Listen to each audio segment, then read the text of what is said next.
And here we go. We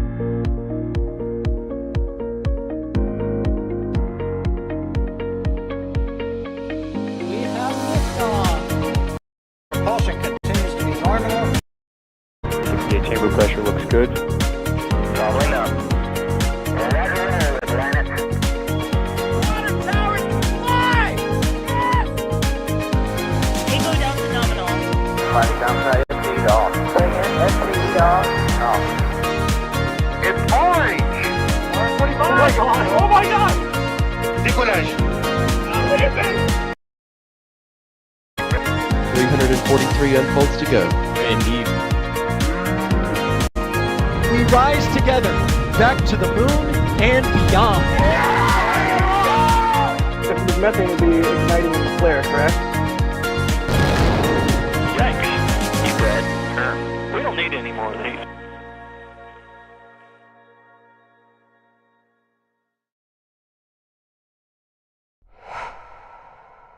We've said good evening, we've said good morning, now it's time to say, we've said good evening, good afternoon, now it's time to say good morning from the Kennedy Space Center press site, overlooking the water, looking at Space Launch Complex 41 at the adjacent Cape Canaveral Space Force Station, with an Atlas V on the pad, currently venting, and a beautiful sunrise here in Florida. My name's Ryan Caton. For the third time, we're going to try and see Starliner's Crew Flight Test lift off today. It could be a historic day, just like the last 2 days could have been historic. Fingers crossed, the third time is the charm for Butch Wilmore and Suni Williams. Joining me, I'll just get through this very quickly because we've all been here before at this point. You know the job by now. Adrian, how you doing? Good. It's I'm excited to once again see hopefully this countdown over the day, and I kind of hope we have less reportings from the Anomalous Chief today. That would be great, and just a nominal countdown, and then hopefully a launch to the International Space Station in 4 hours and 10 minutes. That would be amazing.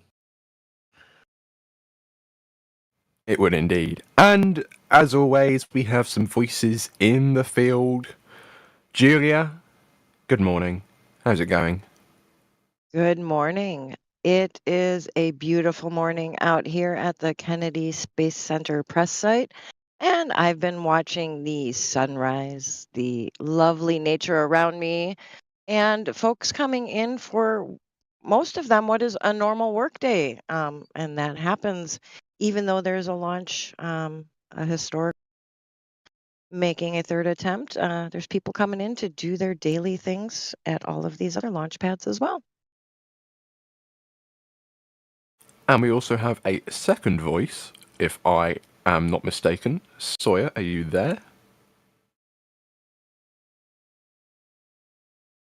Or maybe not. We are going to have something special, fingers crossed, coming from Sawyer later on, though. There we go. Hello, Sawyer. Hello. Of course, the second you call on me, one of my cables comes unplugged. But then again, normally everything being unhinged Fridays. So let's hope that things are smooth sailing for today. And yes, you're right, though, about a potential surprise. We'll just have to wait and see what that is. Oh, something you're going to have to stay tuned for. And as always, I should mention Max is in the field. Just Max supporting the walkout, I believe, today. And he might also be able to go up onto the VAB roof again, which will be fascinating and interesting. So fingers crossed that all goes without a hitch. Thanks, Max. Everyone else has decided to go to Starbase. Apart from Kevin, who's producing this stream. But everyone else has decided to go to Starbase. I'm not even going to acknowledge it, Adrian. I'm not even going to acknowledge it.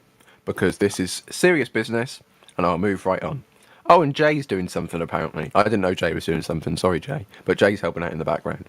Probably making sure things don't break. That's usually what Jay does. As always, if you have any questions, comments, tag us in chat at NASA Spaceflight. You know the drill by now. Comes into the queue. We can put them on screen. Yada, yada, yada. And now, well, that's my face. And now we basically just have to sit here and wait for 4 hours, 7 minutes and 24 seconds until anything of interest happens. That's a little bit of a white lie because coming up over the next few hours, minutes, maybe? I don't know. Kevin, I don't know if you have the timeline handy so we can see what's actually going to happen. I might have Does he just have the asked timeline Kevin. ready? I might have just asked him for something that is, completely out of reach at this moment in time. Anyways, we're going to have crew rollout coming very shortly for a third time. We're going to see the van with Butch and Suni in the back drive past. I wonder how orange the sky will still be. That could be quite pretty if it's still orange. I'm sure Julia and Sawyer are going to go and wave for a third time to watch the van drive by, the VAB.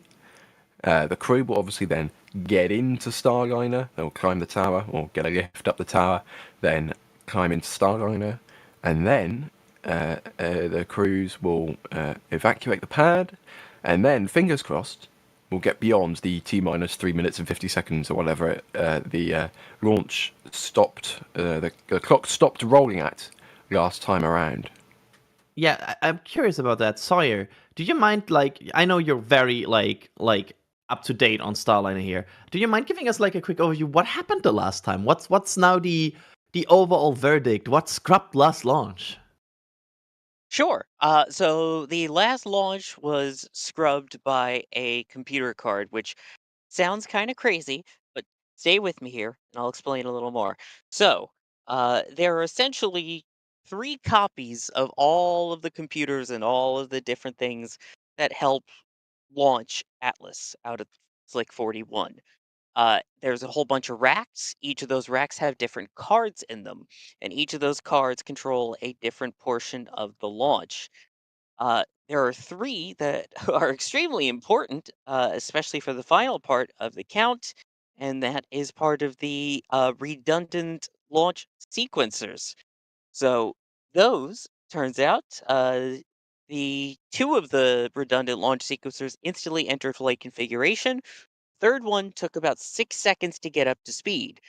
The fact that it wasn't instant, though, the computer recognized, hey, that's not supposed to happen, that's not right, and then instantly triggered an abort. So it turns out there was some issues with power supplies to the card. So all the power supplies and everything have been replaced. It took them a little bit because they are actually located out at the launch pad right next to the rocket. So the only way they could get to it was they had to wait for the vehicle to detank, for everything to be deemed safe with all the hazardous gases and chemicals gone, and then they could go out and change it, which is also why it didn't launch the next day, but instead they pushed for today's attempt. And Adrian, could you give us a little rundown, maybe, on the technical details, should I say? Like what are we looking at? What rocket are we looking at? Oh yeah, totally. We are looking at an Atlas V, which is already on the pad, and the big thing that you will already see here, we are 4 hours away from launch, 4 hours and 4 minutes actually to be precise here, and it's already venting because they are very much at the very end of propellant loading. And they're already in the countdown hold. So this means this rocket is now at the T-minus 4 minute planned hold, and will be there for 4 more hours before being released and then performing the last few steps in the countdown. Overall, this is, again, an Atlas V rocket, which is kind of the workhorse of the ULA fleet. And it does, of course, not feature a fairing here on this flight. You can see that at the top. So that means this is a so-called Atlas V N22. N stands for no fairing. Then we have 2 second stage engines and 2 SRBs attached. That's why N22. And that's the configuration that Starliner will launch in. So that's the rocket for today. And on top, of course, is Starliner SE3 Calypso, which will hopefully perform its second flight today, after also being the capsule for the Starliner CFT. So yeah, that's the overall playing field. We are on Slick 41, of course, which right now gets some very golden light here in the morning. And again, the rocket is basically in a weird contrast to Falcon 9, which is the rocket you're used to now see on countdown operations to go to the ISS. This rocket is already basically ready to go. So what they will now do is we will very much focus on the crew, which will basically start very soon from now, where we will get feeds from the crew suiting up. There we go. Look at that. As cute. We both see both astronauts here already going in their operations. And sorry, my Alexa just decided there to jump in. And they're Just wants to join in on commentary. It's fine. Yeah, totally. Thank you, Alexa. And as soon as the both astronauts are in the capsule, they will then at some point, actually around T-8 minutes, poll for go, and then at L-4 minutes, release the T- clock. So that's the plan for today and the overall countdown and playing field. And of course, you can see that they have about 40 more minutes until they hope that the crew suit up is complete. And then we will see the walkout. So I can see some zip action happening with Butch there is Wilmore. some zipping going on here, yes. And I think, laying back, this is a pressure, they're about to conduct a leak test, make sure nothing leaks inside of the suit, so they'll balloon up like the Michelin Man that we've seen, well, twice now. And here we go. Yeah, I hope we see that moment when they balloon them up. Yeah. Oh, there we go. You can start to see it. Look at the legs. Yeah. They're inflating.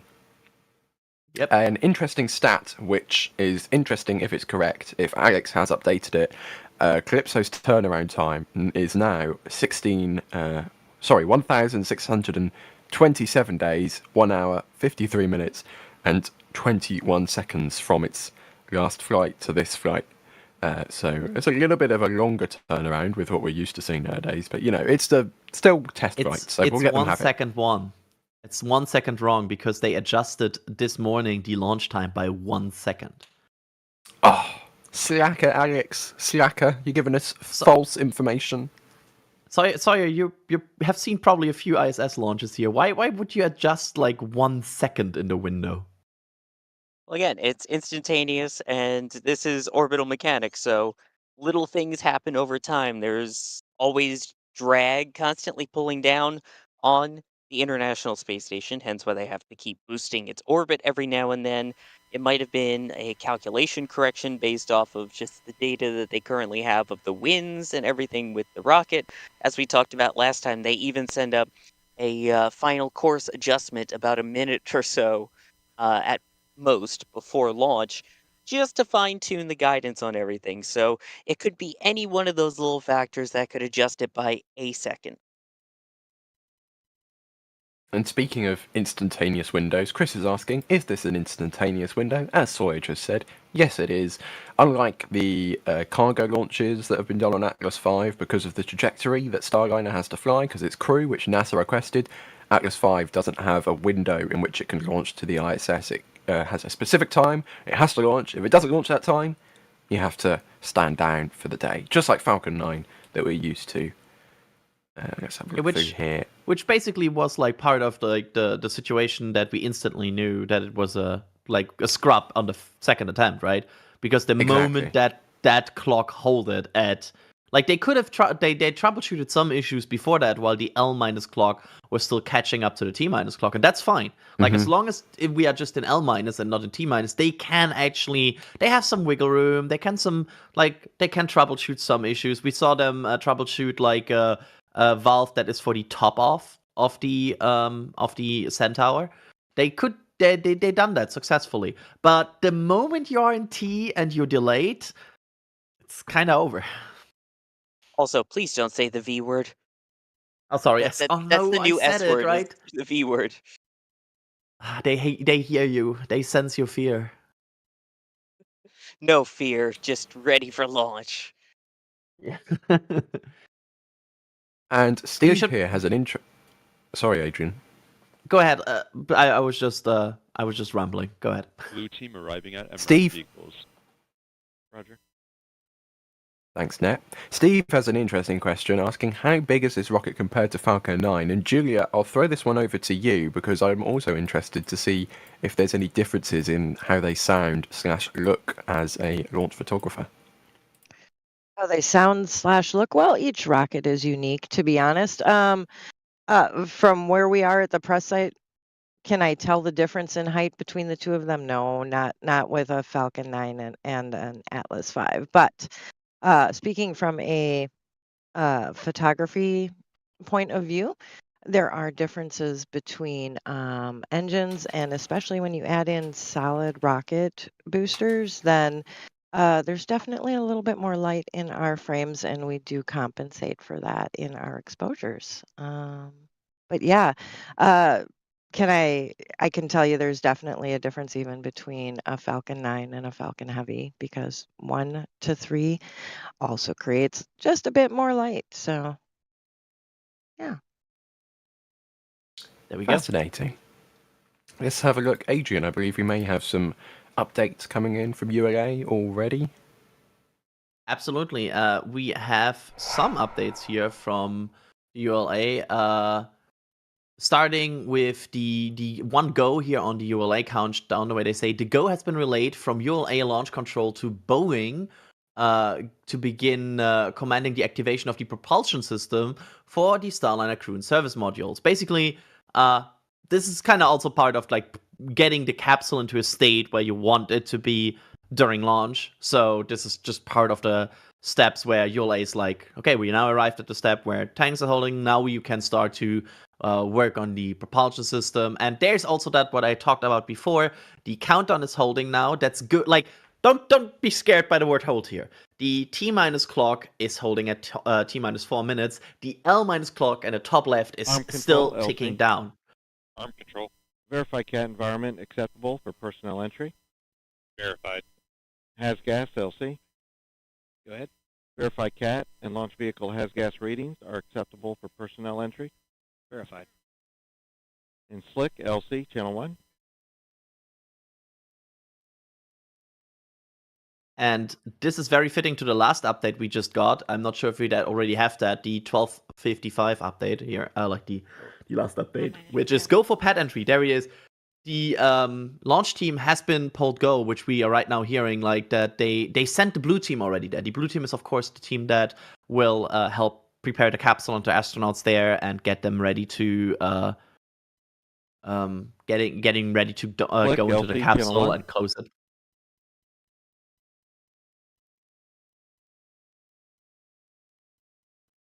And there we go. Rocket is also fully fueled as expected. So far, we are not aware of any problems or issues. Everything seems to be ticking down the list, and that's what we want to hear. So that has been your update check. Roger, verify CST 100 prop system stable and acceptable for personnel entry.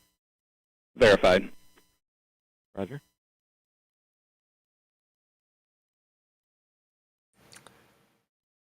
Dwight is asking, where is Das? Das is in Starbase with everybody else. They're not partying. Trust me, they're not partying. They are very, very, very busy making sure everything is ready to go on. Oh my God, it's tomorrow. Yes. I'm Don't not say ready for that. Don't say that. Also, another update here: the blue team has now crossed into the hazard area, which is of course the area around the rocket. So they are now the polling that we just heard was successful. Roger. There you go. You can hear them. Making sure that the gases are of an acceptable level for humans to be around them. Yep. And we can see here Suni is now undergoing her pressure test for the suit. Butch waiting around. Looks pretty chill, looks pretty comfortable. Yeah, we talked about this with Sawyer before, but I always found it crazy how chill these people are. I'm sometimes more nervous going to like a long time bus travel than they are getting to the ISS. Well, when they've done years of training on it, I suppose you kind of know what's to come, especially when you've already gone through at least this part of the countdown on a quote-unquote launch day twice before. Also, they can't forget their tickets, which is always the one thing I'm super nervous about when I travel. That is a plus, yeah, because there's a lot of cameras on you, so it's pretty hard to get lost as well.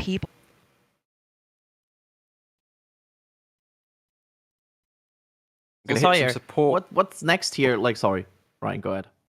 I'll go hit some support quickly, and then we can toss it over to Sawyer. Matt with 10 gifted Red Team memberships. Thanks very much for that. Stephen becoming a PadRap member.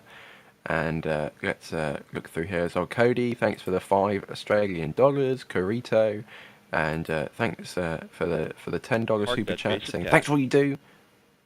It's only because one of your Roger. Booster 7 streams I even learned about Starship's existence. You're very welcome. Thanks for tuning in, as always. And Flippers79, Flip Diaz, a name we see quite often in chat, gifting 1 Red Team membership. Thanks very much for that. And as always, it is greatly appreciated, all of this support. It's not in no way is it required, in no way is it expected.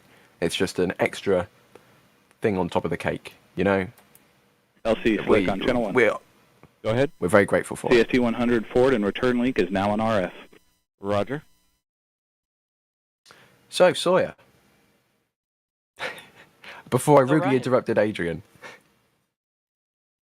What's what's going on now in this, like, preparing the astronauts for flight? What's happening here? Which steps are we watching and will be watching? Well, right now, it appears that we're watching them go through all of the suit leak checks and make sure that everything is working, all of the fans, all of the connections. They've got ground versions essentially of what they'll plug into once they get inside the Starliner capsule. So going through all of that, final chats, of course, as well with some of the ground support crew there. Then, as long as everything is good with their suits, the environmental systems inside them. If you remember, we had concerns with the fans inside Butch's suit during the second attempt, excuse me, which ended up being a non-issue, but things they check. You could see there's Suni with the pressure check very much underway, Entering hence cat looking like a elevator. giant balloon. Roger. So they are doing all of that checking now. Once that's good to go, then they will do the traditional commander's card game, which we'll get into more detail to once we show it, before heading out of the ULA Armstrong operations and checkout facility and making their way out to the Astrovan 2 for a drive from there to Space Launch Complex 41. In theory, we should see them on their way out with suit up complete, heading for the pad at L minus 3 hours and 20 minutes, about a half hour from now. and those are Go. brilliant pictures Max took on the last attempt of Butch Wilmore and Sonny Williams leaving the facility there to get into the Astrovan 2. Roger. Fingers crossed we'll get some wonderful pictures like that today as well. Maybe some Adrian, I don't know if you remember, but the golden light for the first attempt, because it was sunset, was beautiful.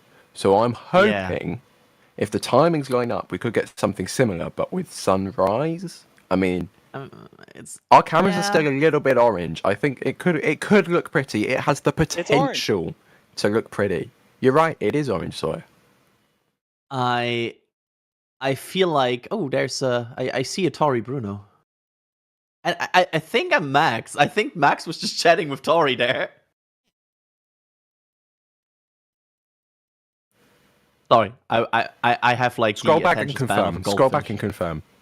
Yeah, but I think I just saw Tori chat with our very own Max. And there we Have a are. look Blue through team here. has arrived on level 12, and they are now preparing the crew access tower and the Starliner and the hatch and everything to make sure the astronauts can get on their ride. Right. If you're used to seeing any of the SpaceX crew launches, you usually hear them talk about like the 250-foot level or based off of a foot level. The crew gets into their Starliner capsule on access level 12. So if you hear level 12, that is where the hatch is.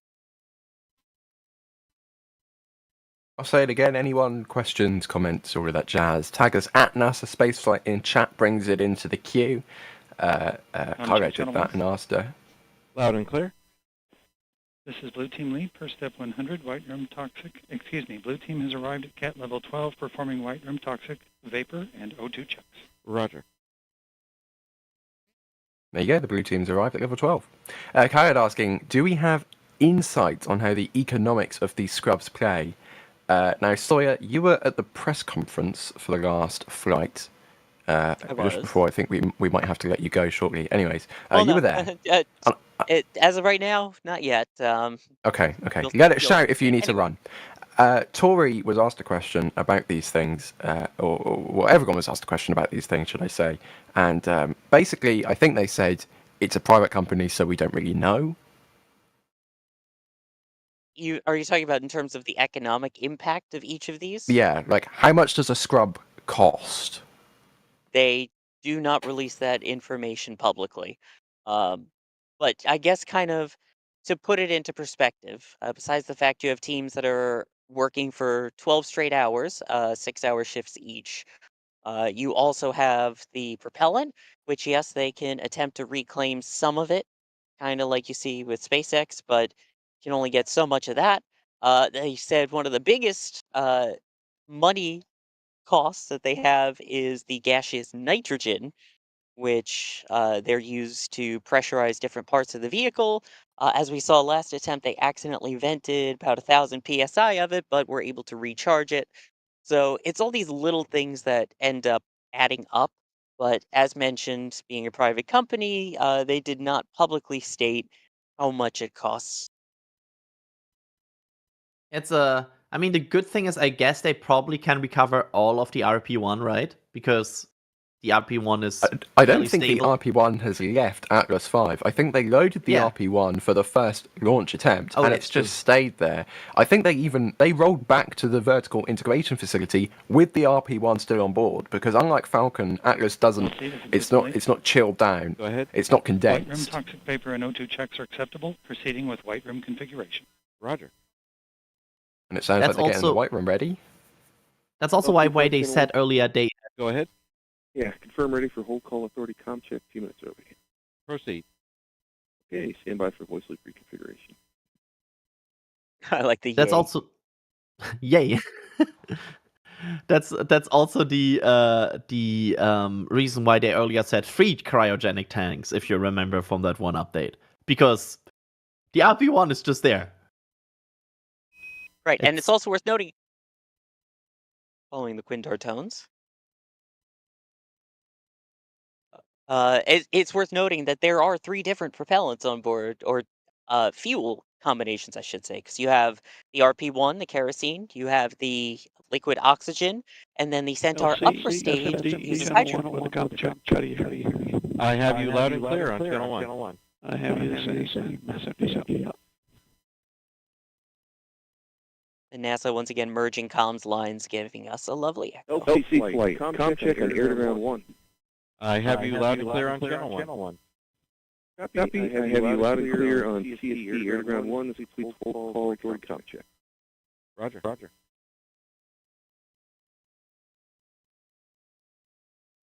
Thanks, NASA. Max confirming in the back channel that he just had the greatest conversation with Tori Bruno about his Corvette and his work history. So that was indeed our own very Max, our very own Max. Let's get the words the right way around. Outside the what is it, Sawyer? The Neil A. Armstrong Operations and Checkouts building. Yep. Got it right first time. Look at me go. So proud. Sawyer, I have another question which I'll throw to you, being someone who accesses the press site regularly. Just Mark is asking, do the astronauts have to go through security to get to the pad in Cape Canaveral?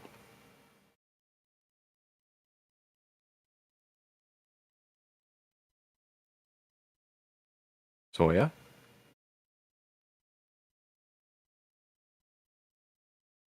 Well, I'm not sure. I'm jumping. Go ahead, Georgia. I was gonna say I'm not sure. We might have just lost Sawyer to a disconnected cable or a mute. But do they have to? Yes. They are also badged employees of NASA, so they do have to go through security to get on base. Just like the astronaut who just parked next to me. When she drove in, she had to stop at the gate just like everybody else and show her badge. Yeah, I mean, you cannot expect from a security guard to know like every single astronaut in existence, right? Like at some point, there's so many, right? So they like badging them makes sense, because otherwise, like you would bank on the security guard just knowing every single astronaut and also identifying them based on a quick view. So it makes sense that they are also probably badged and checked. Yeah. Now. Maybe back in the Mercury days it would have been easier, but we're not in the Mercury days anymore. Well, no, but with that being said, once you are out here, and you're out at KSC, I do believe astronauts get a little bit more leeway as to where they can and cannot go. So if they hop on a tour bus and they want to take a tour group over to the beach house to show it off, well, guess what? Even though that driver may not have normally added that one to his stop, an astronaut gets to say, yeah, that's where we're going today. So there is that, at least once you're here. Does that happen? Like, can you just be lucky on a tour bus and they're like, oh, today we are going to the beach house? Yeah, yep. I've heard of that happening on like one of the special interest launch director tours, and you may have an astronaut join you on that tour, and you get to go places you normally wouldn't go, and it has really happened. It is great when crazy. astronauts randomly join you, especially if maybe they are willing to give you interviews too. Absolutely. It's I feel like they're just always so open to chat. Proceed, Like blue team. I mean, Go ahead. First step 120, white room is configured for CST 100 access. Roger. Slick, LC, channel 1. You can hear that. Slick. Proceed with Mornings. CST 100, hatch operations and entry. Roger. So sounds like they've got the white room ready to let the astronauts in. nice. That's good. I think we are about to approach the card playing here, but we'll see. I think is Butch like video call or being shown something funny on the phone. Showing the I'm not latest sure. and greatest memes there. Yeah. I was gonna say, even astronauts like memes. Everybody likes memes. There's And there we go, information the- on the blue team. 40 minutes. I'm So gonna as have to we step heard- away for just a moment, so when it comes to the cards, that'll be Julia explaining it. But I will be back, and I Bye, will Sawyer. update Have you. fun. Have fun. Yes, this may be something very cool that you'll see later. Ooh. So that update there from ULA on the left-hand side. We just heard on the net that they have completed the blue team up on level 12, have sorted out the white room, so it's now prepped and ready to allow people to get into Starliner. That update confirming they will now get into Starliner and make sure that Starliner is ready to receive the astronauts. So the tower's ready, the white room's ready. Now they just need to get the capsule ready for Butch and Suni, who are seem to be chillaxing, to use that term, at the Neil A. Armstrong Operations and Checkout Building. I also see some comments about like people are like, oh, but the ad rocket is fine, but like last time the capsule and everything. Be aware, the last scrub was not caused by Starliner. And actually, technically, the one before that also not, right? Like so far, Starliner has not scrubbed one of these two attempts. Loud and clear. Thank you. Because the first one was the valve on Atlas, and the second one was basically a ground computer. So, yes, the very special circumstances with the capsule on top kind of made the valve a problem on Flight 1, but I wouldn't blame that on Starliner. And the second one also, that's the computer issue. That's not Starliner issues. Deborah So, Jean. yeah. Deborah Jean has an interesting question here, Adrian, and I think I saw someone on Twitter posting a video of this, asking, do you think they remembered to gas up the Astrovan overnight? They did fill it up, because, and I forgot who posted this now. I But believe that someone was did- David Diebold. Thank you, Julia, because I remember seeing that on Twitter, because it looked like that the Astrovan was in a bit of a hurry to get to the petrol station in order to fill up. Yeah, they confirmed on the net when they got the astronauts back on the second attempt that they have to adjust routes and everything because of low fuel on the Astrovan. I mean, Of all of the problems to have. exactly. Like, why would they not have spare fuel? Why would they not have filled up the van beforehand? Like, Well, and fun A bit fact, of an we oversight. We do have a gas station out here at Kennedy Space Center. It's one of the gas stations that's been here, oh gosh, I think as part of the community that was here before NASA. So it's kind of funny to me that they didn't gas up right on site and they were out in public. So Maybe they've Yeah, got a loyalty card or something they need to use. maybe. that was like Oh. the moment that call came in on the net, I was like, what did they just say? Did they just say they're low on gas on the Astrovan? No. Well, and the said gas station's actually near the ONC building. So confused. Chris B confirming though they could get snacks too. Yeah. Okay, that's a fair assessment there. No Get, like- soda machine out here. Get some ice cream from the gas station. If you can't get to space, you can at least get ice cream. Looks like some interesting conversation happening right now between Butch and Suni. There's some fingers being pointed and some smiles being had. Yeah, I love. They're so relaxed for the fact that they are going to space on an experimental, like test flight vehicle. They're so relaxed. But on the same point of being relaxed, how wonderful is it to see those smiles even on the third attempt and to still have that energy and excitement? So I am excited to see them drive by and see who it is that didn't stay in their Starliner transport van seat and is wedged between the passenger and driver's seats to wave today, because I have a feeling it might be Butch because it was sunny last time, so we'll see. And also, it's the whole situation of like both of these are very experienced in testing regimes. And I'm also, by the way, I'm quickly acknowledging the Tori Bruno tweet there that says the board is green. So just mentioning that. That's good. Everything seems to be good. But both of these are very experienced in all sorts of testing regimes. Both of them have worked on early ISS missions. They have worked on a different kind of jet and other testing areas. We will get to their bios later. But this is not the first time. This is not the first time they are trying to get a test done for the third time. That happens probably on a lot of test programs. And yeah, again, this is not their first rodeo.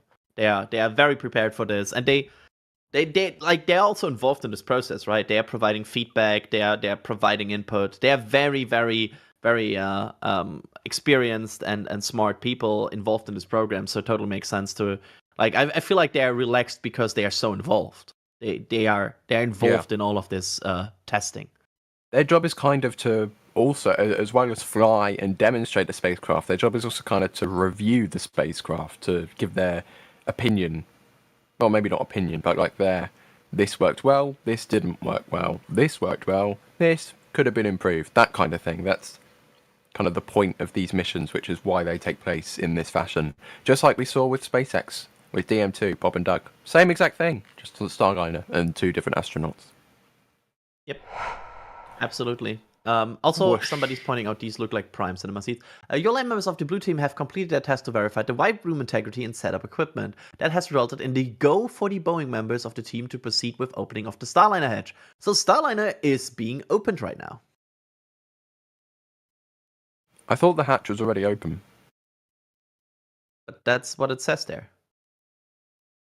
Maybe it's a little bit delayed. I don't know. Anyway, they're working on things. That's good news. Starliner is open for business. Absolutely. Let's hope it's closing for business later and then extending for business. Different business steps. Meta bricks. Oh, wait, the card game's incoming. The card game is incoming. Oh no! We're getting some arm wrestling first. Primetime entertainment. Oh, other arm. I'm Here we here go. for this. Flight this suit also a versus tradition? Starliner suit. No. Is I No, was this but it's just literally about to ask a question about traditions from JS Web Productions, but I guess we'll watch the card game first. But while we watch the card game, Julia, do you mind explain what this card game is? Yeah, absolutely. This card game is basically a game of high and low, and we don't get to go to the pad until Commander loses. So, do they throw a game? I don't know if it's bad luck. I would say it's probably bad luck if you throw the game. So, um, think of this as kind of like a game of war, much like we just had a game of, well, arm wrestling war. Yeah, they're now playing rock, paper, scissors. This is new. They basically they bypassed the card game this time by playing arm wrestling and rock, paper, scissors. Okay. Yeah. That's a new one. You know what? Absolutely. That's fun though. Mixing it up a little bit. And I see we have a view. We had a momentary view there of the walkout area where the press stage is. And as you can see, there's a little bit less press because on the third attempt, not quite everybody comes out. Not everybody can travel here a third time. And as we know, there's other big events going on in the US this week.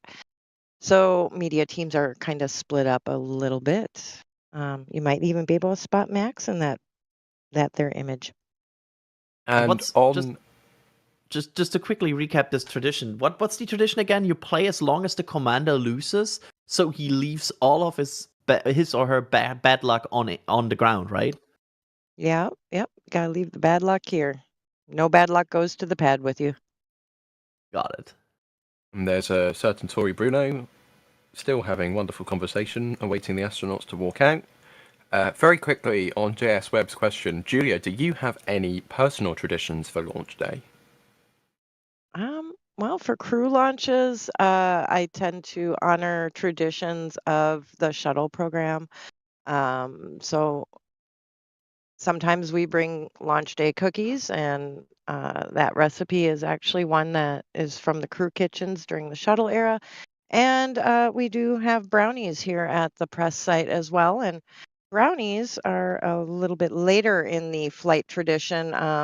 It's part of the meal when the astronauts would land their shuttles, and they'd have lasagna and have brownies for dessert. So that's my tradition is a little bit of baking. Do they have them at the same time? Like it doesn't, to me, to my ears, it just doesn't sound like lasagna and brownies go together very well at the same time. Well, not mixed. You know, you got to have your main meal and dessert, and they're both comfort foods, welcoming you home. That makes sense. I can accept that. Yep, standing by. Funny, I didn't know that. I just do lasagna when Starship was flying. That has been since Starhopper my tradition. Well, then there you go. You're actually honoring a Kennedy Space Center tradition. Nice. LC, Slick on channel 1. Go ahead. Hatch open, ops are complete, confined space checks are nominal. Roger. So it sounds like the hatch is good to go. What's a space check? Is there like they're checking space still there? Yes. I have no idea. Confined space, well, kind of more like a work area definition. So confined space, making sure that you have your oxygen levels, you don't have contaminants in the area. And folks who are working there are potentially limited to how many people can be in a space at a time. Oh, there we go.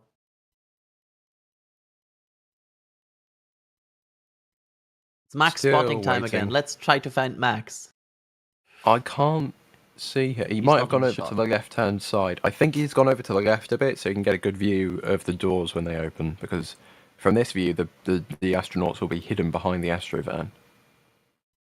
Oh, Bill Nelson spotted. There's Bill Nelson. Oh, yep.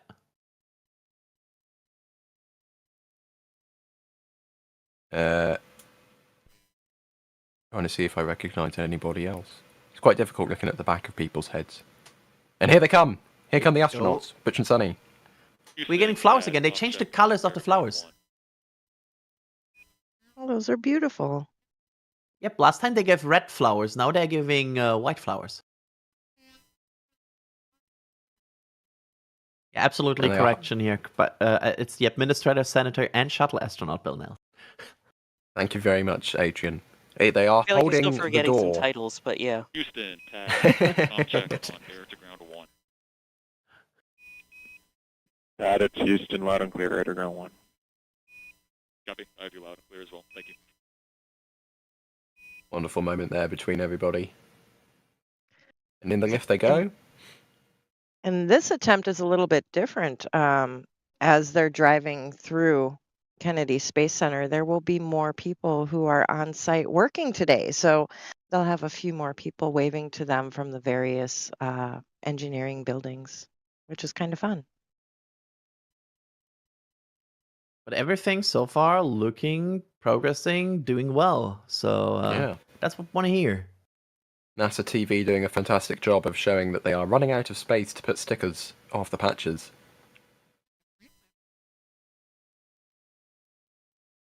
Those famous doors. And these doors will open soon. Yeah, we just await the faces of Butch, Wilmore and Sonny Williams now to appear on the other side of that glass. They've got to get downstairs, and then they've got to walk through. I'll say it for a third time. I think there should be like an elevator snoop cam. That would be interesting. But you know, The last time, by the way, they didn't even look through the glass. They just went through it. Like, Yeah, I no, tried we're to going to spot them space the last today. time, and yeah, they were business. very quickly whilst we wait for them, JS Webb, thanks for the Red Team membership. That is greatly appreciated for whoever received that. If you receive one of them, just make sure to thank them in chat. Like, it's completely, you get access to the membership program just for free for a month. We're not going to charge you. Just for free for a month. It's brilliant. You get access to photos, all of that jazz. As we still wait. Did the door move? I'm not sure if that's just the wind. There's zero it wind could here be- today. It's I not the thought the wind. door moved. So 0-0, like wind will not be a concern for this one for sure. I'm very certain wind will not be a concern for this one. The air is dead out here. Like the bugs are not going away. Dead air.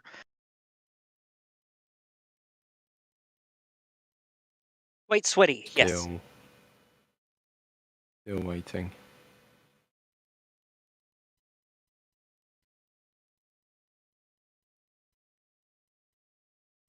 See, I don't want to start talking and then they walk out, so it's a very difficult kind of ball I have to juggle here. Thomas, thanks for gifting a Red Team membership.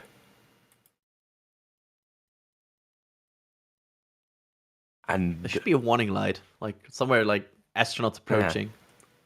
they need GoPros on their head so we can see exactly where they are, so we know when we can, and should probably stop talking so they can walk out to rapturous applause.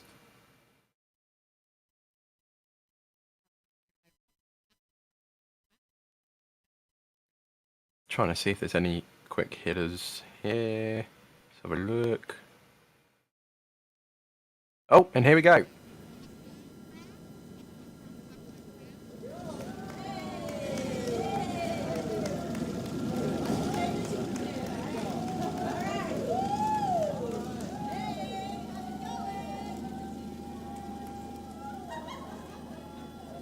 There go the flowers from Butch.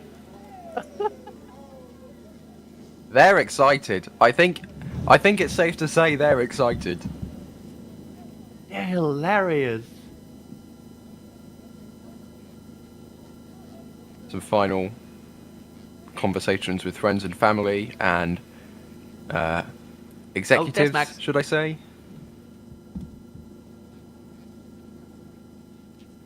Look at Max taking some NSF hat. pictures. That's a very useful indicator there. Yep. Ah. He just got thrown something. Was that a bit of flour? Yeah, he I got don't thrown know. something and it missed. There's Tori I hope and that wasn't Bill the in the phone. background. Yeah. You got KSC security there as well. We'll see. I assume we'll see the big armored vehicle following on, as we have seen. There it is, as we've seen before. Yeah, this will be a car. This will be a car chase again. Exactly. You can see Car the armored chase. vehicle already on the left, by the way. pre-planned car chase, should I say, through the Kennedy Space Center and Cape Canaveral Space Force Station. Scripted car chase. And very good spirits from Butch, Wilmore and Sunny Williams. Now walking over to the Astrovan. Are they going to get on yet? Or are they going to have some final... Oh, I think they're doing rock, paper, scissors. I think Butch was trying to do rock, paper, scissors with Tori or Bill Nelson there. This is always so cool to see. Yeah, very good their spirits excitement. It's infecting. between the astronauts and the leadership. They are excited in every single way.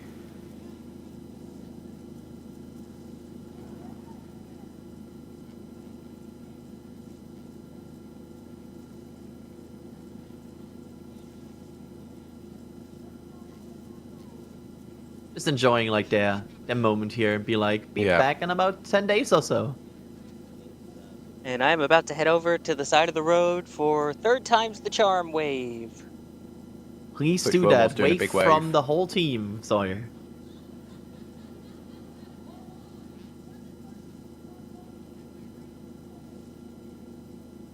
Looks like some very in good spirit conversation happening right now between the astronauts and Bill Nelson, Tori Bruno, other NASA leadership, friends, family, colleagues, Other photo. astronauts. There's everybody's involved. Tori looks very relaxed there over there.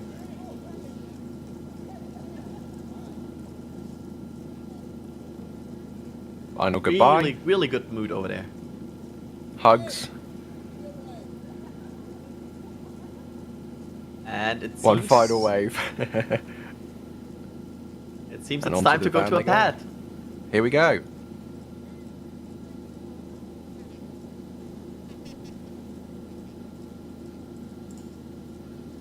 Good times here. Door is Door's closed. closed.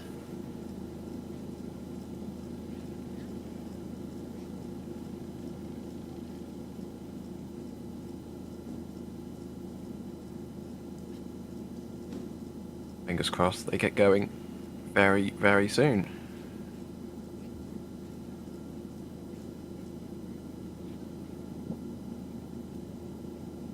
Getting ready here to depart. Usually, once they are on the Astrovan, they are very fast to depart. Yeah, yeah. It's not exactly any speeding tickets when you're in an armoured convoy patrolled by KSC security. Yeah, there's probably no chance they're getting a ticket today. Oh, I see brake lights. Or And some we're lights, rolling. not brake. Yep. So, if you were unable to join us for this part of the launch countdown on the previous two attempts, we're about to see there's a huge convoy and the Astrovan 2 with Butch Wilmore and Sunny Williams on board. They'll drive through the Kennedy Space Center, past the VAB, down adjacent the crawlerway, all the way to the beach, and then back down south to Space Launch Complex 41, as we now ride on board with the Astrovan before the cell network seemed to have frozen immediately afterwards. Here they go. Over the parking lot. We should be making a turn onto NASA Parkway very shortly. Very shortly. Maybe. One moment. Stand by. And it's fun to see the people starting to come out of their work areas like the VAB LC and Slick come on down channel to one. the street. Go ahead, Slick. Crew transport convoy is en route to LC-41. Estimated arrival at the roadblock is at L-307. Roger. So as you heard there, estimated arrival at the roadblock, 3 hours and 7 minutes to go on the countdown. So that's in about 11 minutes time. If only this would be your time to, I don't know, present to you today's crew. I think that's really a good moment to do that. And let's start with Barry Butch Wilmore, who is the spacecraft commander for today's mission. This will be his third spaceflight, actually. He was selected as an astronaut back in 2000, and before that even had 8,000 flight hours as a tactical jet aircraft pilot. He graduated from the U.S. Naval Test Pilot School and completed over 663 carrier landings, flying 21 combat missions during Operation Desert Storm. Wilmer's first flight to space was on Space Shuttle Atlantis on the STS-129 mission in 2009. In this 10 mission to the ISS, they delivered 2 express logistic carrier racks, plus around 30,000 pounds of spare parts to help with station orientation. His second flight then was on Soyuz and was a mission for 167 days on the Expedition 4132 crew mission. That was in September 2014, and over the course of the mission, Wilmore also logged more than 25 hours of spacewalking during 4 EVAs in total. So you can tell this guy is quite experienced. And let's continue our presentation of the astronauts here with Sunita Sunny Williams. Before the time as astronaut, she flew H-46 helicopters and saw overseas deployments to the Mediterranean, the Red Sea, and the Persian Gulf during Operation Desert Shield. She later joined the U.S. Naval Test Pilot School in 1993, and 5 years later, Williams was selected as a NASA astronaut. Her career with NASA actually began in Russia, working with Roscosmos to support Expedition 1, the first long-duration mission to the ISS. Williams then conducted science underwater during the Nemo 2 mission, taking place in an underwater science laboratory for 5 days. Her first spaceflight assignment was as a member of the Expedition 1415, originally launching aboard Discovery on the STS-116 mission in 2006. On that mission, she remained in space for 192 days. During this day, she completed 4 spacewalks and landed back on Earth on Atlantis on STS-117. Williams returned to the ISS for Expedition 3233, launching aboard Soyuz, just as her partner here as well on the spacecraft today. Besides taking over as the ISS commander for Expedition 33, she also became the first person to complete a triathlon in space. Instead of swimming, though, they replaced that with weightlifting and resistant exercises, which approximate the swimming portion of the triathlon and microgravity. The station already had a treadmill and a bicycle, so that part was completed as normal. During her 4-month stay, she completed an additional 3 spacewalks, bringing her total EVA time to 50 hours and 40 minutes, which was at the time a record. So, there you go. That's your crew, as they now head down the Kennedy Parkway, making that left turn, and they should now be inbound to the VAB. So, Julia Sawyer, get ready, because very shortly you're going to see a big convoy in an Astrovan with 2 very special passengers on board. Here they go. Blasting through the intersection. Ah! Yeah, absolutely. They don't need to wait for anything. Well, kind of for anything. The only thing they need to wait for is the launch vehicle. Yep. Well, technically I would say the launch vehicle is waiting for them, right? It's ready. Yeah, well, it depends. Well, the last couple of times, some little things have happened which we've had to wait for. So I won't say anything, but maybe as we get into the count, something could. But you never know. Yeah. At the moment, I don't we're waiting for the astronauts. I don't want to hear any recommendations from the AC today. That's my goal here.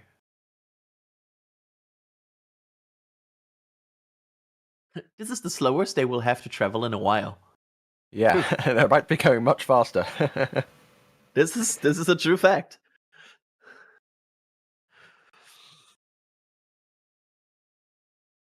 This shot from the helicopter, one of multiple helicopters that they have, and it looks like a building of some kind just got in the way. Let's look from the other helicopter, taking that right turn now, off the Kennedy Parkway onto the Saturn Causeway, over the level crossing.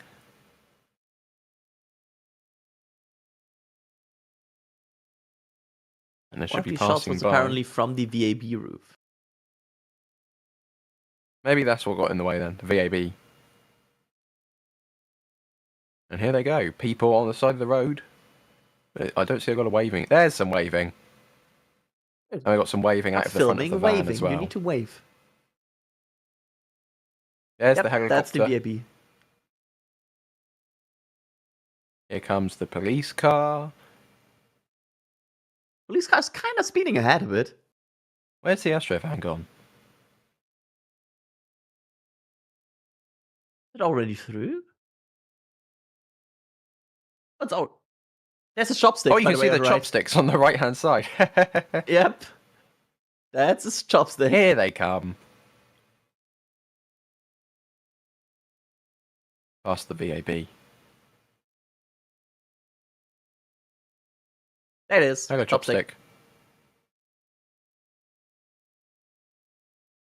think we are about to see also tower sections and stuff. Yeah, unfortunately, there are some tower sections for Starship which are about to get in the way of the shot being loaded onto a barge here. There's the other chopstick in front of the Astronaut now. Yeah, SpaceX has kind of bombed the shot here because there's also the 2 tower sections and the carriage system.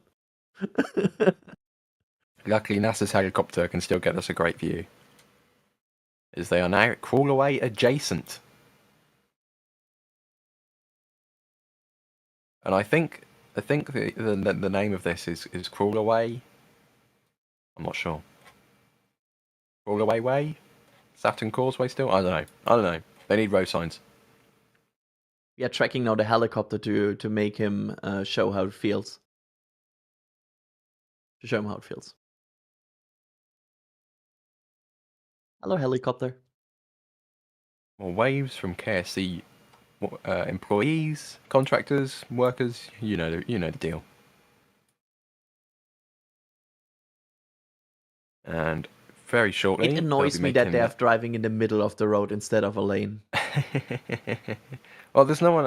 If there's anyone else coming, then we've got some problems. So there shouldn't be anyone else coming.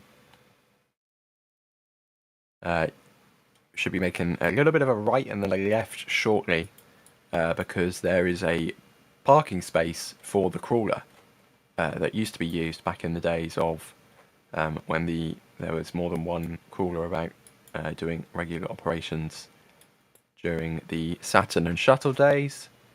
Obviously now, from the junction, the crawlerway has been decommissioned up to 39A because SpaceX doesn't need it, and they've built a big building on the crawlerway.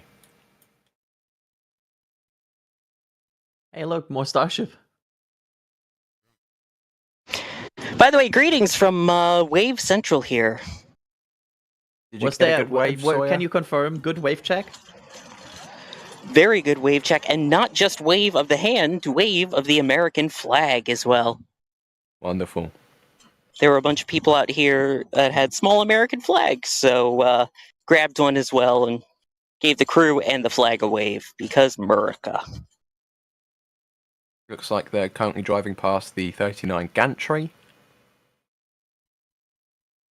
As we speak, Julia is working on editing a photo of the drive-by, so stay tuned for that. She gave me a preview of it. It is going to be fantastic, and I'll have one up there too shortly as well. Wonderful, wonderful, wonderful. The crew are now heading for 39A, and just before they get there, they're going to turn off because they're not launching for 39A today. They're launching from 41, which is just a little bit further down the road.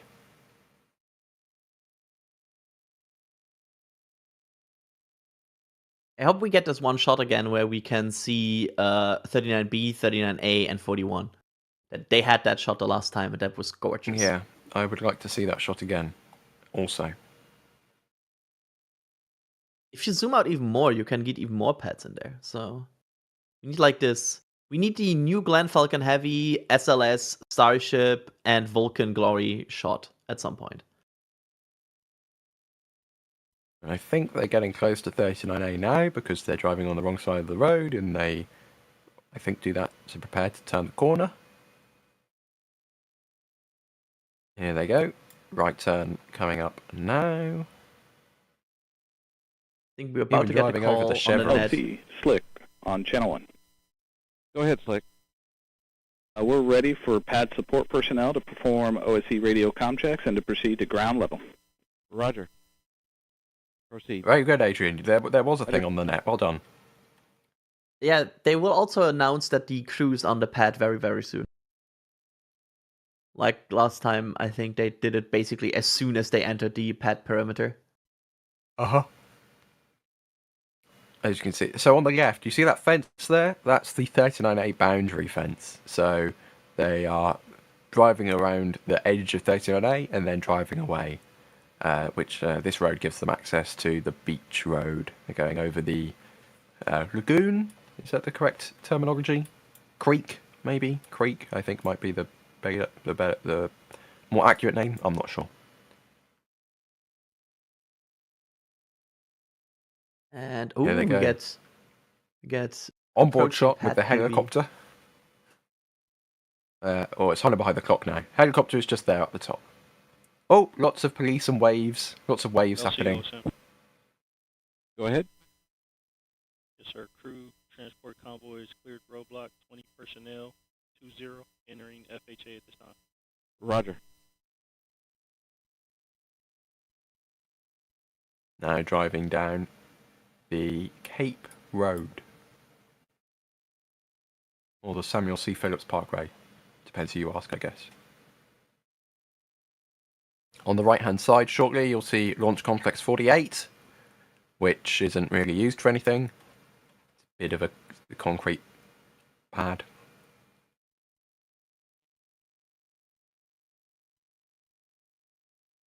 There it is. They should be getting close to the end of their car journey here.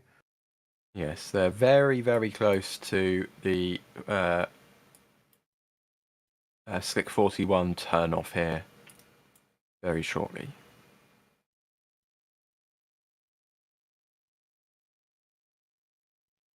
As they continue to drive down, wonderful lighting conditions this time of day. Absolutely beautiful. Just coming past 7:45 in the morning, Eastern Daylight Time here in Florida.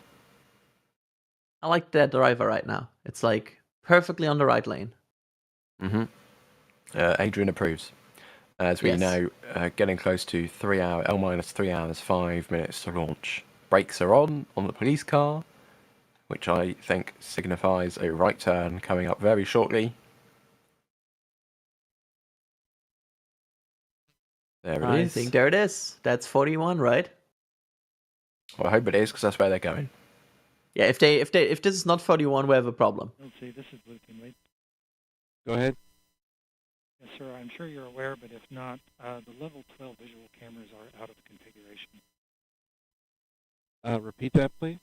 The level 12 visual cameras are out of configuration for proper monitoring. The level 12 visual cameras are out of configuration. So what do you? This will be the moment they Fascinating. call it. I was curious if there was an issue with the camera control. Oh.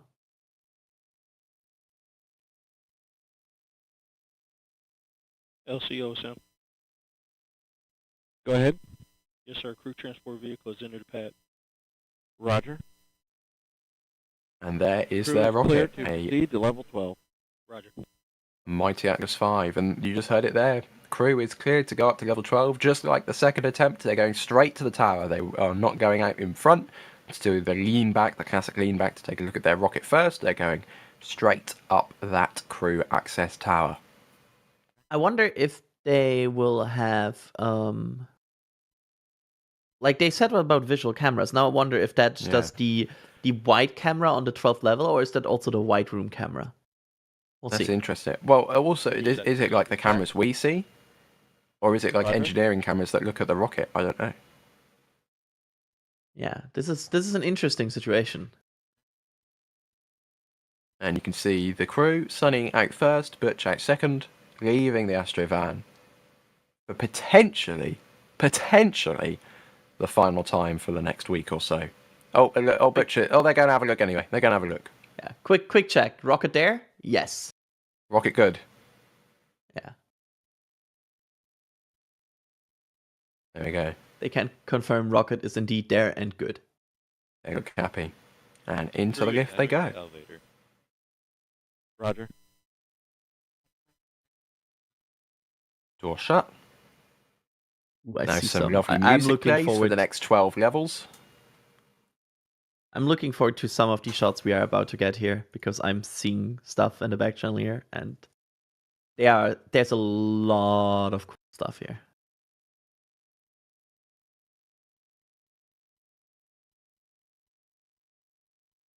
Just patiently waiting for that door to open with, you see the little 12 there? That's the lift door.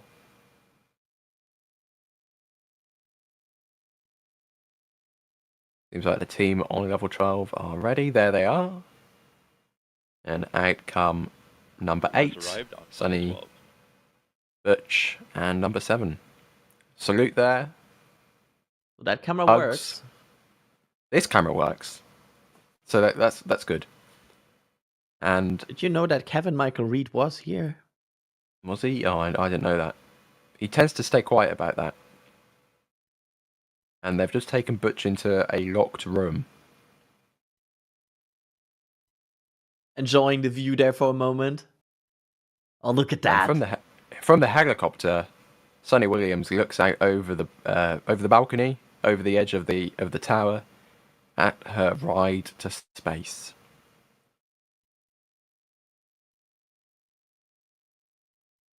That's some amazing views here. Oh, a wave from Sonny to the helicopter. You can see on the back of the blue team if they are ULA or Boeing, which is interesting. Like, these are members of the ULA crew, which of course are for the configuration of Atlas, but there are also people that have Boeing on the back, which are for Starliner.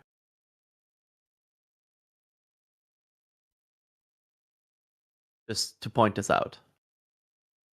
Yeah, this is something that's unique compared to SpaceX, who obviously operate the Falcon and the Dragon vehicle.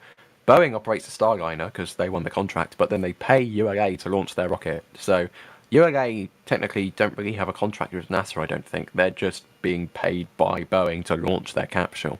But of course, in reality, there's a lot of collaboration because it's not like you can't just put people on a rocket and launch it the next day. There is, as we have seen, years of development that goes into these things. Even just to crew rate a vehicle such as a reliable rocket like the Atlas. LC Slick on channel 1. Go ahead. Crew is on cat level 12. We can release the CTV back to the fallback area. Roger. And there's Butch.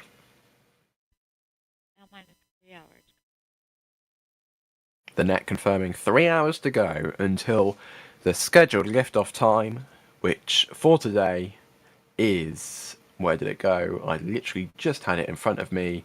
14:52:16 Universal, 10:52:16 Eastern. A And final hug crew time. huddle.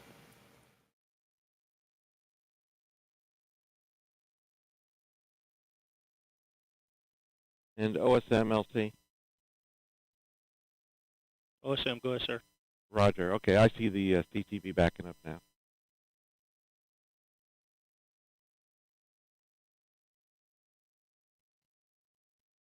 Nods.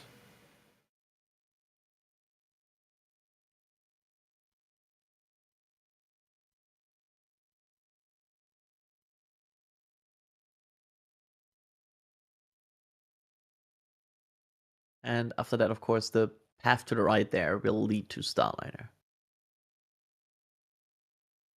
And there we go. Everyone happy. Huddle complete.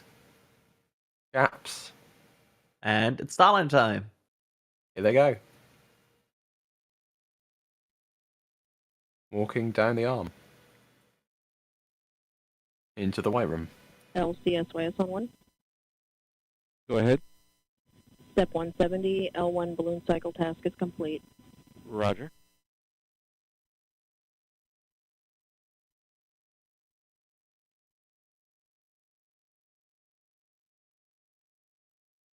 Looks like there's some, I thought another huddle about to happen.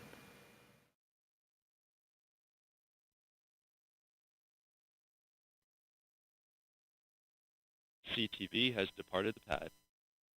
Roger. And there you go, Astrovan has left. Fingers crossed they don't need to use that anymore. For this mission at least, but I won't say anything. So next up will be the astronauts entering their spacecraft.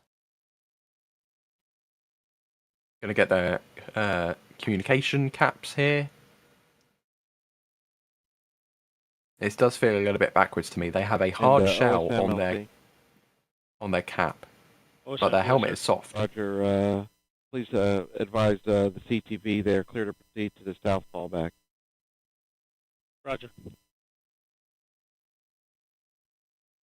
And I think Sunny's on the phone. Yes. Getting the final call before space. Or ordering pizza, one or the other. I mean, yeah, true. Can we have pizza in the crew quarters in about 4 hours, just in case, please? Thanks. Not that they already have all of their meals for the journey prepackaged and ready for them. Although, if you ever get a chance, it is really cool to see how they actually make astronaut meals and prepare them for their ride to space. And as I've been told, I think I mentioned this last stream, they prefer spicier foods because with all of the blood rushing to their head with the lack of gravity, spice gives them a little bit more sensation on their taste buds. Huh. And That's as we interesting. approach, as we just surpass, rather, T-minus 3 hours to start, sorry, not T-minus 3 hours, dearie me, L-minus 3 hours, rather, to Starliner on the left-hand side on Starbase Live. Starship is getting stacked for its launch in just over 24 hours' time. There we go. Quickly checking in.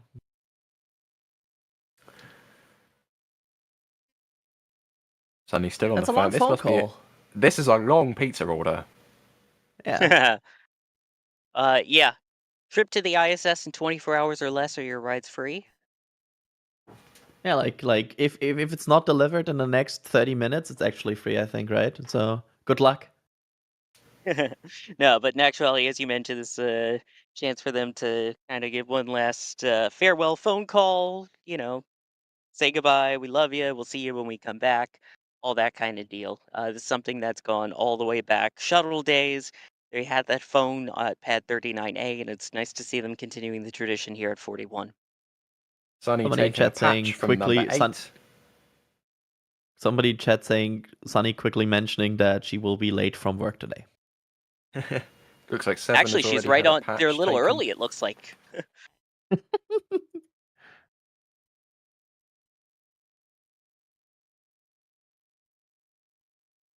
And Here you go. Here comes Butch ingressing. Let's take a look at the timeline as well. We are approaching T-minus 2 hours. Oh, I said it again. L-minus 2 hours and 50 minutes. Where it says the crew should arrive at pad. So they're actually about they're running 10 minutes early, which of course is planned. They plan to have these this margin in the countdown. So if they need to troubleshoot anything, they have ample time to do so. Hence why I said they're actually early, and that's actually a good Yeah. time to point out really quick the T minus versus L minus. The T minus clock, of course, has built-in holds in it. It is they start this countdown hours and hours before launch, so they have a LCOs. built-in hold at T minus 4 minutes, which is actually T minus Go 4 ahead. hours and 4 minutes until Yes, launch. sir. Per step 160, 18 personnel have exited FHA roadblock. Roger. And that ties into Metabricks' question here, asking any particular reason why SpaceX's countdown to use T minus, but here it's L minus. It means different things. SpaceX with Falcon, they super chill their propellants, so they do load and go. So once Falcon 9 starts fueling, it cannot pause because then the propellants boil off and it loses performance. They just can't pause, so they don't need to use an L minus clock because if they hold, they scrub. That's how Falcon 9 works.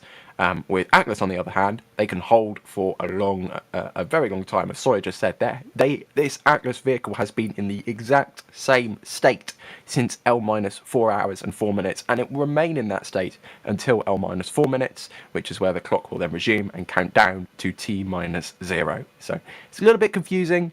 Does take a little bit of getting your head around it, but they are distinctly different and do serve different purposes. By the way, just want to point out, I am here with Max at the moment, right next to me. It's Max he back. mentioned Max is back. You know how we saw them throwing things out into the crowd, looked like roses, flowers. Just want to Yes, confirm. I was going to say, but I forgot. It's not flowers, is it? No, they were actually mission patches. Both Butch and Suni were throwing out mission patches into the crowd, and Max is currently holding one of them in his hand right next to me as we speak. That's a max Sawyer, flex. Yes, that is a max flex. Classic max flex. Maximum. Sawyer, I don't want to put you in an Maximum awkward flex. position here. Sawyer, I don't want to put you in an awkward position here, but would you say Okay. they are better or worse than our Starship patches available at shop.nasaspaceflight.com? I mean, admittedly, our patches at shop.nasaspaceflight.com weren't handed out by an astronaut, so Okay, that's yes. the benefit to the one that Max is currently holding. Otherwise, I Yet. definitely recommend the ones at shop.nasaspaceflight.com. Anyway. Very subtle, Sawyer, very subtle. I don't think anyone noticed. There's There we the go. picture. Copy that. I'm now seeing patches differently now that I'm working in getting patches into a system, because now I look at things like how thick is the patch and like what's the edge wrap, and that's my first like I didn't even look at the motive. I do have to say I have just ordered, the other day I ordered my Flight 4 patch. I also ordered the Flight 1 patch because that one's also all they're running out, let's put it that way, they're running out. And I wanted one, so I've ordered one. And the team are still working on strapping in Butch. He's got his checklist. I think they're just adjusting, make sure he's comfortable.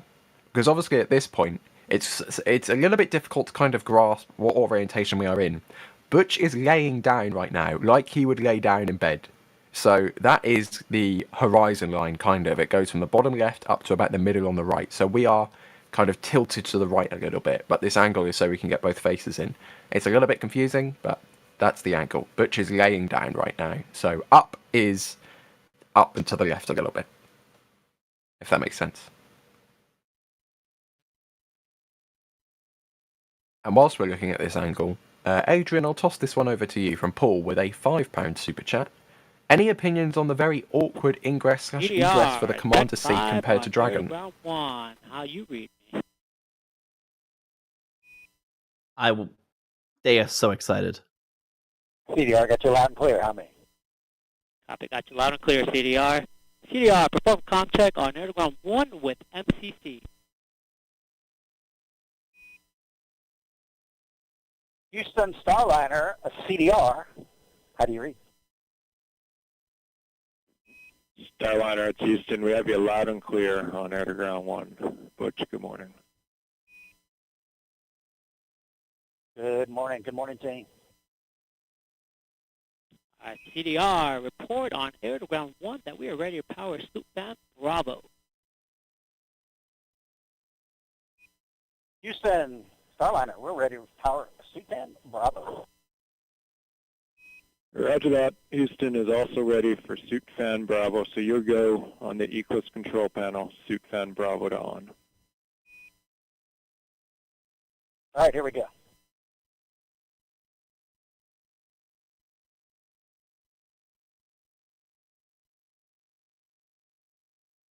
To quickly answer this question, I do not think it matters. Like, it's just a short amount of time before they successfully ingress and egress. I think there's more than design CDR, goals than confirm just airflow. making it not awkward. Good airflow. That makes sense.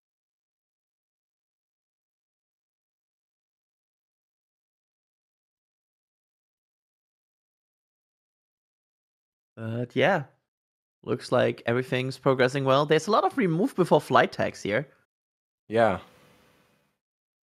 Butch reporting their good airflow, so fingers crossed that means that issue with the fan they had last time around isn't issuing anymore. Yeah, proper airflow this time.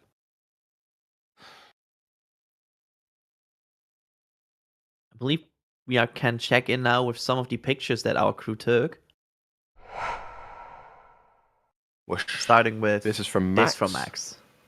Beautiful, beautiful. Look, they're going to work.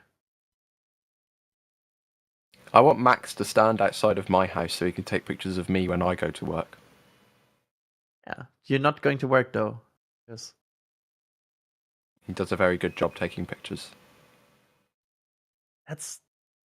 I love the patches All here. right, CDR, confirm Ooh. you can reach the following items. Rotation handle control.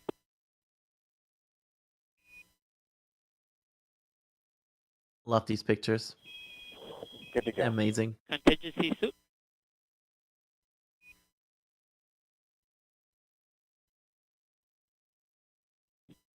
Good. TPM suit. Good. Cabin vent valve. Wonderful pictures here from Max. And I believe this is Sawyer Light with one, the LPS handed here. out American flags. As they drive by. Good. Fire extinguisher. Yes, it is. And of course, I wasn't the only one with the American flag, as you can see from Julia's shot. Which astronaut is this here on Julia's shot? Well, it's a good thing that you asked, as it is one of the newer astronauts, Jessica Whitmer, which you will be hearing from her in a little bit in an exclusive interview with NSF. There we go. That's Wow. amazing. Yeah. They may or may not be editing it as we speak. We'll never know. Yeah. Completely unclear if you're doing that right now. Whilst we wait for the comm checks to continue. Good. Very quickly, Christina Light-borne harness has bought the flight for Patch. Robert also doing so. good. Thanks very much, everybody on the Comm store. cable disconnect.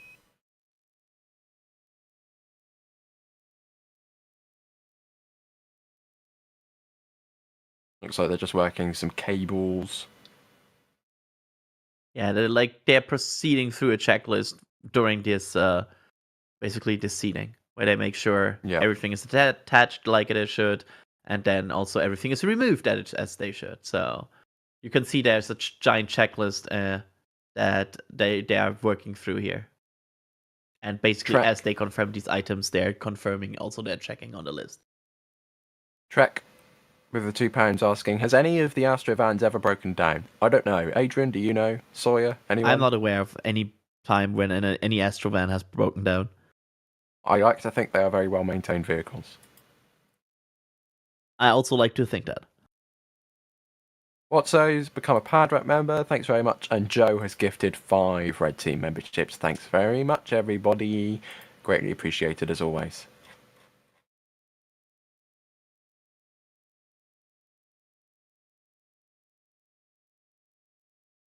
Looks like they're still working through the checklist, maybe.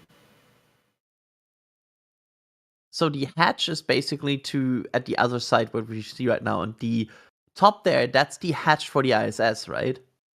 Yes. So you can see, I probably should have, this is probably an easier way to describe it, but you can see the remove before flight tags. They're currently dangling. That's the down direction. That's the direction that gravity is pulling them in. So you can think that's kind of your orientation there. I have good airflow.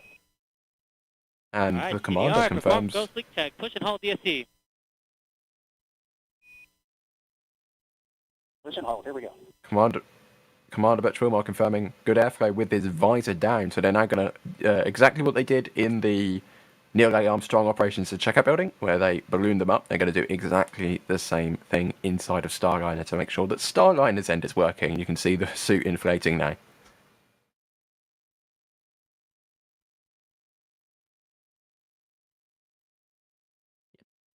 And basically, as soon as all of this leak checks and all of these early CDR, checks report are on air to ground 1 that Sucrose leak check for CDR has been completed successfully. Good news. Houston Starliner, we had a successful CDR gross leak check. Houston copies. Good. Gross suit Luke checked on the CDR. Thanks. All right, CDR, you can And open your now button now. it's sunny time. Getting the communication cap plugged in. There we go. Tuck in the cable. Got the glasses on. And then Starliner ingress is next. Tech 6. Go Tech 6. Hey, getting ready to hand out switch covers. Copy. Stand by.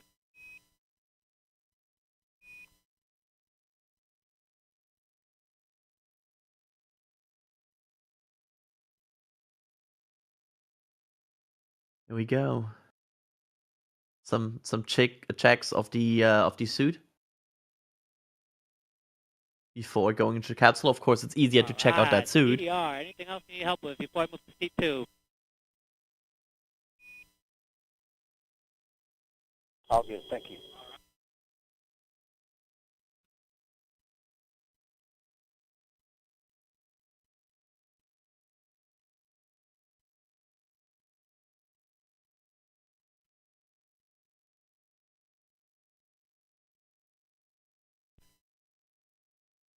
Sitting down And for a waiting moment. here. Yeah. Yeah, waiting here for the for the moment that Sunny is also boarding Starliner here.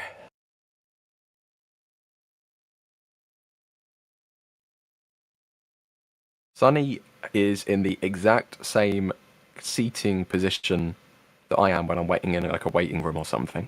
Like that's just what I thought of right there. Like when you're waiting, I don't know, when you're in the doctors and you're waiting for your name to be called, that's exactly how I sit. A strangely familiar stance before you're about to get in a brand new spacecraft. I feel like we have to acknowledge this, Ryan. May I just go ahead here? Yeah, I mean it's the curly Euros, so Euro man, you can take this one away. LCL 1, boy, check confirmed. We just received a 550 euro super chat from FD saying, "Love you guys and the NSF channel. Keep up the fantastic works. We are not alone in this vast universe. I hope that one day we as humans through spaceflight are able to meet them." FD, I mean, what? I think this is like the biggest or one of the largest single bits of support I have ever seen on the channel, which is bonkers.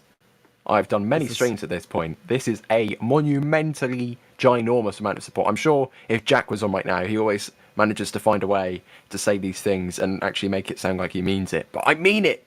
I mean it. I promise I mean it. That is a huge amount of support. I cannot even comprehend how support like that helps run the operations. Honestly, by the way, I think that would even leave Jack speechless. I mean, I can say the only reason I'm out here right now at the Cape is because of support like that. The reason that we have these 24/7 cameras here, that we're able to have Max, Julia, and myself out here, and all of this while there's a team at Starbase for Starship flying in less than 24 hours, hopefully. So, I mean, you have no idea how many cameras and people you've just helped make possible here. Thank you. Yeah, and even the feed you're seeing right now, we don't just scrape NASA's YouTube channel, right? We have physical hardware at the Cape which ingests high quality feeds directly from NASA. We like some people just restream their YouTube. We don't do that. We deploy our own cameras, we deploy our own team, we deploy our own equipment to bring in these clean feeds from inside the capsule right now. We couldn't do any of that without the support from you guys, and especially big bits of support here, for, like this one from FD. Like, this is just bonkers, unimaginable levels of support. Bonkies, even. Exactly. Thank you so much. I can't. And That's without the going, word I was looking for. Thank you. Yes. With that, I think we have now 2 astronauts in the capsule. I think Kevin's just showing us all the cameras we have at the moment. There we go. we have Suni in the capsule as well.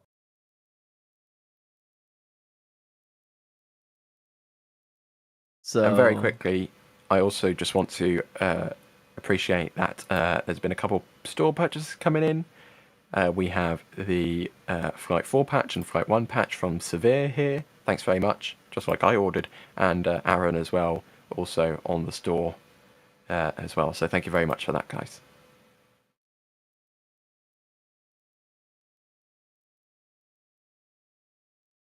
But yeah, so far I'm also reading the live updates here, and I'm like reading the blog and everything. And yeah. The reason why I'm not mentioning it so far is because it's just ticking along. Like so far, ULA or Boeing have not reported anything they're working on. It's just basically going down the checklist here. So that's why which is good. Yeah, like that. Just to point this out again, like that's what we want to hear, right?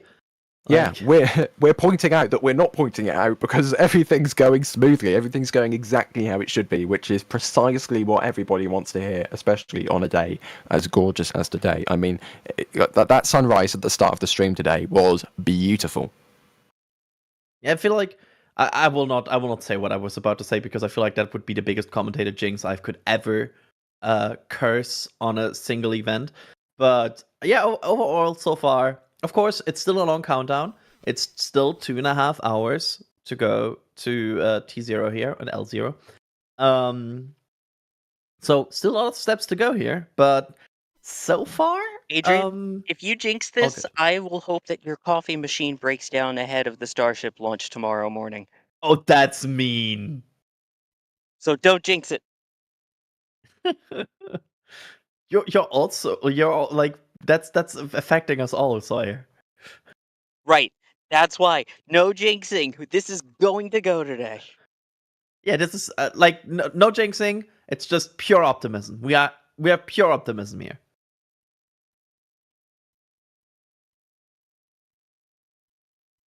On the left, you can see a wide shot of Slick 41 with the Atlas in the N22 configuration, standing proud on its mobile launch platform. On the right, live from inside Starliner Calypso, Butch Wilmore on the right, Suni Williams on the left. Butch has just been strapped in, leak checked, all of that jazz. Suni now getting strapped in. I imagine com checks, leak checks, etc. will happen in the not too distant future. Beautiful helicopter shot here from NASA. You can see the countryside, the swamp of Florida, the Atlantic Ocean in the background, and a brand new spacecraft in the foreground. All right, I've never heard of Bedford for the on countryside. Airground 1. How you read me? Loud and clear, how me? I got you loud and clear as well. PLT, perform comm check on Airground 1 with MCC.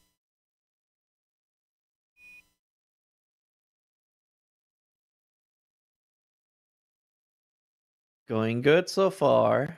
Yep. Pilot, which is PLT, has been requested to do a comm check with MCC, or the Mission Control Center, which is in Houston. Houston, PLT, air to ground 1, comm check.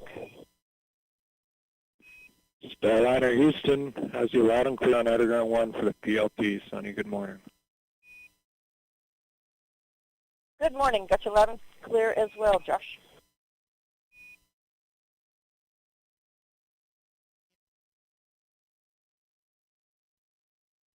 So yeah, anytime you see here on the net.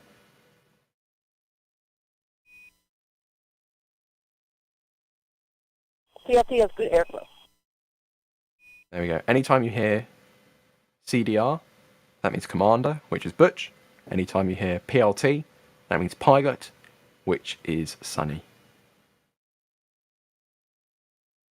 You from inside the white room. It looks like they're flicking through their checklists.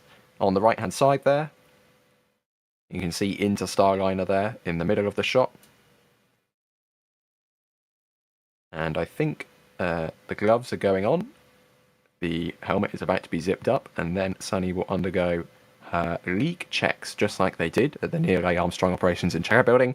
They'll do exactly the same inside Starliner, just like they did with Butch, to make sure that in the event that the suits need to be pressurized, they actually can pressurize and they do not leak.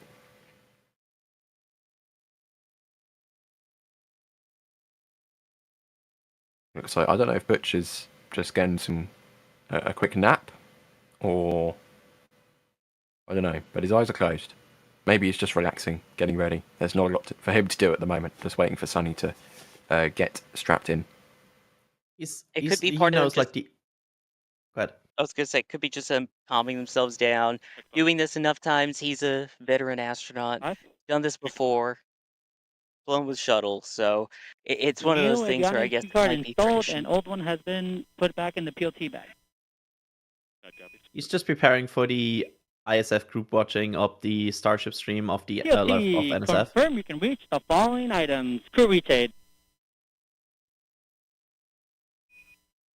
Check. Knee disconnect.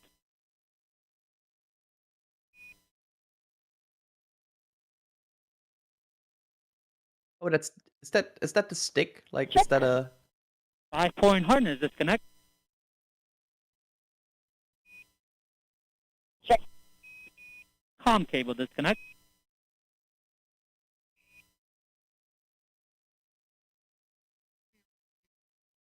Check. Umbilical disconnect.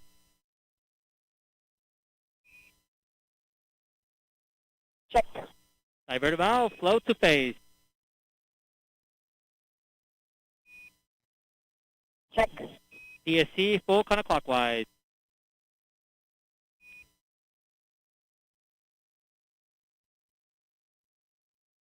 Check. Your A checklist.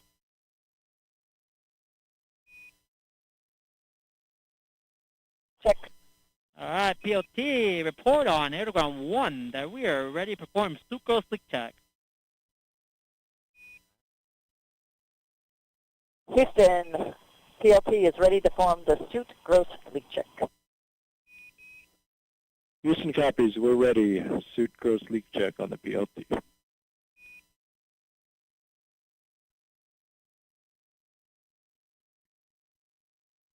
And moving into leak checks here of Suni. Helmet is on, getting zipped up. Alright, PLT, good airflow. Butch is still just chilling there on the right-hand side. Good airflow. Alright, let's perform sucrose leak check. Push and hold DSC. And moving into leak check.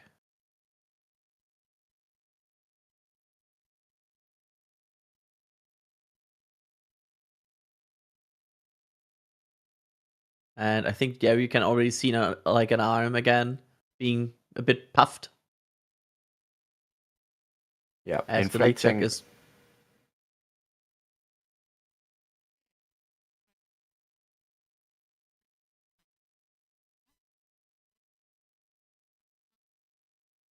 Looks a little bit like the Michelin Man, as we like Absolutely. to say. Alright, PLT, Lord, stay report focused, on huh? Aeroground 1 that sucrose leak check for PLT has been completed successfully. Nice! Houston, the suit gross leak check for the PLT has been completed successfully. Wonderful. Pilot confirming the pilot suit leak And check Houston is copies. complete A good successfully. suit gross leak check on the PLT. Thanks. PLT, perform contact on ICOM with CDR. So as Julia was saying at the start of the stream, the wind Alright, you can open is your visor now. pretty much non-existent. Weather wish it looks was. nice. It is hot and There you go. sticky. I can tell you that, at least here in person. The numbers, I'm sure, kind of reflect that, right, Ryan? Yeah, humidity 62%, temperature 31.1 degrees Celsius. That's Winds 11 Reminder, miles an it's hour, east 8:24 a.m. southeast. Eastern. Yeah, Yeah, yes. This is only get worse. Yes. Pressure a little low at 29.88 inches of mercury. Yeah, that sounds like you want some wind. Yes. Very sunny. Very, very sunny. Confirming both accelerometer for CDR and PLT are still on. Copy. Accelerometers remain powered. let's see where we are in the timeline then. We're at L minus 2 hours, 27 minutes, 35 seconds. We are still within the band, which is where the crew arrives at the pad, where they ingress into Starliner. Copy. I'll call it a decom. Up next will be hatch closure in just over an hour's time, at least according to the timeline. They may get that done a little bit early, which would be a good thing. Following that, we'll have the cabin leak checks, like we've just been seeing with the spacesuit, where they pressurize, make sure there's no leaks. They'll do the exact same thing for Starliner's cabin, poll for the terminal count, and then we'll get into the spicy end of the countdown. We'll see the arm retract, poll for the Atlas 5 poll for the go-no-go poll for the terminal count.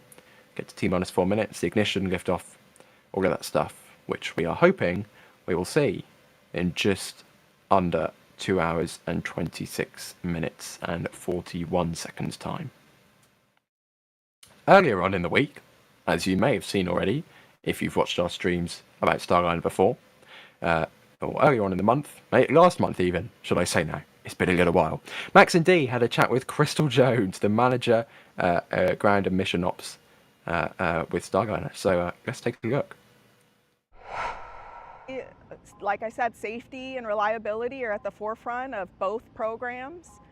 I think there are rewards in both. They're operated slightly differently. Of course, Starliner lands on land, Dragon lands in the water, so there's some operational differences there. Boeing subcontracts their launch vehicle with ULA, whereas SpaceX owns their launch vehicle, so there's some differences there. But overall, both human spaceflight programs, both again focused on safety and mission success. How do you view things changing once NASA deorbits the ISS and moves on to a more commercial space station? Or stations, I should say, plural. I think it's exciting. I think it's going to be a really exciting era in human spaceflight to have commercially operated destinations in low Earth orbit, and for us to certify vehicles or do a Delta certification to get to those low Earth destinations. I think, again, being commercial, it's going to drive the costs down. Hopefully someday in the future we'll have regular people that are able to go into space and enjoy low Earth orbit. They're the flights that are planned out, like the next 6 operational flights would be planned out. How much has NASA really been looking beyond that to the possibility of Vulcan and the like? So Boeing has done a study over the last year to understand what their future launch vehicle may be. We've gone right alongside them as they've done that study. They've looked at Vulcan. We've looked at Vulcan and what that Delta certification would look like. We're uncertain now what the launch vehicle is going to be past those 6 missions that they have on contract, but definitely working side by side with them for that eventuality. Have you had any fun or unique experiences or unique stories that you've been a part of that you'd want to share? One that comes to mind recently is getting to go out for a mission dress rehearsal back in January for recovery operations. So I got to go out to White Sands Missile Range and observe the recovery operations there, the dress rehearsal. The teams had a well-orchestrated operation there, and it was really neat to see from the ground perspective the teams all coming together and getting prepared for this crew recovery.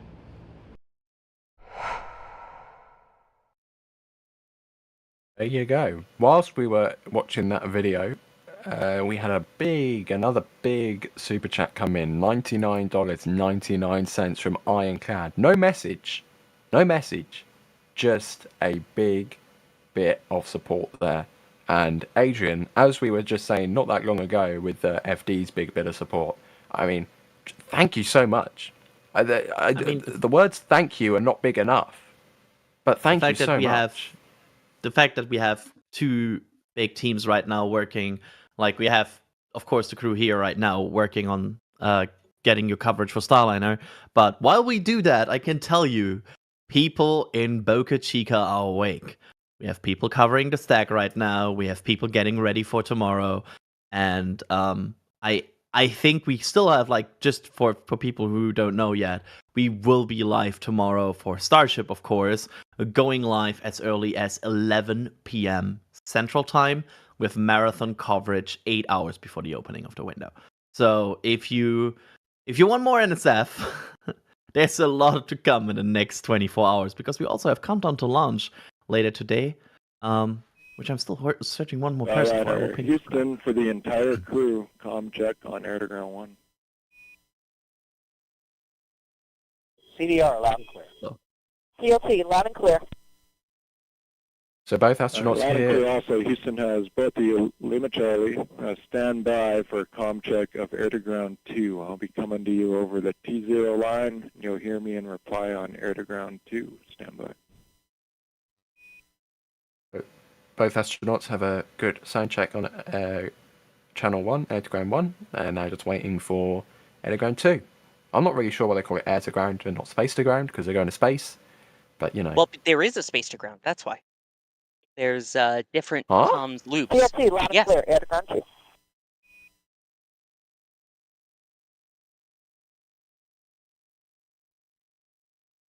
Yeah, you've got through the air. You've got the TDRS network.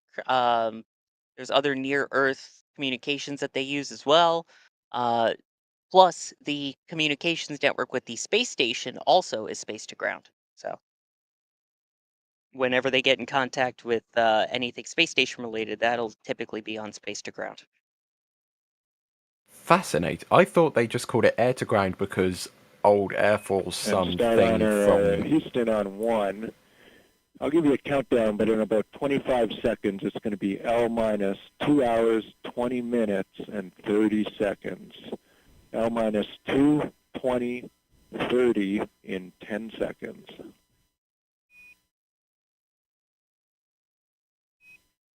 Starliner, I just assumed it was... 3, 2, 1, mark. L minus 2 hours, 20 minutes, 30 seconds. I assumed it was some kind of old thing from the Air Force days. Houston copies. And Starliner crew audio system checkout now complete.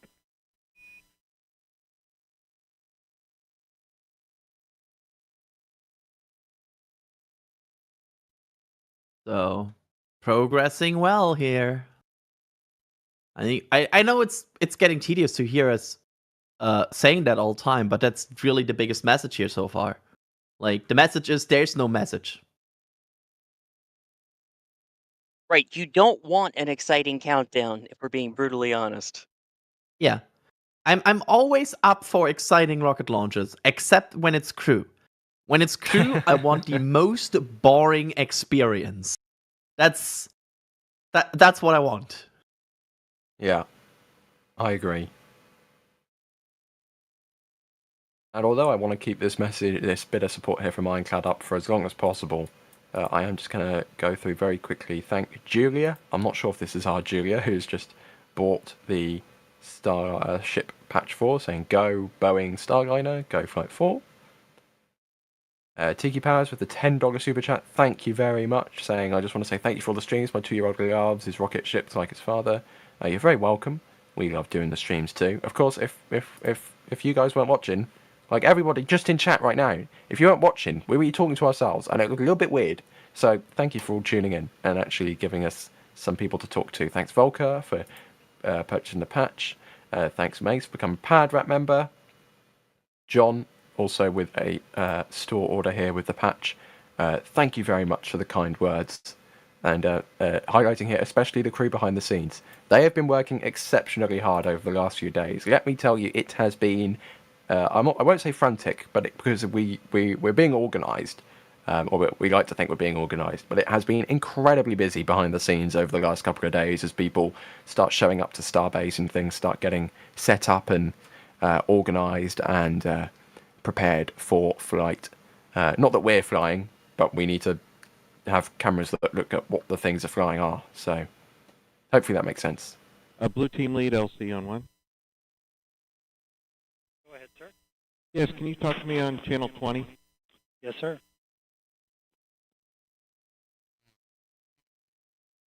I don't think we have access to Channel 20, unfortunately, but it'd be interesting to hear what they're talking about nonetheless.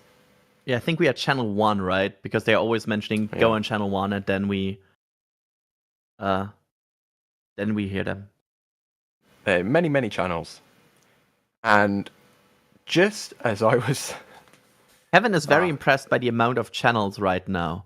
Kevin, I have a pro tip for you. You can just skip numbers. So you basically... You could start the cloud bots naming like one of them, I don't know, 85, and be like, oh, cloud 85 is now up.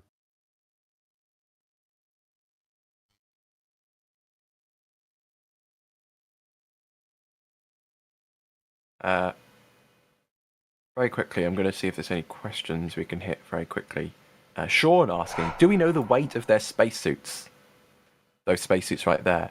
Adrian, I'm going to be pedantic and say, in 0G, nothing. Yeah, I mean, probably quite a lot in on normal situations, because these spacesuits are, I mean, they are more like pressure shells, right? They're more like habitation shells, kind of mini. It's kind of like a mini space capsule, where you have like the ability to hold pressure. They also hold all of kinds of other things. We know they hold fans. There's a lot of things in these spacesuits that it's not just a spacesuit. There's more to that. But it's also important to remember, like, mass-wise, these aren't EVA suits, they're IVA suits. Yeah, that's true. Sorry, good. I was saying, mass-wise, they're not terrible. Again, they're meant to be comfortable for the most part. Obviously, there's going to be some added weight, especially when you add in the fans and the life support systems, things like that. But not as heavy as, say, an EVA suit, as you mentioned, for actually spacewalking.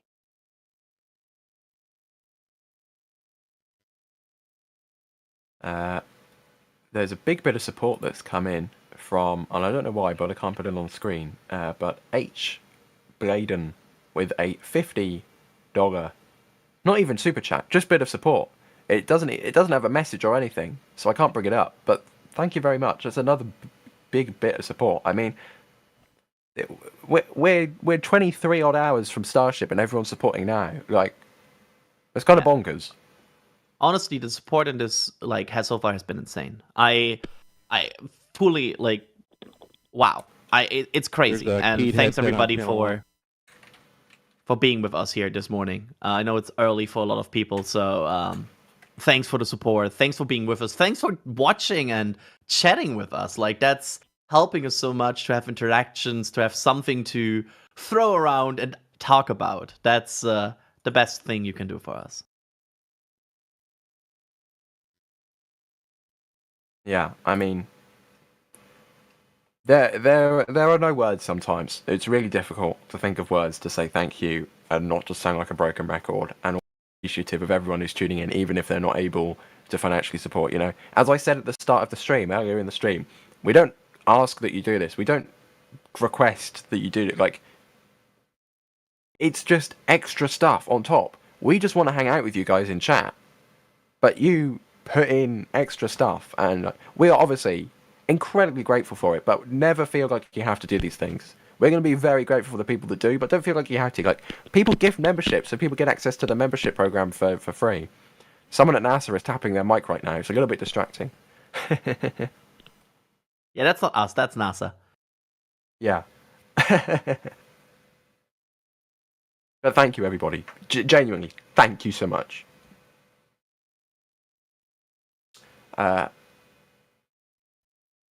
Six String Simpleton is asking, is there a blackout period for abort during ascent like shuttle? Sawyer, I think, if I'm correct in saying, Boeing and ULA have designed the ascent profile so that they can abort at any point. Am I right? Correct. Actually, in the most recent press conference, Tori Bruno of ULA was talking about that, how it's intentionally designed that when Atlas has done its job, Starliner is not actually in orbit, as it normally would do for, say, a satellite. And that is because it has to do a slightly northern kind of trajectory to take it towards Canada and along that coastline, but also so that it's a flat a flatter ascent. So that way, in the event, as mentioned, that there's an abort needed, you're not going super high, super fast. It's more leveled out to make it easier on the loads on both the vehicle and the crew. Sounds good. Thanks, Sawyer. Of course, those abort opportunities are available all the way up the coastline, off the coast of the US, off the coast of Canada, and also off the coast of Ireland as well, because the trajectory for today it's 51.6, I believe, 51.6 degrees inclination, which basically means northeast from Florida.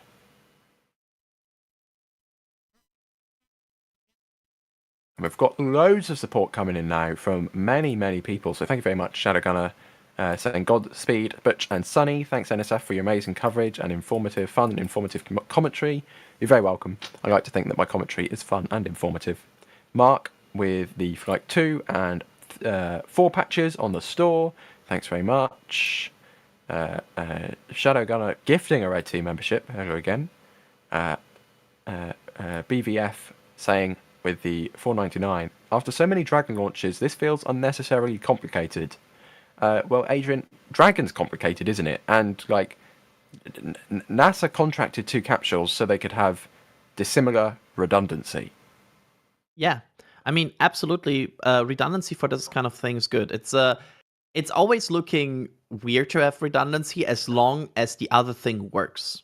That's always the situation, because if you're NASA right now and Dragon works flawlessly all the time, right, which it does right now, which is great, then you always sort of get questions like, do we need this? Is this right, really? But the other way around, you have to also view it like, imagine a situation where, due to an issue, Falcon is grounded for a year.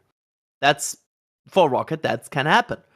So then you're at NASA, and then people ask question, why don't we have redundancy for that? So there's always scenarios, and redundancy is a good thing. Redundancy is a thing where, of course, you want to make sure you have your access to space secured. Also, I don't think there's that much more complexity in this flow and countdown versus Dragon, because this kind of is the same. Like the whole comm checks, the whole leak. But yeah, it's different. Yeah. But just because it's different doesn't mean it's more complicated.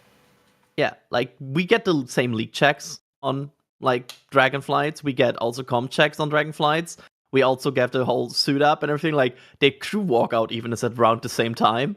I mean, this is like I wouldn't say this is less complicated than Dragon, and that's just because there's 2 humans on board. ECS, so you want to shake everything. Adjust TI flow rate to 170 pounds per minute. Roger. So, yeah, I mean, it just comes down to the fact that if you have 2 humans on a capsule, you want to check everything. So, exactly. I don't This view is it a as... precious payload. Yeah, very. It's the most precious payload, basically. You don't mess with this kind of payload. Yes. And not just because they live in Texas. Bob Fillmore gifting 5 Red Team memberships. Thanks very much for that. And William as well, purchasing the patch off the store. Thanks very much, William, as well. Oh, and Greg with a $4.99 saying, "I wish I could match the 550 super chat. Thanks for what you do." You don't need to wish for that. You know, we are grateful for everything, and don't feel like you ever have to do something. Right? That's not. We don't want people to feel that way. Some people in chat are like, "Sorry, I can't super chat." Like, no. Just hanging out in chat. That's all we want. We just want to hang out with you guys. So, thank you, but don't feel like you have to. Is what I'm trying to say. Well said.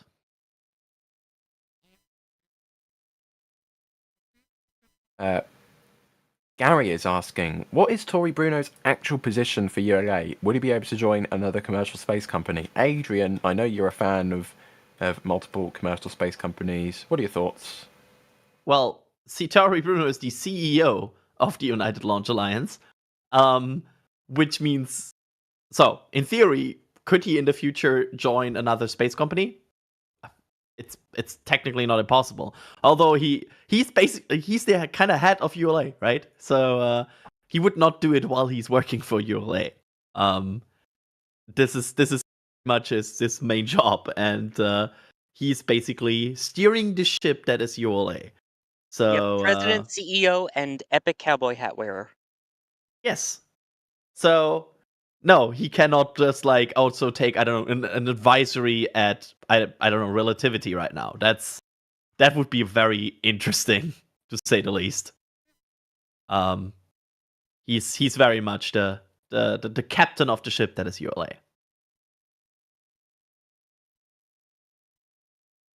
Let's have a look through here. The 20-minute vent is asking, is it my time yet at NASA Spaceflight? No, it's not. This isn't a Falcon. So unfortunately, it's not going to be your time today. It's a 20-minute vent.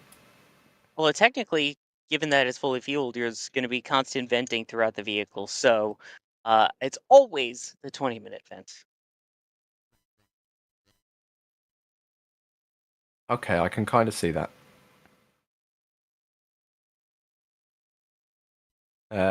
Korthos is asking, what is the crew capacity of Starliner? Is it autonomous like Dragon for docking? Adrian?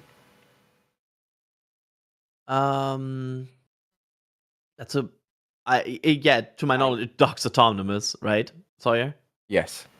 Yep, exactly. It is a completely autonomous vehicle. Again, there's always crew intervention, and I'm sure with the crew on board, being the fact that this is a flight test, the crew will likely do some hand flying, but in terms of the actual docking portion itself, that is done autonomously.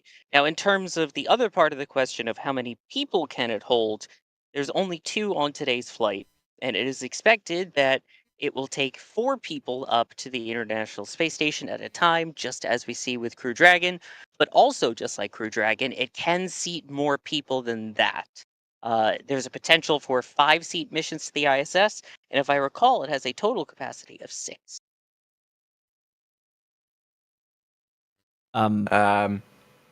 So, do you remember like 5 minutes ago when I was saying you don't have to do these things? What? We got another $500 super chat from Chris Laub. What? What's happening?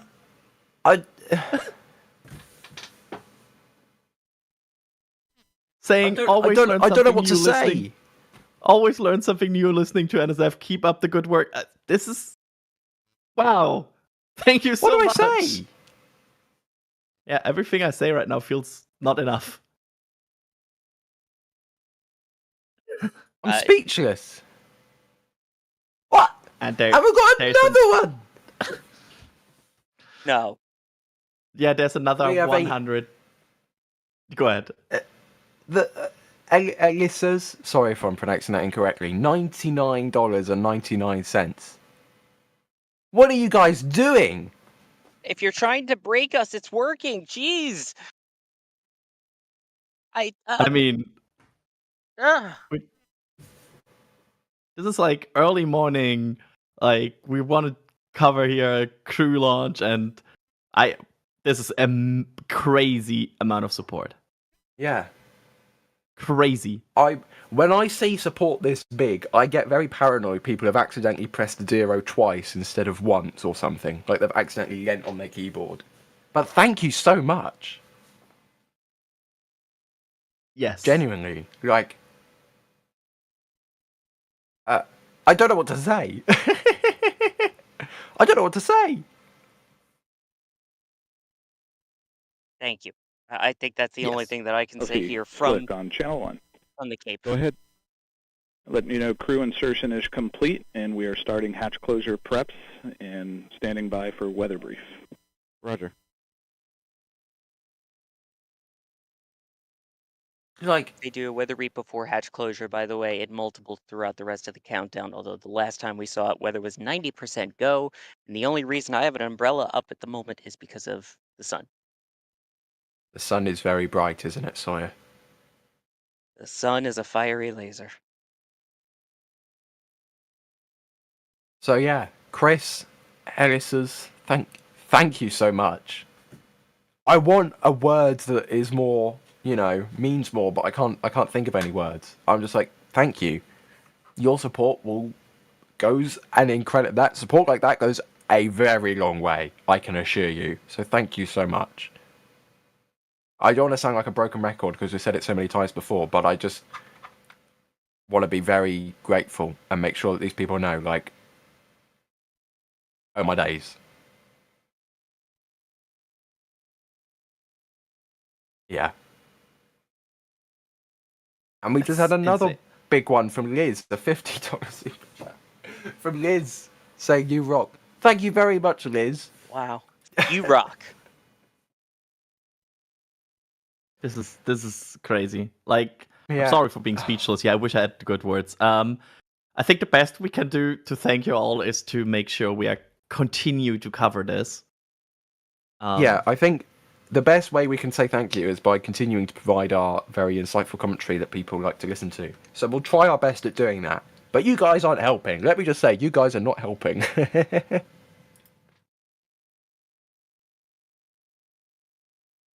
And an update from ULA.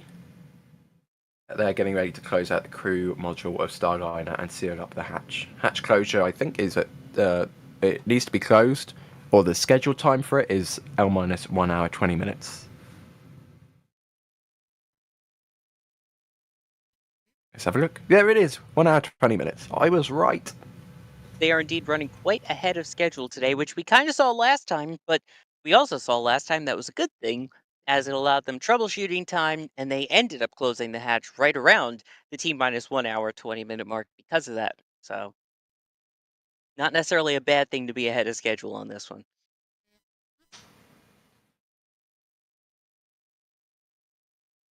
I mean, again, I'm sorry. I'm Adrian, a broken record here, but I'm exactly the same.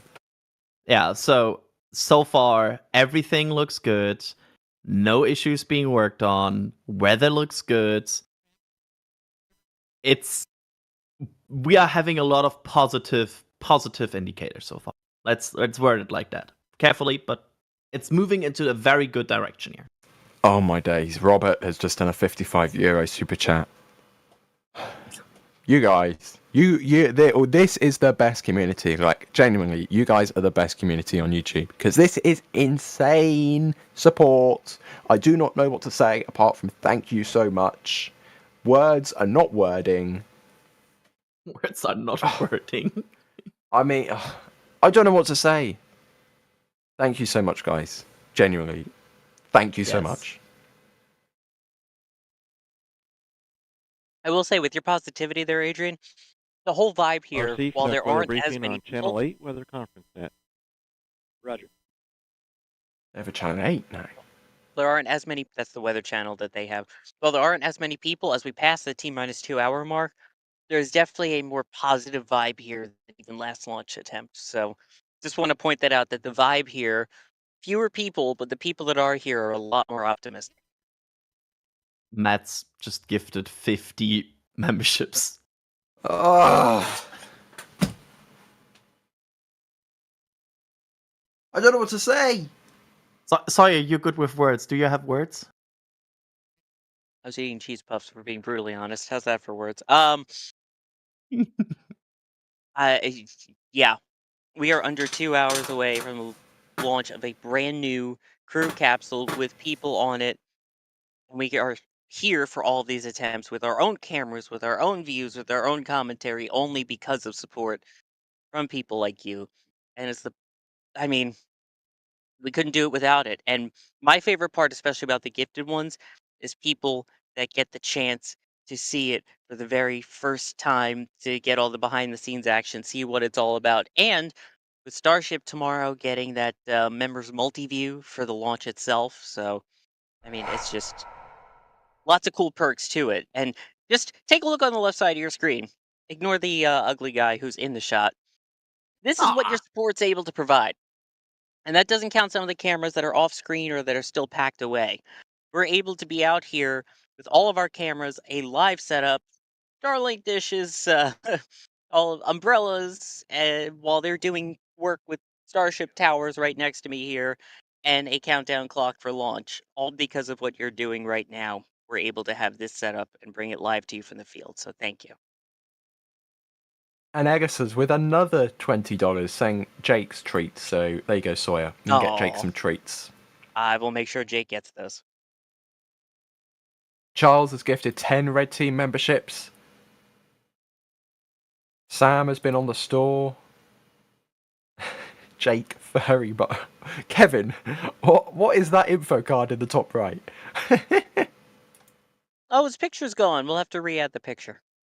Yeah. Al, We are thank under you very 2 much hours for the away 199 and the 499. Sorry, Adrian. I'm going to rattle through this as quick as I can. All the support in the queue here. Telstar86 1999. Thank you very much for the support and the kind words. Jake Max Q gifting a Red Team membership. Thank you, everybody. I'm going to try now and hand it back to Adrian and steer the ship back on track for some insightful commentary. Oh, and Dean just gifted 5 Red Team memberships as soon as I said that. But anyway, Adrian, try and steady the ship a little bit. These people want some insightful commentary. Yeah, absolutely. We are less than 2 hours away from the potential launch of the Starliner CFT. Just as a reminder, this launch window is instantaneous. So the L- clock you see in the top left, that's the only moment they can go today. The rocket is already paused or holding at T-4 minutes, and the countdown clock on the top right is the L- clock, which is now catching up as they are preparing the crew, getting ready to launch. Both astronauts, Barry Butch Wilmore and Sunita Sunny Williams, are already on their Starliner capsule Calypso today. And basically, everything so far is looking well. With this, now the remaining steps will be that at some point we will see complete hatch closure, then they will verify the integrity and basically that the capsule is good to go, and then the blue team will depart the pad as both Boeing and ULA are getting ready to launch this vehicle. We will get some more polling, both of the Starliner team and of the Atlas V team, closer to T0, which will, of course, if they are broadcasting it on the net, bringing to you. And yeah, so far, I dare to say it looks like a very good day to go to space. I agree with that. The sky is beautiful. There's a few clouds, but they don't matter. They're not the big clouds that do the lightning. And we now are about 45 minutes away from that T-1. Said it again. L-1 hour and 20 minutes hatch closure checkpoint in the timeline. Kelly is asking, I'm up at Playa Linda and there is almost 0 wind today. Does the amount of wind affect the way rocket launches sound? Sawyer, as the person currently on comms at the press site. ECS LC. How? ECS? Adjust the ISA temperature to 145 degrees Fahrenheit. Roger. Sawyer, how does the wind affect the way that the rockets sound? Well, helicopters affected first, so hang on just a second. You got a helicopter going over your head. It flew directly overhead as you asked me that, one of the NASA security helicopters. Anyway, yes, the weather plays a major role in how a rocket launch sounds. Obviously, if there's wind going towards you, that is going to help increase the sound, as opposed to if it's going away. If there's no wind, then the next major factor is going to be the humidity. And while we saw earlier it was only 66%, I can tell you it feels like it's a lot stickier than that. And when you have that heavy, humid air, the sound tends to linger and it tends to be a bit boomier as it kind of resonates. I don't know the complete science behind it, but the more humid it is, the deeper and more intense the sound. So don't worry about the lack of wind, but as much as the humidity is probably causing everyone out there to sweat, it will help with the sound. Sawyer, I have a follow-up question for today's mission for you. This mission became fairly critical also for ISS operations, right, in the recent few days? I'm sorry, what was that? This mission also became a bit more critical to ISS operations in the last few days, correct? Thanks to some technical things on ISS. Oh, I see. You're into that discussion. LTS someone. Oh, my days. Go ahead. Step 200 L2 balloon cycle task is complete. Roger. Thanks, yes, NASA, take for away a pun. interrupting that horrible pun. I was gonna say take away a pun token, NASA. It's fine. Yeah, the water processing system that they have aboard the ISS that takes uh, not clean water, including sweat and urine, and processes it into potable drinking water, has kind of malfunctioned. Typically, the urine goes right through the processing system. With the processing system out of order, they've been having to use tanks and bags and other ways to store uh, the urine that would normally be going through and becoming drinking water. They expected the part to last till about August, and there was a new part that was going to be going up on the next Cygnus resupply spacecraft. However, they realized with it breaking down sooner than they expected that they had a spacecraft on the way up. So they removed some personal items essentially from the crew, basically suitcases with shirts and more customized grooming products, shampoo, things like that, and replaced it with the part for the urine processing system. Uh, don't worry, there are still generic clothes and toiletries and things aboard the ISS already, so it's not like they're going to be there without brushing their teeth for the entire time. Do you know if the It's astronauts have any preferred kind of brands of washing products, like shampoos or things, or do we not know? Dry rinse because there's no shower aboard the ISS. They should get a sponsorship deal. That would help a little bit of NASA funding, maybe. I don't know. Colgate And for an out of this I mean, world smile.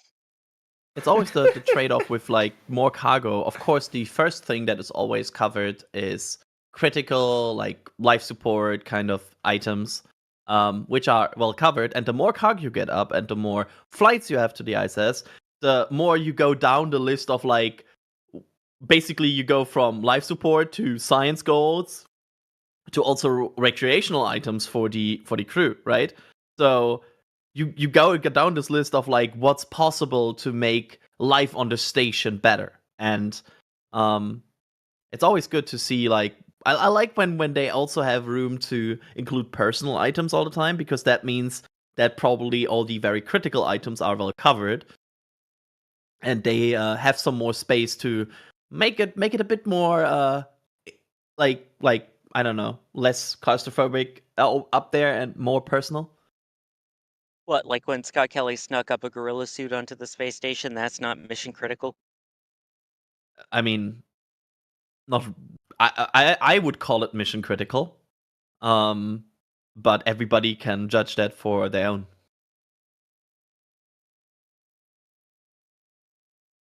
I guess it depends who you ask. Gavin with the £5 super chat asking, going to Florida with the family soon and plan on visiting the Kennedy Space Center. Are there any special requirements to view a launch or viewing area? Thank you guys. Well, Sawyer, we have a video about that, don't we? We absolutely do. How to view a launch, and I'm sure one of our lovely moderators in chat will, I believe there's a command for it to link directly to that video.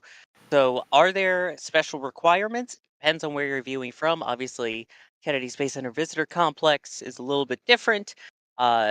It's paid entry, and then there are additional launch viewing options and tickets and things.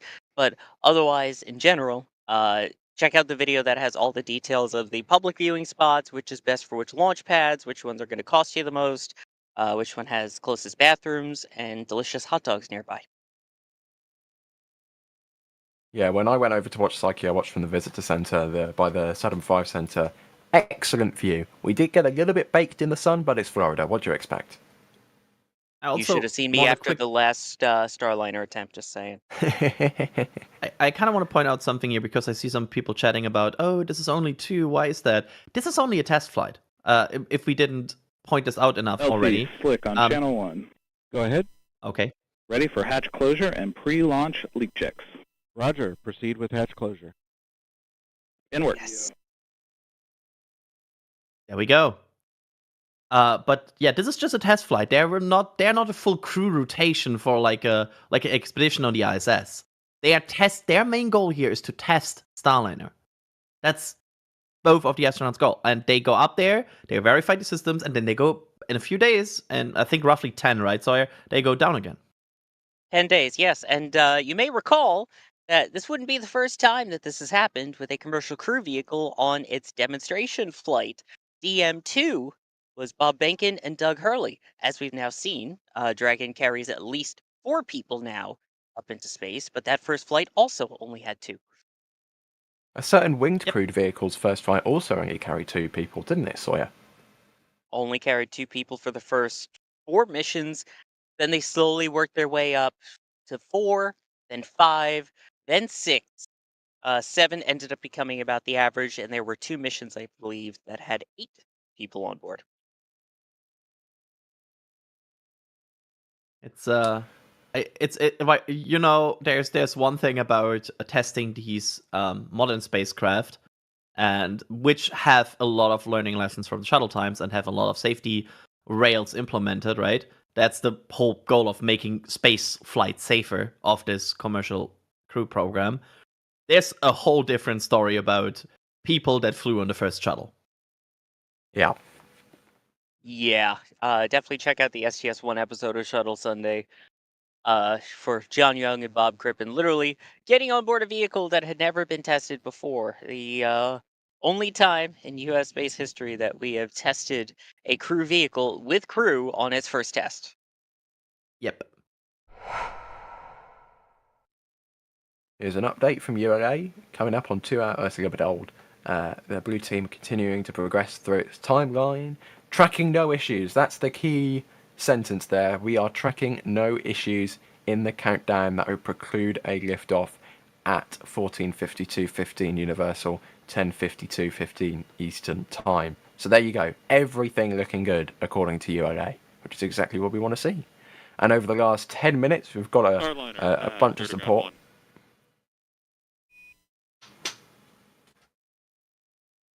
Starliner, go ahead.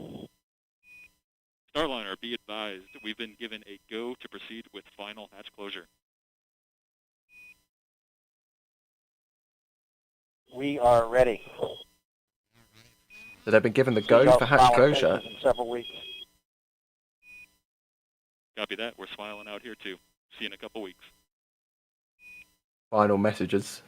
Well, not final messages because they'll still be able to talk to each other, but you know what I mean.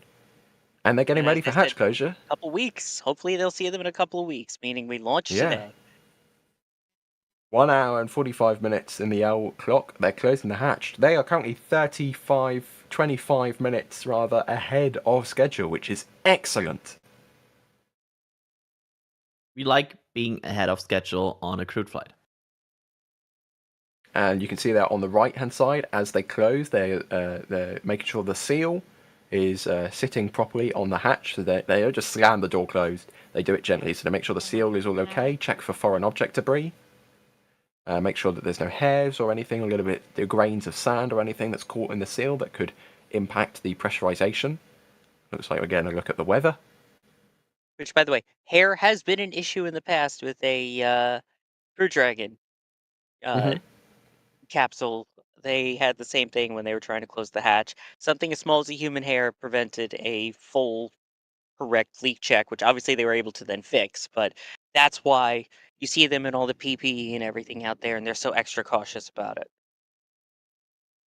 Also seen some people asking, will they launch ahead of schedule if they are still good, or do they have to wait? They have to wait. There's Blame the ISS and orbital mechanics. Yeah, the ISS cannot just speed up right now because they're ahead of schedule.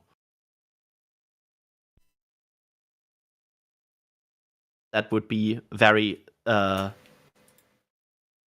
interesting. Yeah. Just before NASA decided to go on the net again, or ULA rather, should I say, Boeing maybe, I don't know.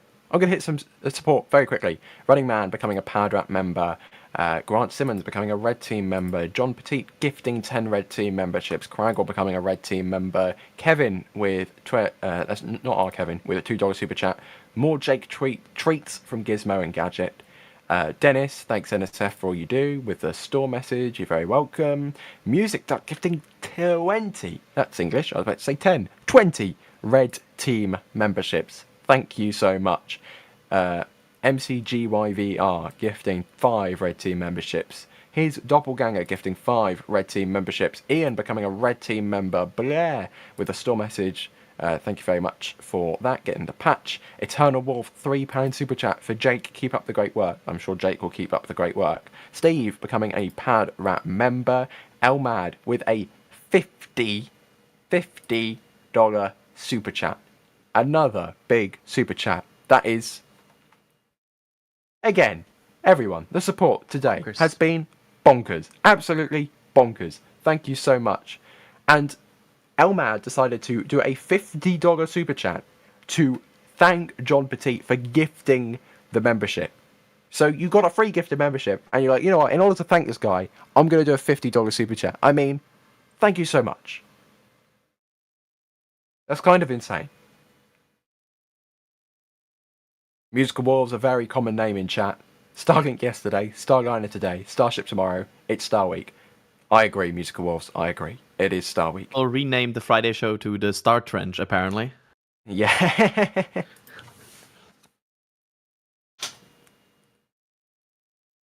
Oh. And you can see the hatch is, it's it's physically fully swung closed a bit, but obviously they're still checking it for foreign object debris. And you can see there's a little panel on there that's still open, so it's not closed yet. They're not ready to leave, but it had the big hatch part is now swung over.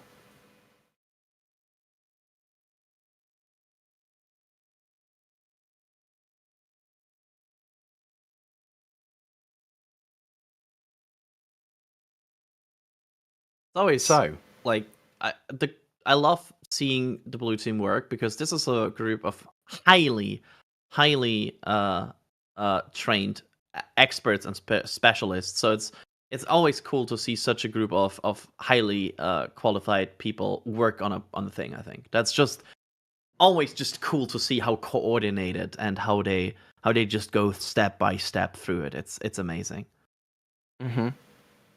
And I've been chat moderators, I apologise, but as we approach team L minus 1 hour, 40 minutes, I've been instructed by Kevin Michael Reed, our producer, to ask everyone in chat, where are you watching from? And let chat explode. And whilst that Germany, happens, by the way, for the record. Thanks, Adrian. I wasn't sure. Launch Complex 39 press site, Kennedy Space Center, Florida. And that's a Sawyer Flex. Oh, don't worry, the Sawyer Flex is stuck uploading to Google Drive. Whilst chat explodes, I'm going to very quickly thank this €10 super chat from Indulis. Sorry if I pronounced that incorrectly. Saying, need a little math help. A friend on a trip is currently on Reunion Islands. Do they have hope of seeing tomorrow's Starship re-entry? I believe, if I'm correct, that's near Madagascar. So if they look south and it's dark, there is a possibility. Maybe. So many Europeans in chat, by the way, today. You can see what time zone. Well, it's channel 1. Go ahead. Hatch closure complete. Roger. It's still pretty early in the US, so that does kind of make sense. European represent. I see Bremen. Nice. RC Horseman gifting 10 Red Team memberships. Go ahead. Start Centaur engine chill down. Roger. Arm control LC. And arm control. Power on correct disarm hydraulic heater as required. Roger. And Valuna has upgraded to become a launch director member. That is the second highest support membership there is. That is... Thank you so much, Valuna. And as we take a look at the timeline, we're at L-1 hour 39 minutes, but we've already checked off an item at L-1 hour and 20 minutes. We are 19 minutes ahead of schedule. This is fantastic news for today's launch. They've really nailed down the timeline here over the last couple of attempts.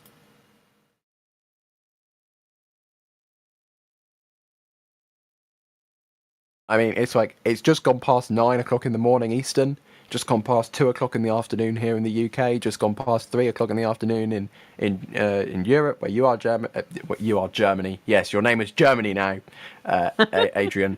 You can tell we've been on commentary for a little while. But yeah, this is a midweek Starliner launch. There's people tuning in from everywhere. It's kind of bonkers. I mean, it's a crew launch of a new vehicle. I know, but it's not exactly prime time, is it? Like, we've got so much support, and it's the middle of the day. This is so unusual, but so appreciated. Absolutely. Starliner, Houston, Airground 1.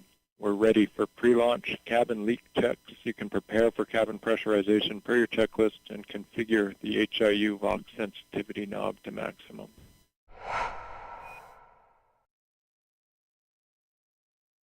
Here they are. Now performing leak checks. All right, that's in work. To make sure that hatch is properly closed.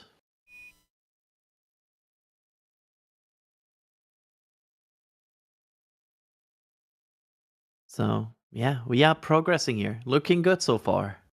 Yeah. It's a little bit annoying this camera isn't higher up so you can see the hatch without the blue team in the way. But either way, we're grateful for the views nonetheless.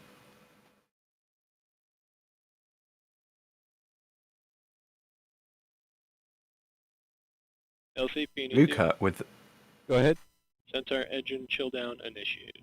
Roger. Oh, that's interesting. That's on the second stage. Luca with the €5 All right, super Houston, chat. cabin vent valve cap is removed. Starliner, we got the vent valve cap removed. And so Starliner, ground team's going to perform cabin pressurization. The caution will enunciate for cabin P high and cabin PPO2 high. As a function of that high cabin pressure, you can acknowledge the alarms.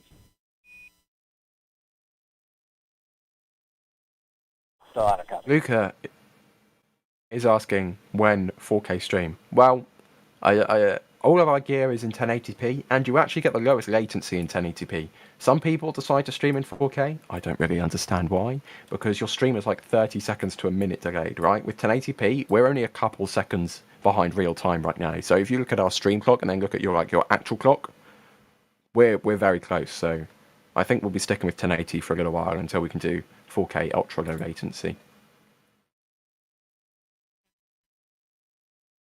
And yeah, they're working towards cabin pressurization, which is another item on that timeline, which is in not now. So they're ahead of schedule. English, it's not now. We are less than 100 minutes away from the instantaneous launch window of Starliner today. It's getting real. Yeah, let's do a nerve check.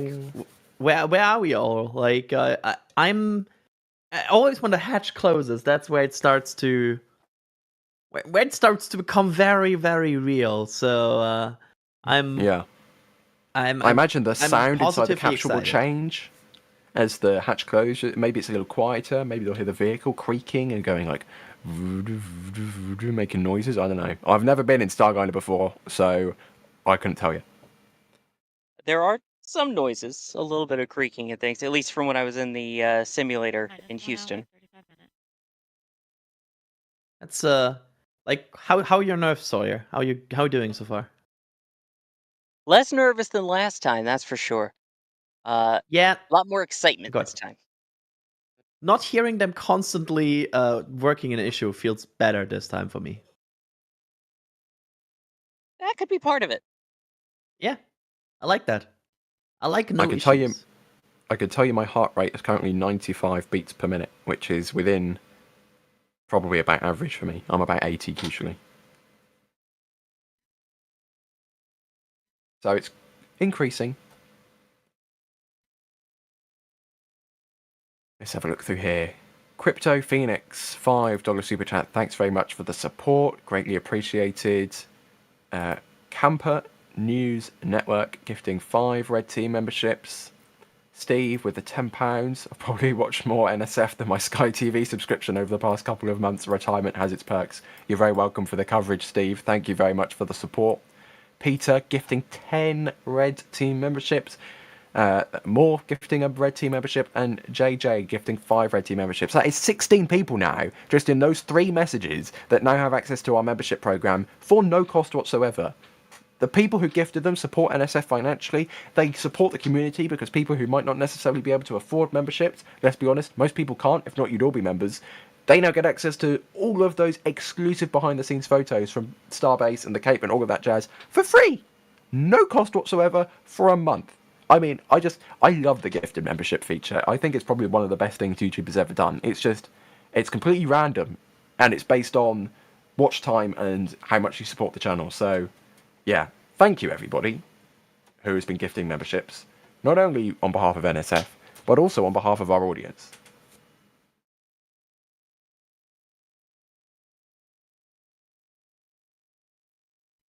We are certainly getting here. Brandon is asking.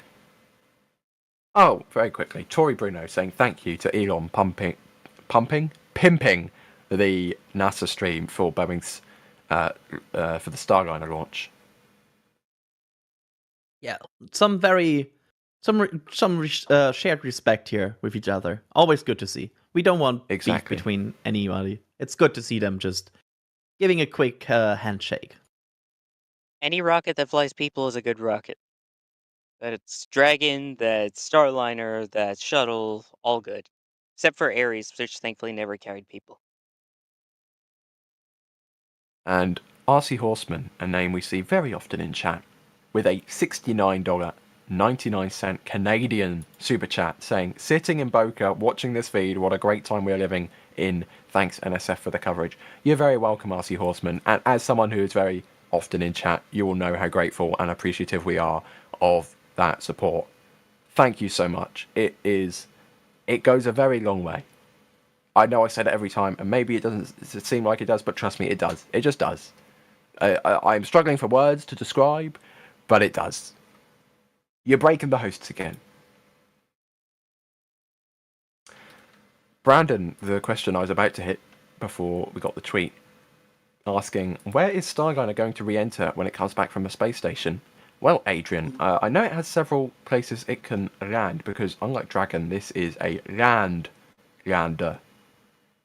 Yes, and there are different backup zones depending on when and what exactly is the time. One of them, for example, is White Sands, but there are different zones where this vehicle can touch down on the ground all over, depending on what's needed based on the trajectory and everything. So yeah, but it's basically, it has nice bags that it will inflate at the very end, and then it can land on the ground somewhere, in contrast to Dragon, which lands on the water.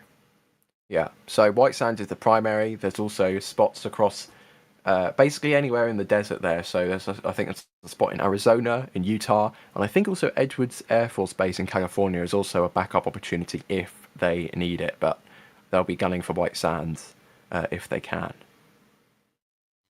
Butch appears to have closed his eyes again. I mean, you can always get a good nap in. Yeah. Let him rest. He's about to go to space. As we are now 10 seconds away from L-minus 90 minutes to go.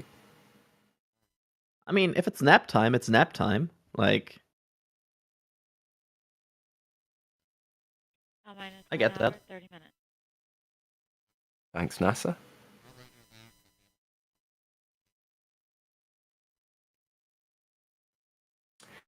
Kanan is asking, I don't think this will happen, but if Starliner gets cancelled or takes too long, what can take its place? Dream Chaser ?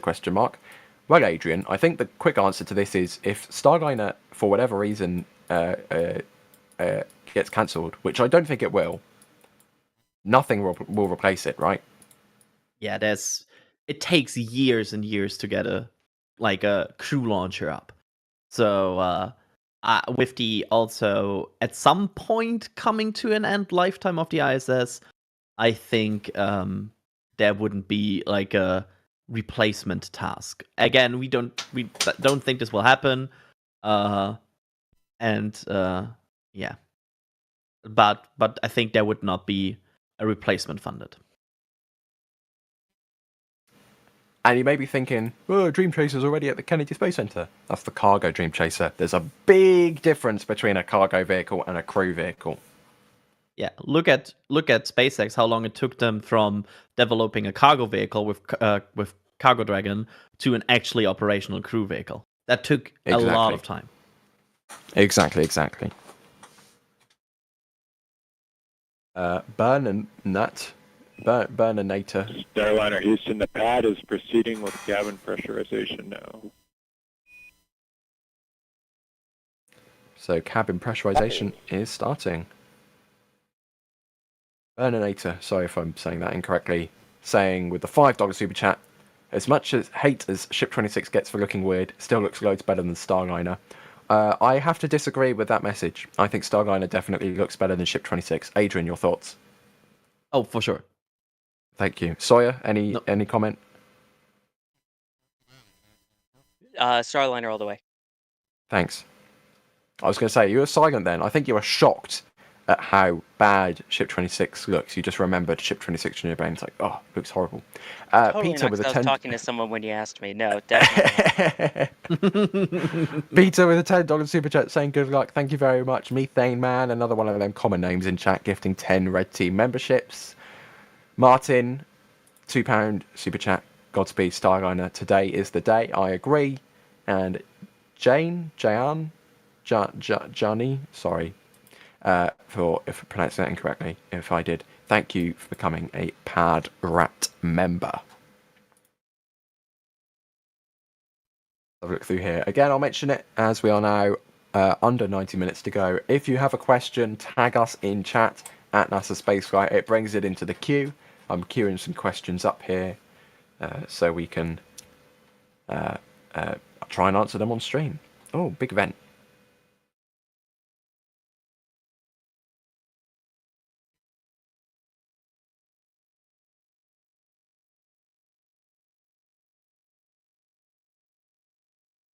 I love that our commentary is now resorted to vent. Yeah, that's the attention span we just had there. I mean, yeah, it's a crazy thing because in the last attempt we couldn't stop talking about all the different things and investigations and what's not happening, and this one is it's just ticking down.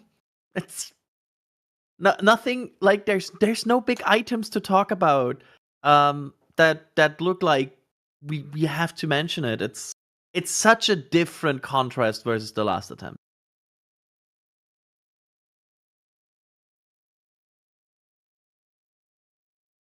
Peeth is asking, I'd love to hear you talk about the differences between Starliner and Dragon, design, objective, etc. Well, Sawyer, if you're around at the press site, they both competed for the same contract, so theoretically they can both do exactly the same things, right? Well, yeah, they both bring people to the ISS and back, along with bringing things up to the ISS and back safely. That's the main thing. In terms of the difference, I guess it would be that size-wise, they're about the same, carry relatively similar number of people. They have up and down mass. I guess the difference being you've got the unpressurized trunk on board Dragon.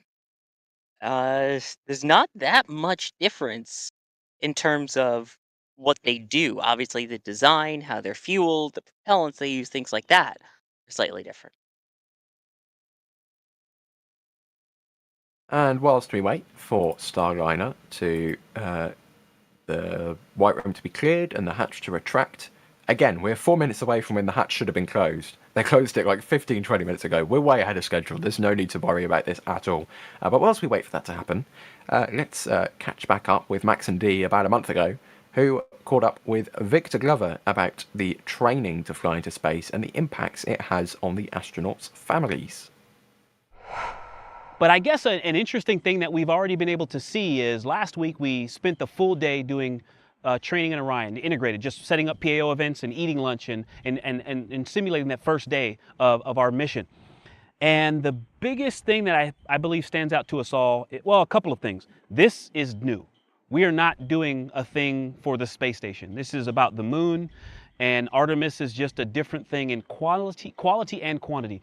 And something that Butch said to us as a crew, we met with their crew to just have some handover, and he said, small spacecraft mindset. Even though they're going to the space station and you sort of, go to your castle in the sky, we are going to live in Orion only the entire mission.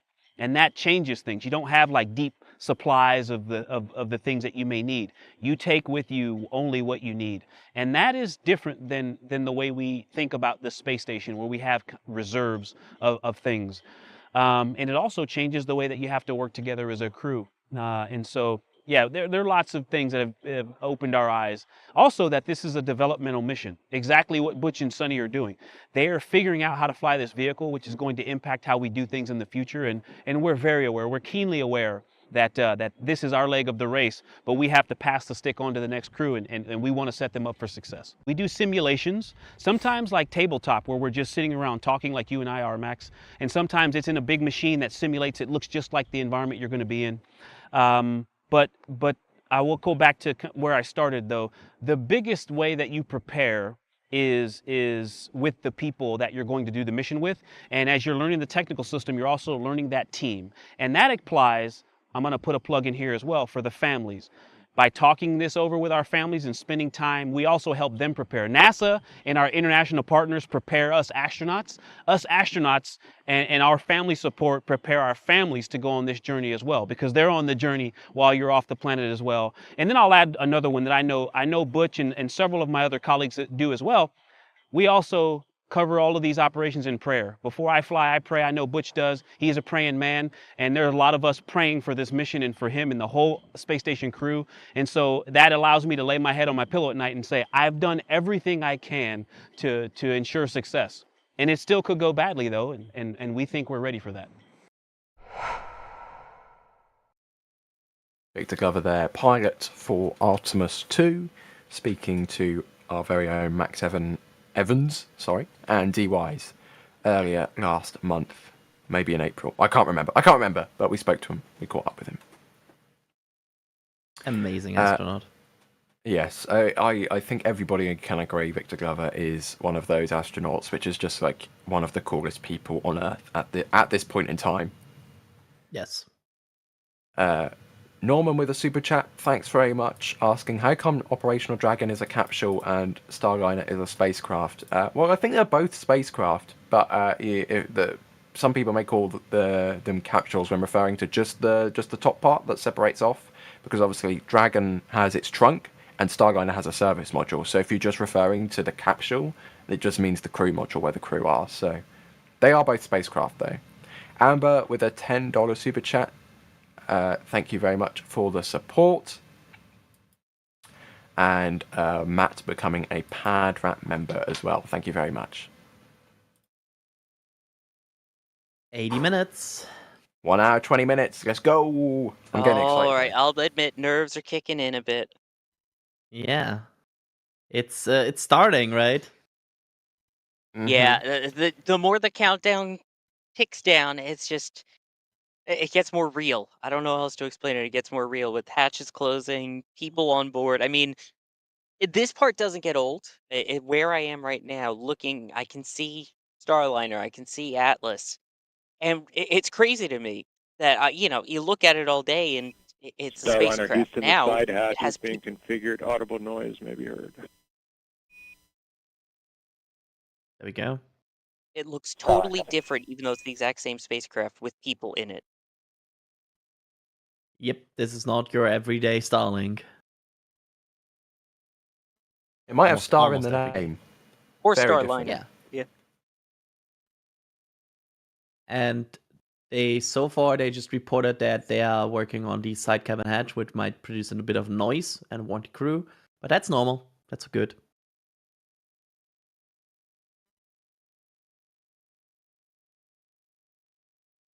And I think they're working on that little panel there. It's difficult. It's hard to see because of the crew. But as we said, the hatch was closed about half an hour ago, ahead of schedule, and they are now working on just finalising, locking it up, making sure it's all sealed properly. There's no foreign object debris in the way, like hairs or grains of sand or dust or anything like that. Making sure that it's all good to go and locked up.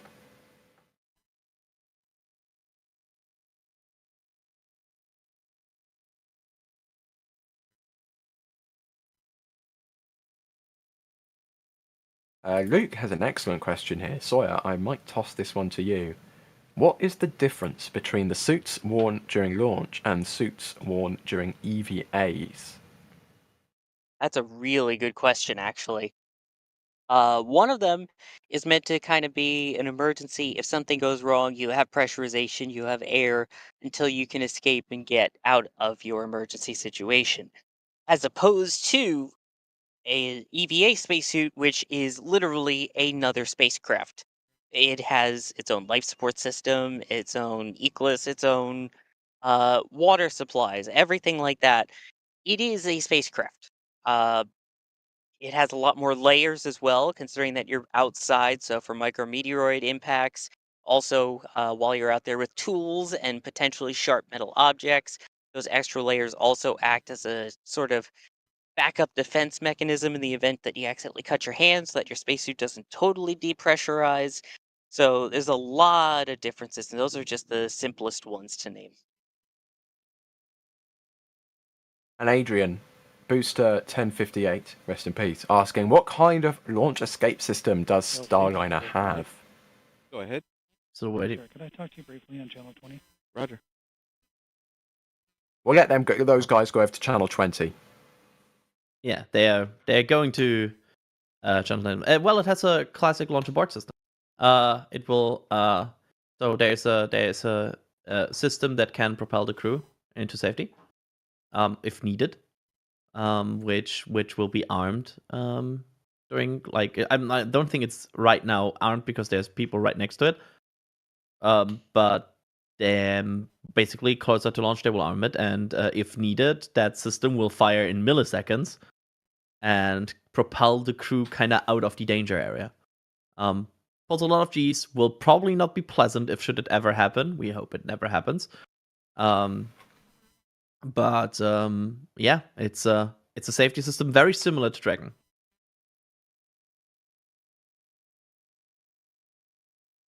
Let's have a look through here. Native Exception asking, why is it okay for Atlas to sit there fueled and Falcon may only start fueling once everyone has left? This is a big philosophy thing, Sawyer, as someone who's at the press conference with Tory. He likes to talk about ULA's philosophy quite often, so I'll toss this one over to you. I mean, there are two totally different ways of fueling is really all it comes down to. There's the fast fill, and then there's the sort of slow fill. Each has their advantages and disadvantages. SpaceX is obviously, it means you could have the crew on board, wait till the last minute, load it up, and just go. Less risk of issues, topping off, things like that.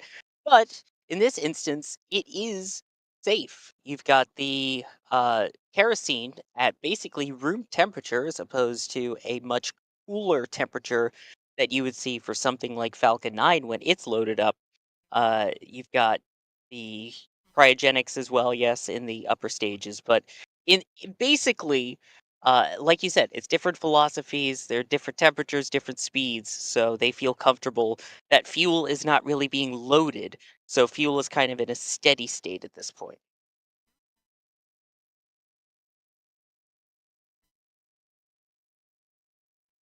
Have a look through here. I'm going to hit some support quickly whilst Butch and Suni wait patiently inside a Starliner. There it is, beautiful shot. I love these helicopter shots that spin around. I don't know, those looks so pretty. Yes. Terminator with a $5 Aussie super chat with no message, but thank you very much for support. JM87, £2 again. Thank you very much for support. Terminator again with a 10 Australian dollars. I can confirm SpaceX isn't broadcasting Starship Flight 4 at the moment. You're watching a fake scam channel or something. Yeah, exactly. If you want to watch an actual stream, go to our channel, press the notification bell on our stream. We can assure you that one is legitimate. And Daniel with a store message, thank you very much for buying the patch. A reminder, SpaceX does not stream on YouTube anymore. They stream exclusively on X. And if they ever mention cryptocurrency of any kind, get out of there. Get out of there. Yeah. You can be assured that all of NSF streams are always the official, not official streams, but we're legit. We are a legit organisation of many, many years. So our streams can be trusted with that there. And no bitcoins on this one. No bitcoins, and we have a notification button you can press right now on the channel for the Starship stream. When are we going live again, Adrian? 11 p.m. Central, 8 hours before the opening of the window. There it is. So you'll find a little notification button there. Look at that. Made by that channel trailer, by the way, made by D. I think it's brilliant. If you want to watch that, go to the Starship stream after Starliner. Don't go there yet. Be patient. Put on the brakes. You can go there after Starliner. have a look through here. What else have we got coming up? Khaled asking if they finish all the preparations earlier, could they launch before the set T0? Adrian, the answer to this is no, isn't it? Yeah, the position of the ISS doesn't change just because they are ahead of schedule. They need a certain position of the ISS and a certain trajectory of Atlas to get where they need to go, and that is not adjustable here. So, no, they will have to wait. And Luke is asking, how long ago did Boeing get this contract? The same time as SpaceX, right? And Sawyer, if I remember correctly, they were both awarded at the same time, because it was the same contract between SpaceX and Boeing. Exactly, yes. This was the same commercial crew program contract that was awarded to both Boeing and SpaceX. And I always like pointing this out that up until about 2019, they were at almost the exact same point in their development, which was good. That was what we wanted. We were hoping that both spacecraft would come online sooner than later. In December of 2019 was the first orbital flight test of Starliner, which unfortunately did encounter an issue, forcing them to complete a second orbital flight test. However, then in January of 2020, just a month after OFT, we saw the in-flight abort success for SpaceX's Crew Dragon. So they were really, really close until they ran into some issues. But you want to take the time. Yes, I know it's annoying waiting and all of that, but crew safety is number one. And so I'll also throw you this question from Supercat asking, why did they pick Atlas V? I assume the they in here is why did Boeing pick Atlas V? Well, it's a vehicle that is flight proven. ULA currently has a 100% success record with the vehicle. They were able to crew rate it, as they were able to do with Falcon 9 as well. Basically, make it so that it is safe to have crew on board. There are no blackout points with this vehicle as well, so that at any point whatsoever, the crew can abort if something goes wrong. And yeah, reliable. And at the time as well, also, they were being rapidly produced. Now that is not the case, kind of running out of engines from Russia as they were originally built in Ukraine, and I'm sure you can put two and two together there. And now the transition over to Vulcan. However, there are still Atlas V's, 6 of them, that are already built and ready to launch Starliner missions.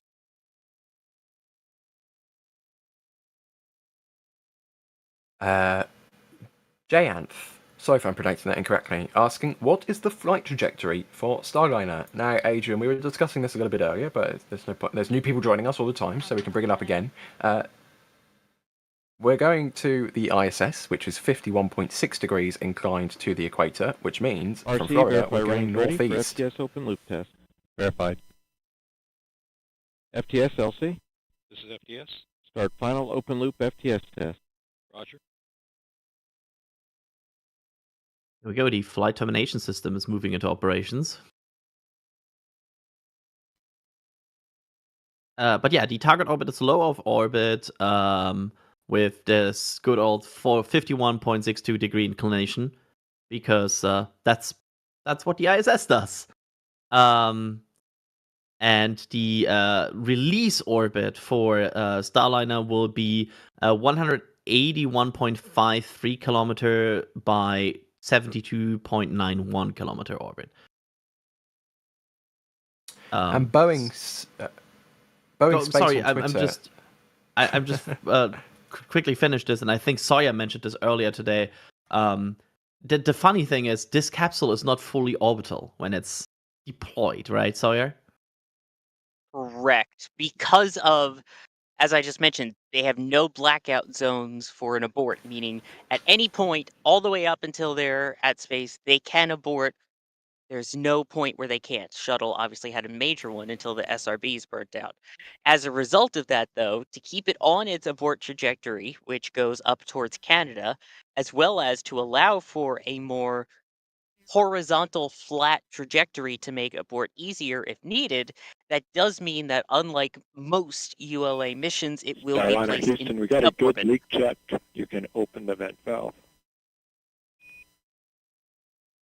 All right, copy. Good leak check. That valve is coming up. Roger. That's what we want to hear. Yep, and then at T plus 35 minutes, the spacecraft using the service module will put itself into an orbit. And Boeing Space confirming on Twitter, Sawyer, if you want to take a look at this as well.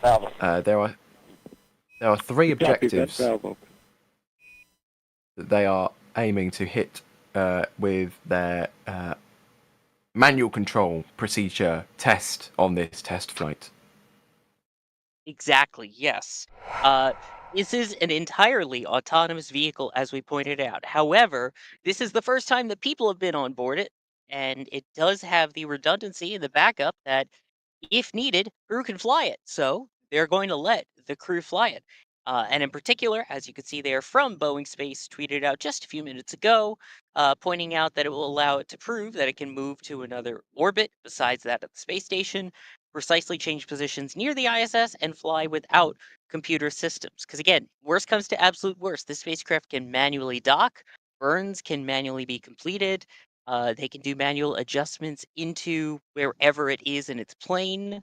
All of this can be done by hand, although obviously computers are preferred. So they're going to play with their spacecraft a little bit. It's a test flight. They're going to test it all. Indeed, indeed. Transam is asking, what do we think will replace the ISS? Well, Adrian, NASA have thought ahead. They're doing contracts about this, aren't they? We've got some commercial space stations coming up. So I would add that there's like basically 2 ways how you can see this as a replacement. We have, of course, the commercial space station contracts, which NASA has already given out, which basically study a possibility to get space stations of commercial companies into orbit. And NASA would basically just rent space and time on there.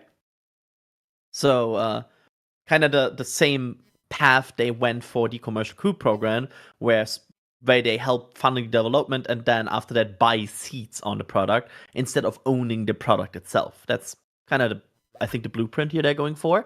On the other hand, there's also, of course, Gateway, which it's not a LEO space station like the ISS or these replacements, but also would orbit the moon and would be a NASA-operated space station around the moon. So I think there's like 2 paths here, what you can see as like replacements. Yeah.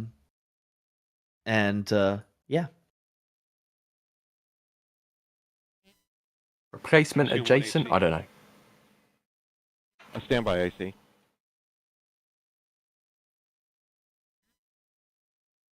Standing by, I guess. Let's not remind people who AC is. Oh yeah. Oh no. I guess I will remind people that AC is the anomaly chief. Sorry, proceed AC. Yeah, we've got similar indication of CSIA thrust section temp of getting close to its limits, similar to what we had before. We'd like to have a discussion on 6 about potentially. Roger, please convene the anomaly team and provide a recommendation. We'll go. It's going too smooth. Go ahead. Requesting permission to perform Centaur LO2 transfer line reach up. Roger, proceed. Blue team lead, LC on 1. Go ahead, sir. Roger, Centaur LO2 is performing our reach hill operation. Roger, I'll alert the team. So it sounds like something is near to hitting its limit, and launch control temperature is near to hitting its limit, and launch control is basically like, all right, we'll let you guys convene, figure out the solution, and then come back to us on channel 6, I think they said. Yeah, and it sounded like it was related to Centaur. Yeah. Centaur. Some Centaur temperatures are about to hit limits, and they're discussing that. I think that's what we just heard. Exactly, and they're going to decide the next step forward, which could just be that they've seen it before and they continue. As mentioned, they apparently had noted this at one point, so we shall see. Yep. But this doesn't mean like I see people like, oh, it's scrap. No, it's not. They just anomaly. They just contact. We have a good cabin vent. You can close and cap the vent valve per your checklist. Configure the HIU Vox sensitivity knob to desired levels. Copy that, in work. So Starliner itself is working absolutely A-OK, everything fine, just a little thing there they noticed on Centaur. That's it, they've just noticed it so far. Yep, and again, they are just investigating something that is not as they like it right now, and that's normal. That's a good procedure to go, and we will see. They resolved several anomalies on the last attempt, so this might also be resolvable. Multiple, in fact. The Brevard EOC has confirmed that they've activated our launch support team in preparation for the ULA Atlas V launch for that window. So one of the indications we look for, they've used a picture of an Atlas V with a fairing, but okay, it's close enough. It's close enough. And I think that's also 5 solids as opposed to 2. Starliner, we copied. Cabin vent valve closed and cap. Good config. Talk to you again in a few minutes. Okay. So it sounds like these things are going okay as we now approach to, I got close but I didn't say it, L-1 hour to go.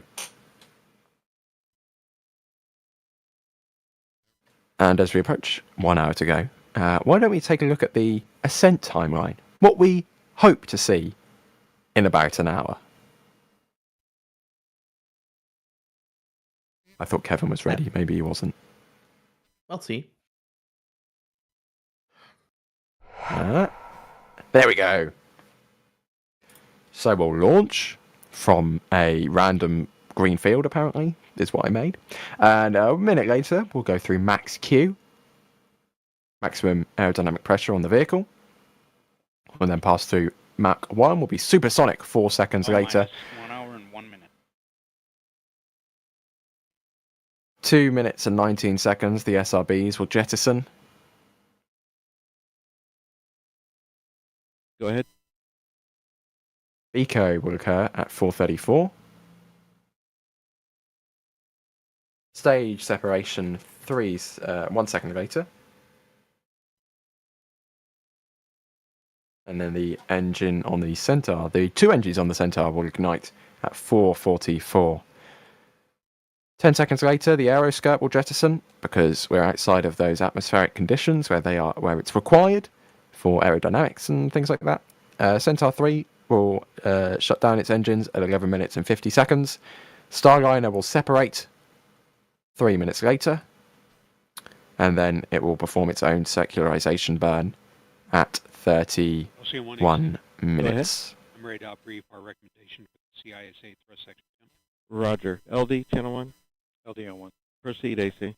Okay, as noted, the trend on this temp is very similar to what we saw the other day. All the other N9 components are well within band, so to avoid nuisance alarm at time, we're going to recommend that line item 390 be disabled. Roger. Copy line item 390. LC concurs. LD? LD concurs. Roger. RLM? LC? RLM on 1. Roger. Please disable line item 390. Active. So they do not think that this, they have observed this in the past, and they do not think this is, like they see other systems and other parts of the system that are working as expected, and they are basically just disabling right now this one part of the, I guess, the sensor. That what I'm getting here? Like anybody? Yeah. In fact, I recall line. Go ahead. Line item 390 has been disabled. Roger. I remember specifically mentioning line item 390 last time. RLM is the red line monitor. Their red line monitor basically is if it goes above or below a certain line, it triggers an alarm. So what they're doing is they are disabling the alarm so that if it does go above that line, as they called it, you won't get a nuisance alarm, considering they're expecting it and everything is normal. Go ahead. Yes, Operation 55, Step 270, FTS open loop test is complete. Roger.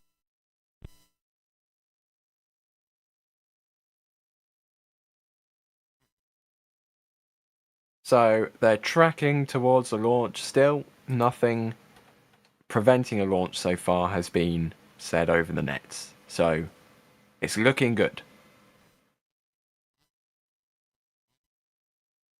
And we are, of course, below 60 minutes at this point.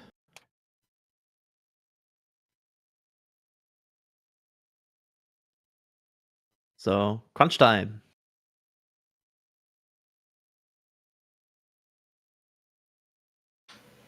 You say crunch time, but they seem to be pretty relaxed in the White Room. Which is what you want. And I then know. hopefully everything is going well with closing up the hatch, and then they will depart the pad and get out of the danger area.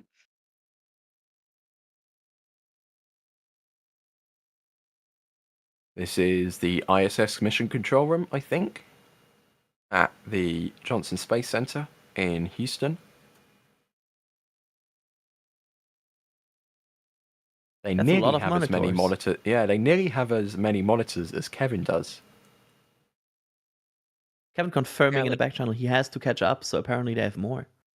Oh.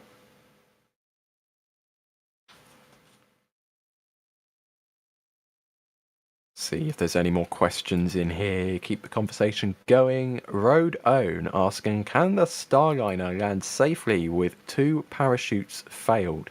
Adrian, do we know?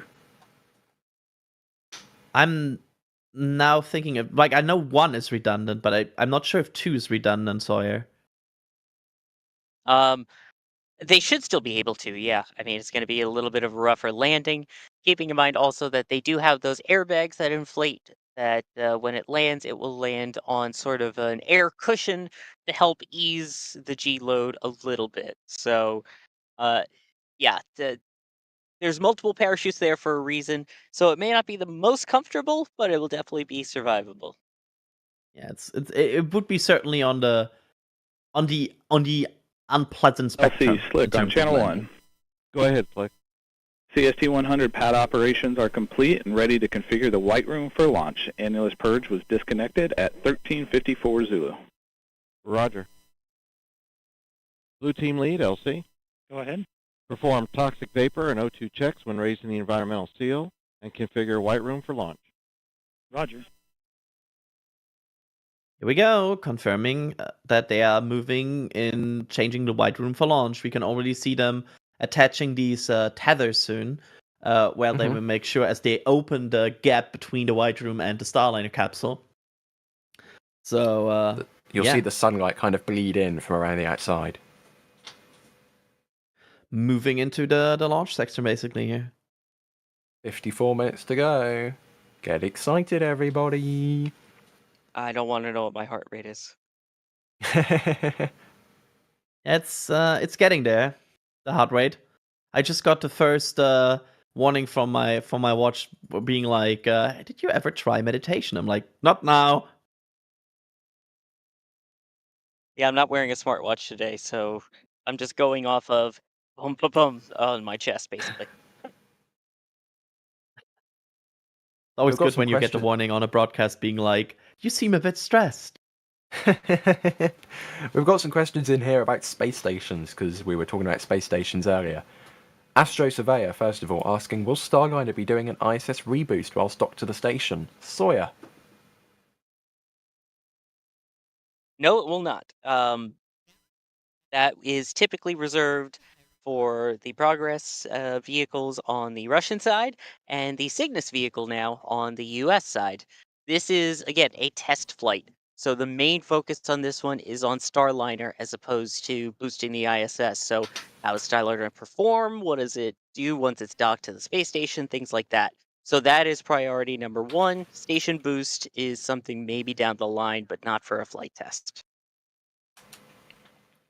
And Leighton is asking, do we expect a significant time gap between the retirement of the ISS and the first operational commercial space station? Well, Adrian, Axiom is going to start building their station on the side of the ISS, Yes. so no. The idea is basically that these stations would be up as before even the ISS goes down. Basically, no downtime whatsoever in LEO space station operations.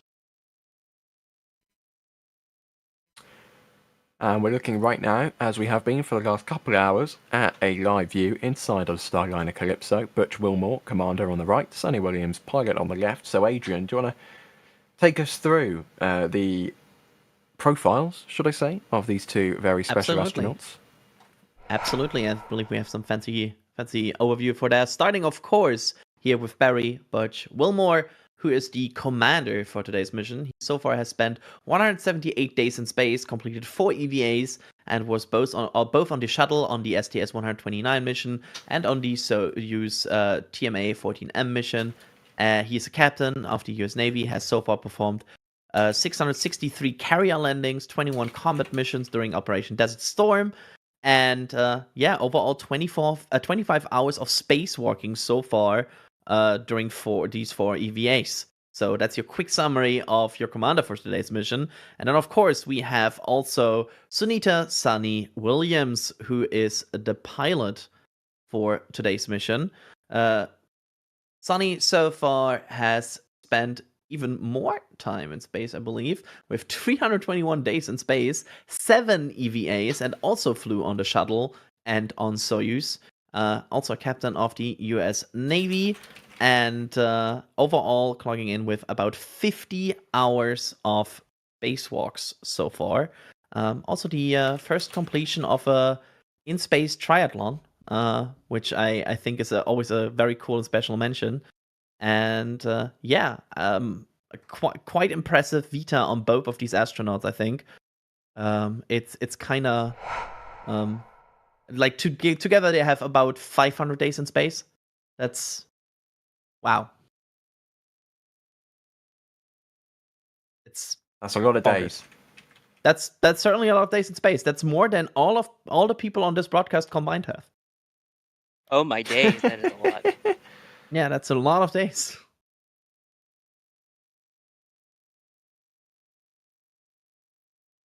So yeah, that's your quick overview, as we are just 50 minutes away now from the launch, instantaneous launch window of Starliner to the International Space Station. We heard them earlier just having some look on some temperature sensors, but they discovered that it's no issues for today's launch. They disabled that sensor, and now it seems like so far they are not working any more issues. And everything looks good to go as we are crossing the 50-minute mark. And we've got a bit of support coming in over the last 20 minutes or so. Terminator with another $5 Australian, thanks very much. Nate with $5 Canadian. Conservative Space Nerd with a $20 super chat, thank you very much. Kirito gifting 5 Red Team memberships. Mato Kyo becoming a Red Team member. Rocket Chaser watching from Boca Chica with the $10 super chat. I think you should get an email if you receive a gifted membership, or you'll just notice that there's a little badge next to your name. I've never received one, so I'm not sure. JD Brown with a $5 super chat. Why does NASA use stuffed animals as zero-G indicators, and how does the selection work on crewed space flights? Sawyer, I'll toss this one to you very quickly. It's honestly up to the crew. It has become a tradition that the crew gets to pick what their zero-G indicator is, and typically it's related to family or kids or something along those lines, hence why you usually see a stuffed animal of some kind. Neil has become a Padrat member. Ninja Decimator, that's a name we see quite often, gifting 5 Red Team memberships. And Ian becoming a Red Team member. Thank you very much, everybody. And with less than 50 minutes to go, Sawyer, as we heard earlier, you went on a little secret mission to interview an astronaut. Yes, the Sawyer Flex, I got to meet my 108th astronaut. However, this time I got to share it with you. Here is an interview I had just a few hours ago with Jessica Whitner. If I could start with your name and your astronaut class. Yeah, Jessica Whitner. I'm a member of the Flies, the latest astronaut class. All right. So first off, excitement levels for today, getting actually out here to see Starliner. How is it? Yeah, super excited. Oh my gosh, couldn't have asked for a more beautiful morning right now, right? Like in a couple hours, we're going to launch Starliner on their first flight, and I'm just so excited I get to come out here and watch it. Well, I'm glad you're able to come out and see it too. So obviously as one of the newer astronauts, you've kind of gotten to join in right as the commercial program is kicking up. What has it kind of been like in the astronaut office with all of these commercial missions, both resupply and crew now? Well, it's super exciting time because we have more access now to get up to the International Space Station. This is just one more step. It's just, one more vehicle that can get us up there and provide cargo and crew and help us execute our mission up there. So I think it's such an exciting time because there's so many opportunities that are coming up, and they named us the Flies because they think we're going to fly a lot. So excited about it. What's coming? There you go. So as a newer astronaut, what kind of training do you guys end up going through?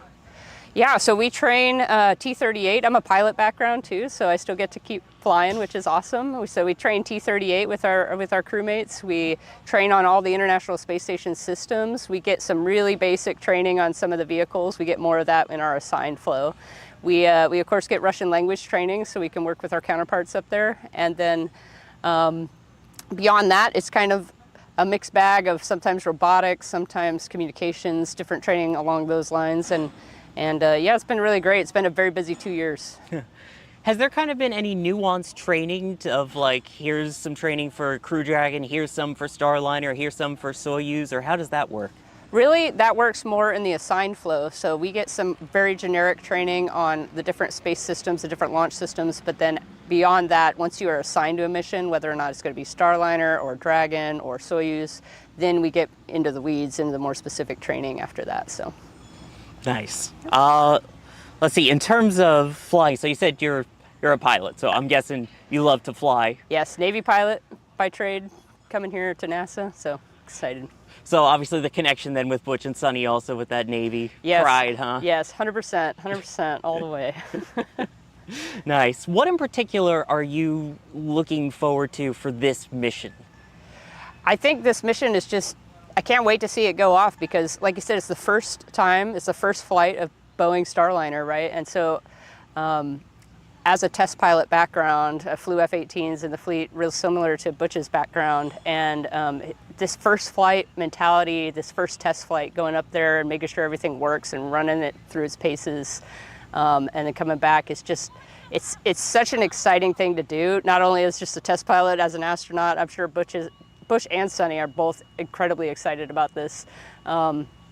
And just to get to watch that and see the process and see how we're going through all the different steps, looking at all the different risks, working through all the issues that come up as a test flight, making sure we're knowing everything before we hit the button. And I think it's just incredibly exciting to watch that process. And really, you don't get it very often. We don't get to test new vehicles very often. And so to see that and be here in the office when that's happening it's really wonderful. And is there different training for the newer astronaut class as well, considering that not only is there the private, but now there's also Orion and SLS coming up? There is. So we do some geology training, and I believe the previous class did geology training as well, but we actually do get some lunar fundamentals and learning how to pick the right space rocks, in the event we get put on those Artemis missions. And those are on the table too, right? Not just ISS, but we could be on those Artemis missions, which is just a whole nother excitement level for me. I would love to go to the moon and be able to bring back that science for the people on Earth. And so we do get some of that training. We did two-week trips with some really amazing geology instructors to learn about the geology of the Earth and how that applies to the moon and how that applies to Mars. So it's awesome.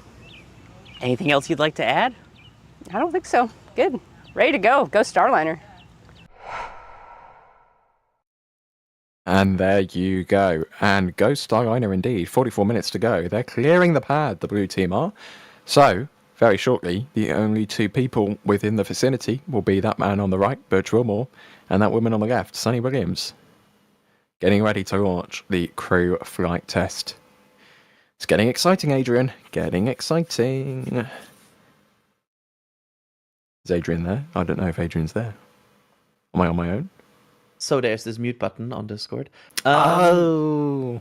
Yeah, it's an interesting device. Yeah, certainly. We are for 43 minutes away. Everything looking good. Crew's departing the pad. And we are just 20 minutes away or so from the Starliner pole, where the Starliner team will be polled go no go before then at L-8 minutes the the Atlas team, or like the whole launch team basically, will be pulled go, no go. So yeah, it's we are getting deep into the countdown here once again. Butch and Suni, they do look relaxed. Very relaxed. And got some more questions coming in here about Starliner. Joni, sorry if I pronounced that incorrectly, asking, a dual-engine Centaur is only used for Starliner, ? Sawyer, I believe that is correct. That is correct, exclamation point. See the flight control? Go ahead. Yeah, Operation 60, Step 110, L-3, primary steering file adjust underscore AV085_06 with SDL CRC 1 Echo Bravo Charlie has been verified and loaded into the Inca. Roger. There's I that think that's the adjust flight file profile. we talked about. Yeah. Yep. I wonder if Yeah, it's you like wanna uploading explain that, something by to the way? Google Drive.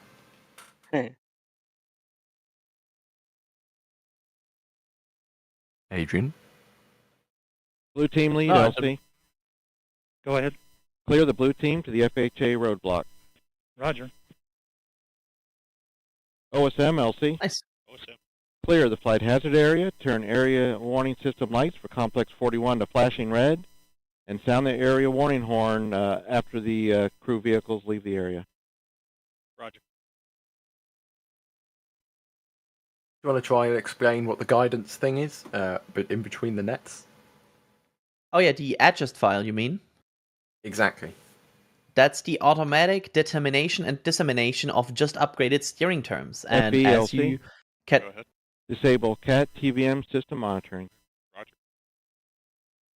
as you can probably adjust from that file. The file is basically the latest wind steering system data and basically steering data that is uploaded to make sure this rocket is going.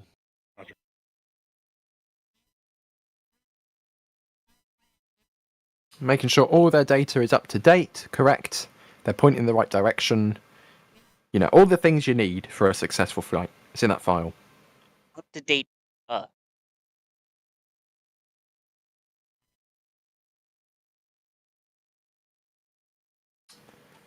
And Celeste, sorry if I pronounced that incorrectly, is asking, can Starliner launch on any other vehicles, and what is the plan after those 6 Atlas rockets?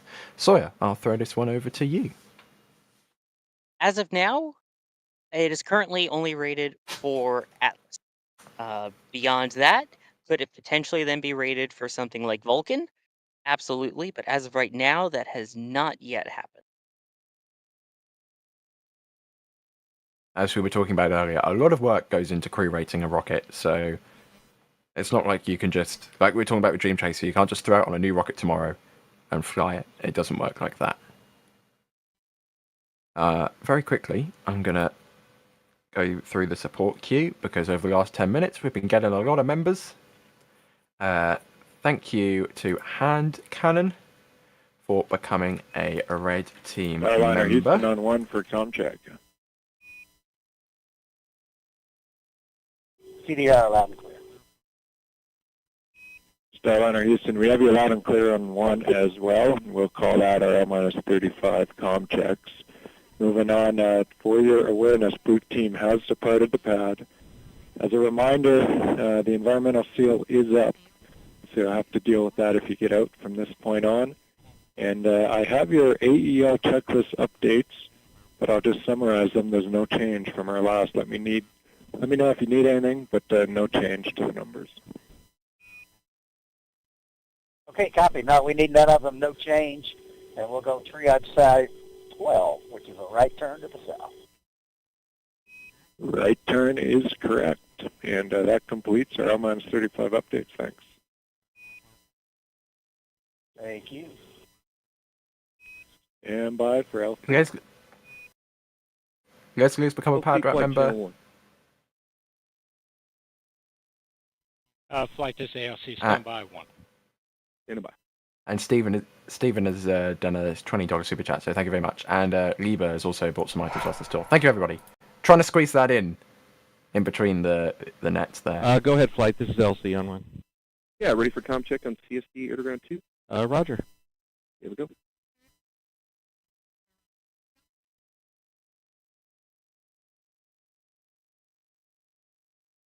Wilbo with the £2 saying just back, not missing this. Thanks NSF. You're very welcome. Common name in chat. And that diabetic kid has upgraded to Capcom. You get access to the Discord now. Hold on. 37 minutes to go. Team has cleared the pad. Roger. There we go. The team is clear of the pad, so now it is just Butch and Suni at Slick 41. Another step towards launch. Taking down the boxes. And so far, nothing on the path so far that needs to be resolved.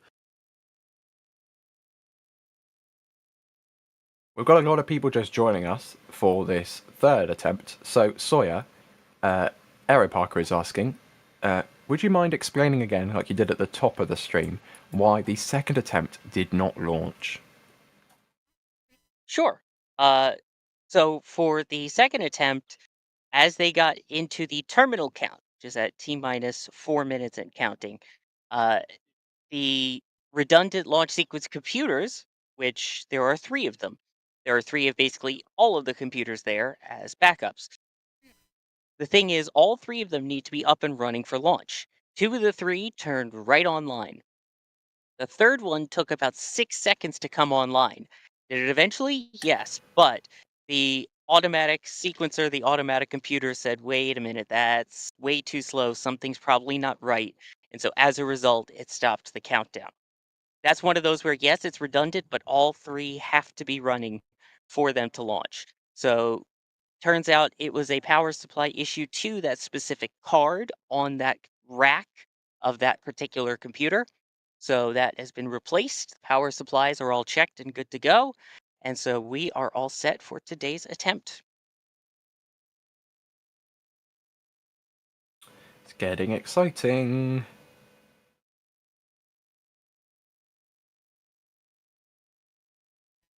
Just 35 more minutes. And again, the polling is coming up in basically 10 minutes the first one, and then like another 15 minutes for the second one, which will poll Starliner and rocket readiness.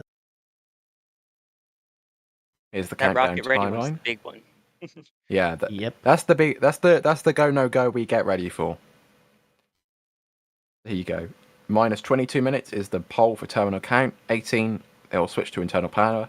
11 minutes, the arm will retract, and then we'll get into the Atlas 5 terminal count. As you can see there, 28 minutes to go until that big poll. LC OSM. Go ahead. Yes, sir. Op 60, step 10, step 20. Blast danger area is clear. Roger. Very nice. That's that the good blast range. danger The range area. is basically the blast danger area, not the range, but the blast danger area, yes. Yeah, which is an area where there is a danger of a blast. In simple terms. Yes. And don't forget the crew, even though they're obviously within that blast danger area, have a couple of means of escape. There is the abort motors on board, which can fire while it is still on the pad. There is also, if they need to escape once the hatch is popped, they do have slide wires that they go down. They actually kind of control their speed as they go down on it, and they get taken away at the very bottom after traveling speeds faster than 30 miles an hour. LC OSM. Go ahead. Yes, sir. I can also give you step 60. Flight hazard area has been cleared of all personnel accounted for. Roger. That was a very positive Roger. Yeah, the Capcoms today have been very optimistic Happy. sounding, and I love that. Yeah, they were like somebody said it, like they had some good coffee this morning. They were like, yay! Yeah. They've got the sugar in them now. Gwen asking, did they check the Boeing van had a full fuel tank this time? They did. David Diebold, after the last attempt, caught the Astrovan 2 pulling up to the petrol station to fill up. So they have fuel. Fingers crossed they still have enough. Hey, everything needs to get fuel, even the rocket, although it is fueled. Yeah, well, they can fuel that at the pad. They can't fuel the rocket, the van at the pad. Although I guess RP1 diesel kind of similar, but you know, I wouldn't maybe risk that's it. That's an NSF video we should do. What happens if you put RP1 in your car? Does it still work? Because it's just refined kerosene, which is what diesel is, right? So, we testing that on Doss's car or Jack's Land Rover or what? It's still on Jack's Land Rover. Yeah, I'm sure Jack will volunteer as Land Rover. It's no problem. I mean, it'll only improve the vehicle. I just hope Jack isn't listening right now. I might get a ping in about 3 We'll find that minutes. out. We'll find But out very he's shortly. they are probably very busy in Boca right now. Yes, if he is, get back to work. Dragonblade has become a Capcom member. You also now get access to the Discord. Terminator becoming a Red Team member. Thank you very much, everybody. We are about to cross the 30-minute mark here in just 90 seconds from now. Exciting. It's happening. Well, potentially. Be It's careful, interesting because you Adrian. guys have the clock in the top left corner of your screen there with the L minus clock, in small numbers. Whereas if I look dead ahead of me, I have the giant official NASA countdown clock, full thing with under 32 minutes to go. If as daunting as it is seeing it on screen, just imagine staring it in the face with this giant countdown of, my gosh, we're getting close to launching people. And then if you look ever so slightly to the right, there's the rocket with the people in it. It's getting realer.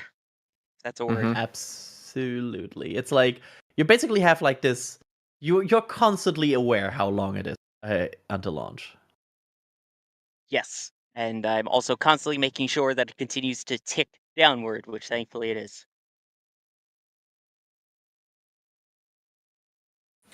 Musical Wolves, another very common name, with the $2. Who is Roger, and why is he mentioned a lot? Roger is one of our SBL operators. Ha ha ha ha. It's true. Yeah, What's your nothing vector, about this Victor? was false. Oh no, I got that reference. Yay. And Terminator again with the $5 Thank you very much. Are there precautions put in place if there is a major issue after launch? For example, an escape system failure. Well, if the escape system fails after launch, it's not needed after launch, right, Sawyer? It's only minus 30 minutes. RC, it's only in conduct weather use during briefing on launch. Channel 8 Weather Conference Net. Roger. Arm controls, start arm hydraulic final preps. Roger. Locks 1, perform pogo suppressor charge. Roger. Prop 1, perform RD180 transducer converter calibration. Roger. Peony 2, perform Centaur LH2 SVV cycle test. Roger.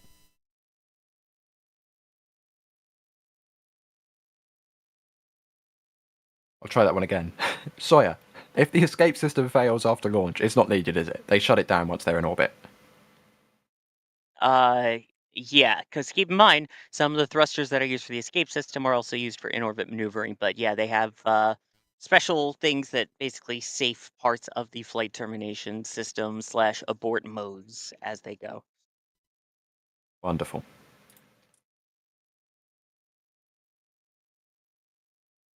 L minus 29. Yeah, Clarence. I've got a comment here from Sam saying, I run Jet A in my diesel truck and it runs like a dream. Jet A, which is a type of fuel, and RP1 are similar, no? I think RP1 might be even more refined than Jet A. But I mean... It is... Prop 1 go. Are we complete? Yes, RD180 transducer converter calibration is complete and the engine FIV is open. Roger. Flight control, start flight control final prep. Roger. LC, Peony 2. Go ahead. Centaur LH2 SVV cycle tests are complete. Roger. Just note, we don't condone any of the loading of your vehicles with RP1 Jet A or temperature update RP1. complete. Yeah. Roger. NSF not responsible. Although chat, Yes. I don't know if Chris is around to do a poll, but chat, just put yes or no in chat. Should we put RP1 in Jack's Land Rover? Yes or no? Let us know, chat. Are we sacrificing cars against his will? Everyone's saying yes. Everyone's saying, oh, there's one no. Chris W says no. I'm going to ignore you, Chris W. Everyone's saying yes. Kevin has another interesting point. What if we put a rocket engine on Jack's Land Rover? Chat, what do you think about that? Also, I think it's also a yes. That would go great on Highway 4. Yeah, there's Don't loads, do that on Highway 4. The first there's more poll. there's more yeses.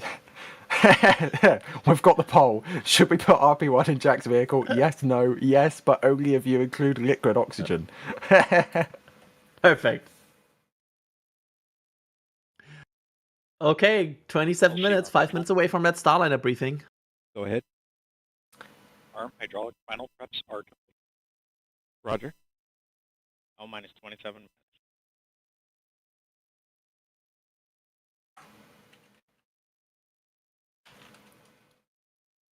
Okay. There's still yeses coming in through chat. Glad you're with us. Okay. If you were with us for our coverage of the second launch attempt, you may remember Mr. Max Evans made his way up to the roof of the VAB. Surprise, surprise, he's done it again. Let's check in with Max. Good morning, everybody. Reporting to you live from the VAB roof. We have a feed going, and it's looking pretty good out there. I think weather's still holding around 90%, and here we are over 500 feet above sea level, getting ready to launch the first crew flight test of Boeing Starliner crew capsule. Very grateful to be up here. Very grateful for everyone watching and following along. At this point, let's just light this candle. Peace out, Girl Scouts. Max with his signature sign off there. Yeah, I feel bad for his phone. He just whacked it. Look at this view. It's like no rails, right? I don't know. There are safety barriers, don't worry. Okay. Unfortunately, they're just so far back that we can't see them on the roof from Space Coast Live. If not, that would be excellent. But this is the view from Max right now. The Atlantic looks beautiful with the sun like glistening on the water. Beautiful, beautiful. I'm sure Max is going to get some absolutely cracking photos in 25 minutes time. Oh, I can't wait. See what he gets. L minus 25 Also can't wait to see what I get, but that's just selfishly. Moldy Space with the $2. What about locks in the Land Rover's air intake? No comment. I feel like at this point you're just making it a rocket engine. Yeah, like at what point does this turn from a Land Rover into a rocket engine? Norman, I think we're hitting $5 super. ITAR. Norman with the $5 super chat. Real men don't use spark plugs. We use Raptor engines instead. Tom becoming a Pad Rap member. Thanks very much. Wilbur Baggins £2. I own a Land Rover Discovery 3. No. Tally Sin. Sorry if I pronounced it incorrectly. Gifting a Red Team membership. Thank you very much, Tom. Upgrading to Red Team. Thank you very much, Tom, for that. As we are now 24 minutes, just over 24 minutes to go. This is Capcom in Houston, I think. Yeah, there are multiple places that are controlling this launch. You've got the ASOC that's keeping a monitor on it as well, the Advanced Spacecraft Operations Center. You've got the Boeing Launch Control Center. You have the people in Mission Control in Houston. We're also keeping an eye for station. 90 flight control final preps complete, and Atlas hydraulics at standby pressure. Roger. Yeah, there are so many different organizations working together right now because obviously you have the ISS, which has NASA control, it has European control, it has Russian control. You have NASA astronauts, which are under NASA control. You have a Boeing spacecraft, which is under Boeing's control. You have a ULA rocket, which is under ULA's control. There are so many different organizations working together right now. This is like ultimate collaboration.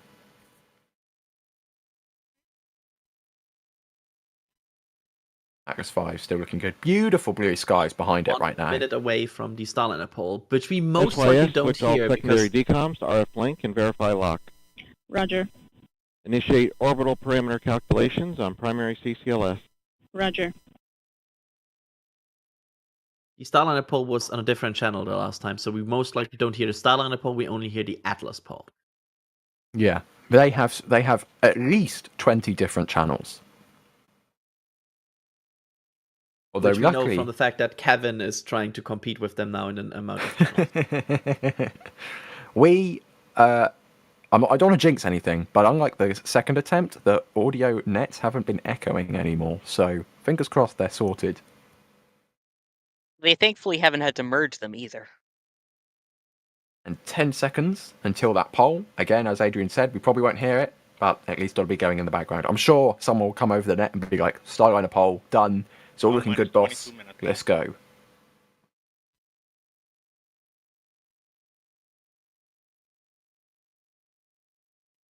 And now we wait patiently. As we've been doing throughout the morning.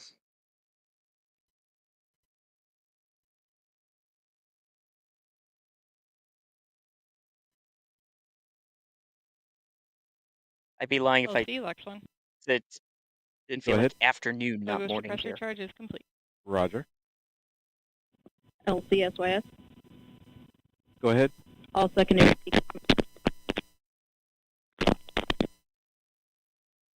Sounds like a dodgy cable somewhere. Yeah, you're breaking up, SYS. Thank God that's not just us. On RF link. I did copy that. Please check your headset. I love the please check your headset. Oh! Wade's out. Hello, Wade. How you doing? Hello. We have that's Dr. WD40 on Twitch, streaming a feed for us.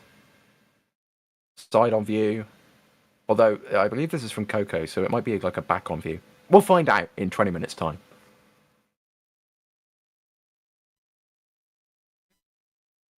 We will see what we'll see. But the weather, beautiful down there, beautiful at the pad. There's clouds, but they're not the... Sawyer, these are the nice clouds, right?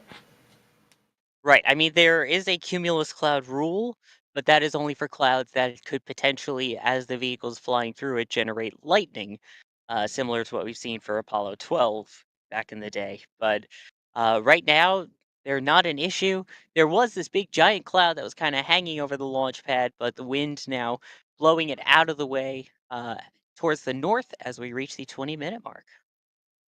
Oh, minus Yeah. 20 minutes. And PNE1, reinitiate AHB charging. Roger.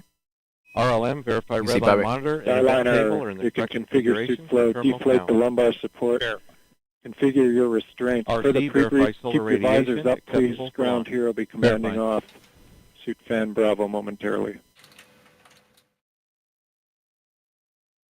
you can see Boeing's control center there. Here's Starliner ULA's. Also, Sufan Bravo, the one that caused some issues the other day. Fingers crossed it works for the next 19 minutes.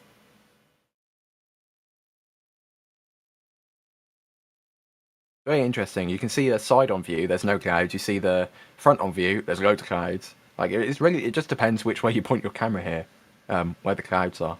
Like, it looks like there's loads of clouds here, but the other view looks like there's none. So it just depends, really.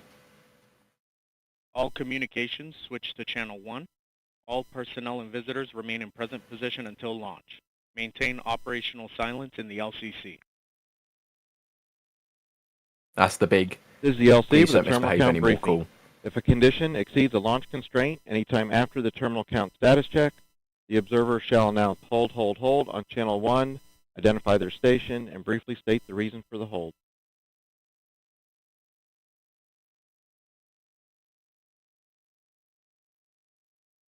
This is just a terminal count briefing. This is...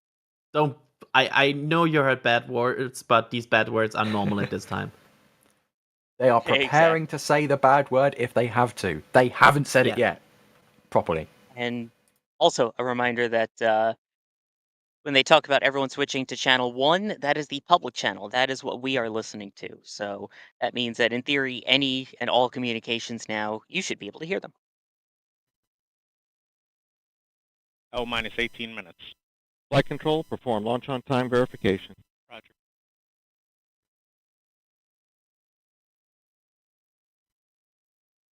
And there's the countdown.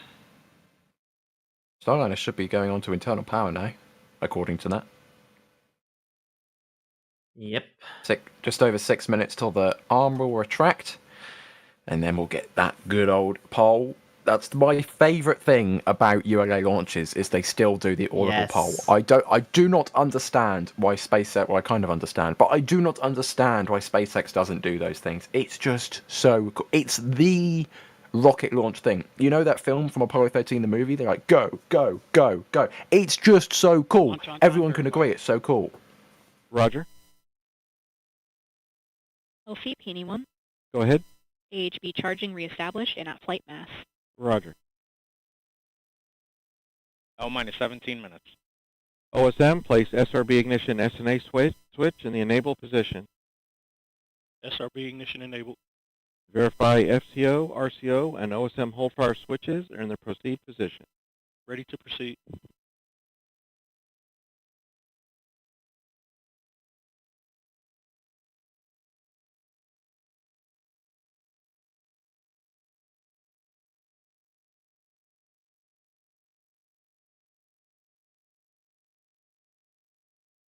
We are getting less than 10 minutes to the pole here.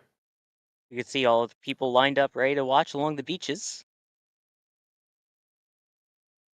We are like it's really good to hear like just this L minus comment so 16 far. minutes. Right. Here we go. Coming into the pointy end. Very quickly, before we get into these polls, we've got a little bit of support. I do want to thank these people. Red Team membership, Quinty is becoming. Don't know why I said that backwards. Lord TK, becoming a Capcom member. You get access to the Discord. Echo Deal, thanks for the $5 super chat. Elizabeth becoming a Launch Director member. That's a big one. Oh, look, the trajectory. Launch visibility. If you're in that circle, you might see it. There you go, everybody. Josh with a 199. Asking, has it been the same launch director for each attempt? Sawyer, do we know? It sounds like it has been the same launch director for each attempt. And Linda with a store message. Go ULA, go Starliner. And you have bought the patch. Patch is running low, isn't it, Adrian? For sure. We are very much low. So I've just bought less mine, than so 14% of it remaining. And remember, We are once they're losing gone, they're about gone. 1%, like we're 2 LT hours or flight, so. channel 1 and air ground 1 are now merged going to air ground 1. Roger. Roger. Why have they merged them? LT flight, air ground 1, ready for contact with Starliner on channel 1. Roger. Roger. Starliner. That's a little bit distracting. Those are comm checks again LT, between different Starliner, teams. loud and clear. I have you loud and clear also. And our astronauts, who you see there. Again, this is Houston, ComCheck, air ground 1. Houston, Starliner, loud and clear. Houston has you loud and clear on air ground 1. There we go. Looks like NASA was just figuring out their audio. Yeah, and just to point out, the echo is something we don't control. That's the NASA, the feed they provide to us. Yeah. So we have a big computer basically at the press site, which brings in loads of NASA's feeds. We just get what NASA gives us, right? We can't separate out audio or anything. Like they were talking on channel 8 and channel 20. We only have one audio feed from NASA, and we just take whatever they give us. So any of that echo is on NASA's end. Yep. 13 minutes and 41 seconds to go. Beautiful clear skies, apart from those clouds, and the flags are flapping, Sawyer. But how's the wind doing? I wish there was more of a breeze, to be perfectly honest, but next to no wind whatsoever. That is certainly not a concern for launch.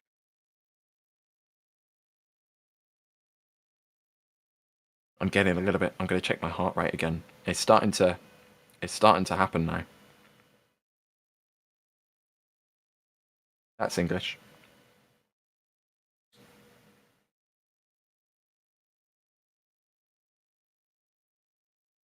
Have a look through here. 101 BPM now. It's gone up.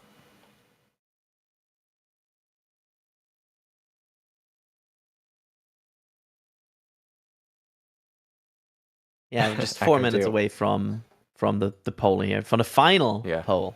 We're waiting. We're being patient.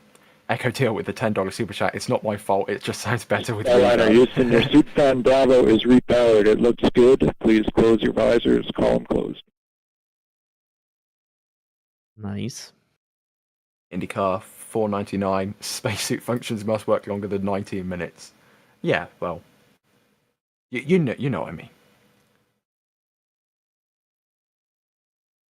And Ants Florida with a 499 saying, leave it to Boeing to put a 2.5 meter part on a 1.8 meter fuel tank. Very careful. Houston copies, visors closed. That's a good sign. Very quickly, Adrian. Aero skirt, fan or not a fan? It's growing on me. I'm still not the biggest fan, but it's getting better. Okay. Just under 12 minutes to go now. Time to get excited. Absolutely. We are approaching the final steps of this countdown here, as we have potentially 2 astronauts just 11 minutes and 30 seconds away from launching to the International Space Station. There you go. Chat, are you excited? I want to see if you're excited, chat. I want to just see loads of... I hope they're going to be yeses. Yeah, if there's a lot of no's, I'm like, what are you doing here? Chris B's excited. Yeah, everyone's excited. This is what I'm talking about. Everyone's excited. Love it. -11 minutes. There we Arm go. controls, though the crew axis arm for launch. Roger. Here goes the arm. And this might be a good point to, again, recap. The T- clock is already at 4 minutes. The L- clock is catching up. And at L and T-4, they will sync. And then tick down to the instantaneous launch window. So if you hear stuff like when they set the clock to resume very soon, that's because of exactly that. Bye-bye, Starliner. Moving away. This shot is so iconic. It was iconic on the shuttle program, iconic on Dragon, the shot from inside the White Room when it moves away. Just beautiful. Absolutely beautiful. Always loving to see it. Yeah. -10 minutes. Flight, verify CST 100 on internal power. Verified. Starliner, configure ordnance for launch.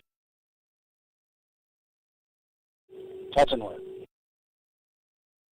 1.5 minutes to go until the 7-minute poll. When that happens, we'll of course be quiet so we can listen in. And fingers crossed, all being well, we'll get a go from everybody. Roger. And we want to hear a lot of goes there. No, only goes from there now, please. Yes.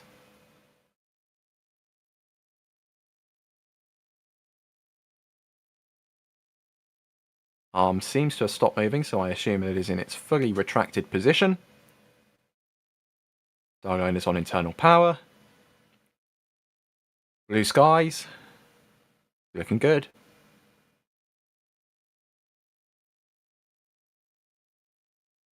Two minutes. 9 minutes.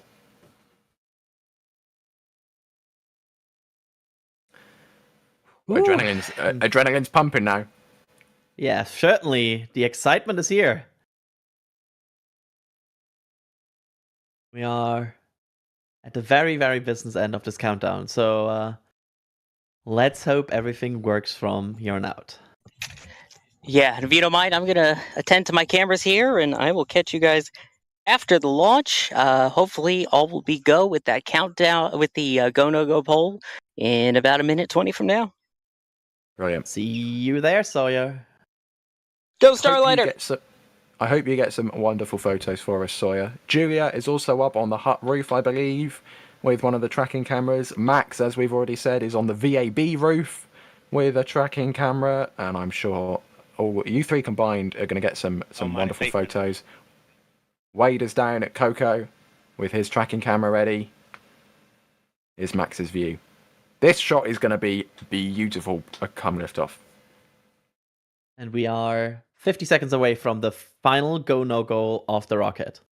Oh, here's Fleet Cam. Good old Fleet Cam. Been there for years. The original camera as well. This camera has been here since like 2019 or 2020. It's been there for ages. Ooh. LC arm control. Go ahead. Drew axis arms stowed for launch. Roger. That's LC what we want to ready hear. position. All steps are complete prior to status check. Here we go. They're ready for the poll. We're ready for the poll. 10 seconds till the go. NSF No-go is certainly poll. polling goal. We're go. Is Star going to go? Let's find out. minus 7 minutes. Status check to proceed with terminal count. Atlas systems, propulsion, Go. hydraulics, Go. pneumatics, Go. LO2, Go. water, Go. Centaur systems, propulsion, Go. pneumatics, Go. LO2, Go. LH2, Go. has gas, Go. electrical systems, airborne, Go. ground, Go. facility, Go. RFFTS, Go. flight control, Go. GC cube, Go. op support, Go. comm, Go. umbilicals, Go. arm control, Go. ECS, Go. redline monitor, Go. quality, Go. op safety manager, Go. ULA safety officer, Go. vehicle system engineer, Go. anomaly chief, Go. range coordinator, Clear to proceed. flight director, Houston flight is go. Starliner, Starliner, go.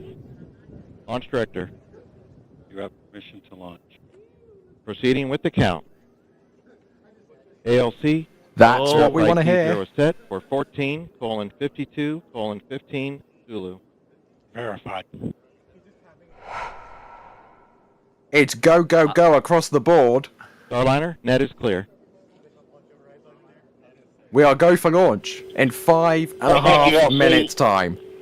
For everybody listening, just a thought. Sonny and I, as we were traveling to the pad, we saw many American flags, and many of you were waving flags at us.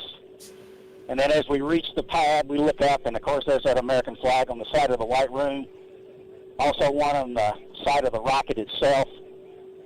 And we know that that represents unity and resilience and unified efforts for the common good. And that's what Sonny and I have witnessed this last month. Each of you displaying what this nation's forefathers envisioned, a people committed to God, family, and country, a people who use their gifts and talents for the common good, and are passionate and tough.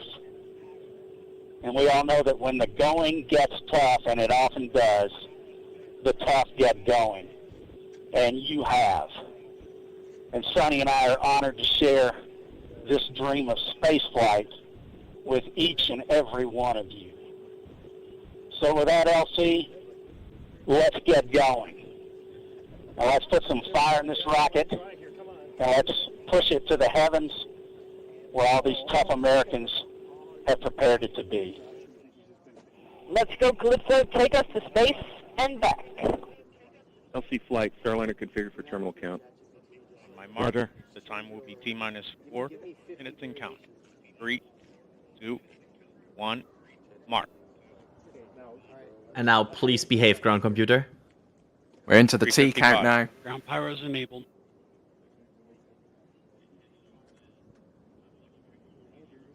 Here we go. 3 minutes, 45 seconds to go. We are already further than the last time.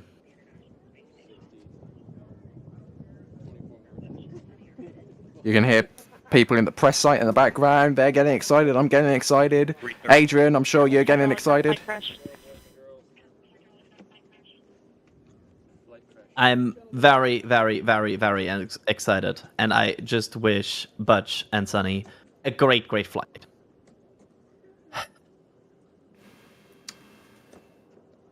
Deep breaths, everybody. Yep.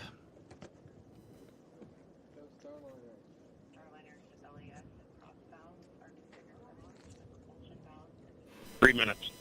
3 minutes. Pressurizing Atlas tanks. Securing LO2 topping. 250. FTS internal.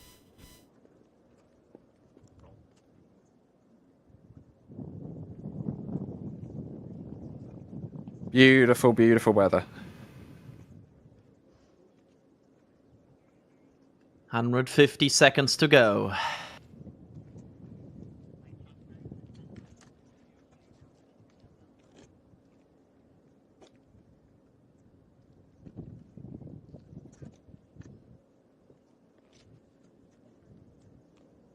There's Butch, there's Suni. They've got their game faces on. Visors are zipped.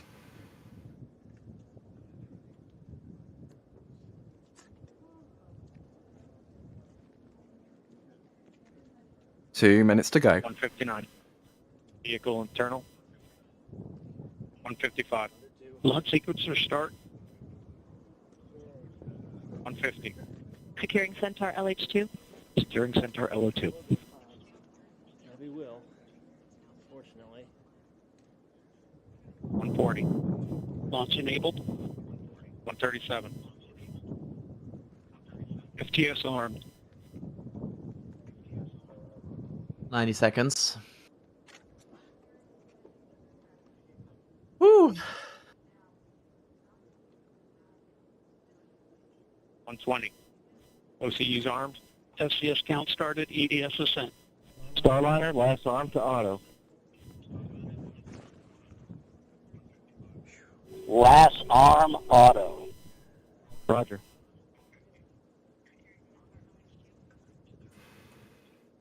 One minute. 60 seconds. Block report range status. Range green. That's good. The range is green. POP started. Final quick status check should come up. Usually for ULA launches. 40. Atlas at flight press.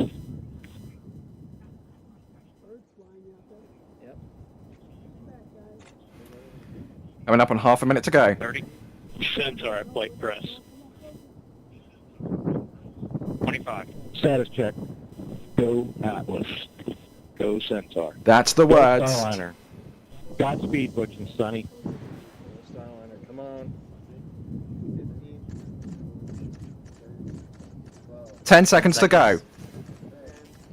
Woo!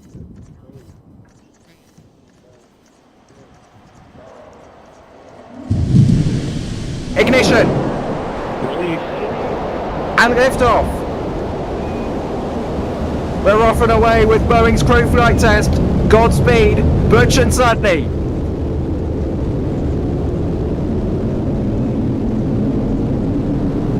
Houston, Starliner roll. Roger roll.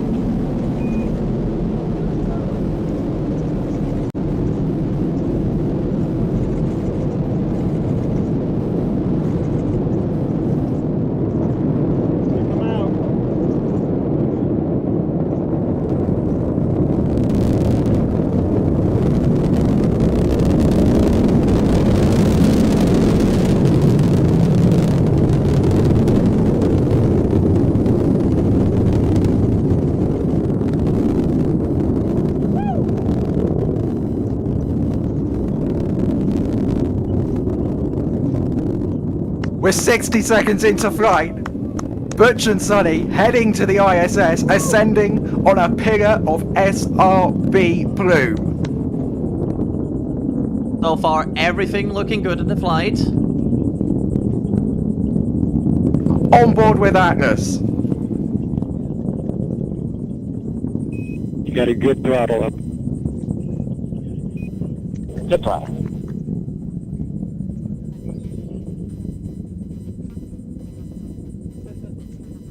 You should be well through Mark 1 at this point. Supersonic. 40 seconds to SRB jettison. Good SRB burnout. Good The main SRB. Atlas engines here will burn until 4 minutes and 28 seconds.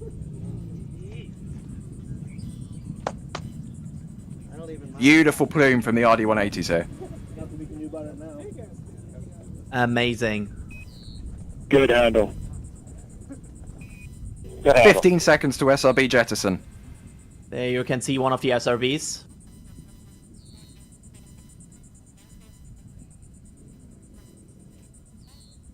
Five seconds. And there it goes.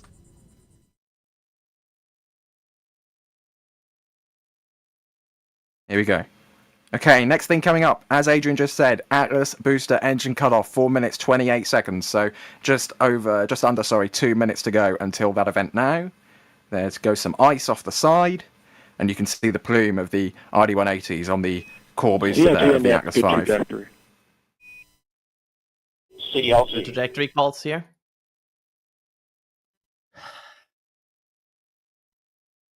Coming up on 3 minutes into flight.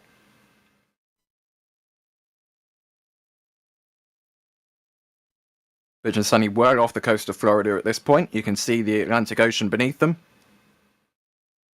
2/3 of the first burn of the first stage are done. Woo.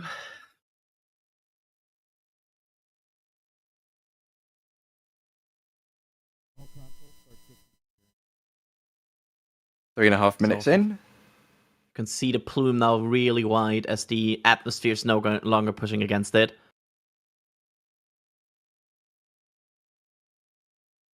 One more minute on this burn.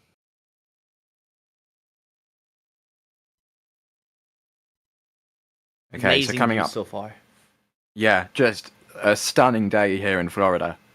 Well, I guess in space now. We're in space now, I'd say. We'll say we're in space now. Looks like it anyway. Coming up, 4 minutes 28. Booster engine cutoff of the Atlas. The Centaur will separate 4 minutes 34 seconds. And then the aeroskirt will jettison at 4 minutes and... the ascent cover will jettison at 4 minutes and 40 seconds. And then the Centaur's engines should then start up at 4 minutes 44 seconds, 10 seconds after separations. 10 seconds to engine cutoff.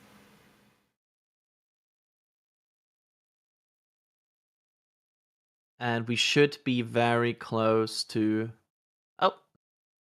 ULA might have just lost the feed there for a moment. They'll cut to the animation. And there we go, separation. There's that looks beautiful. The twin engines. And we should have ignition.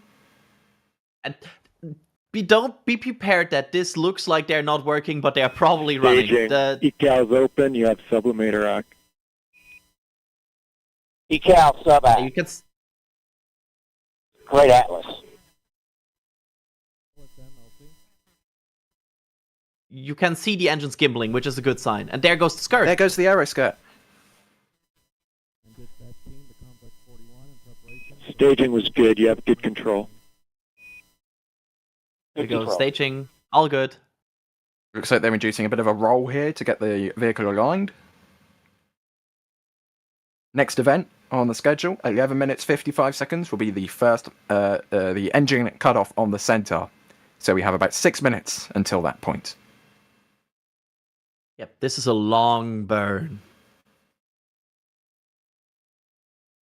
And remember, Atlas V and the Centaur are delivering Starliner currently to a suborbital trajectory, a barely suborbital trajectory.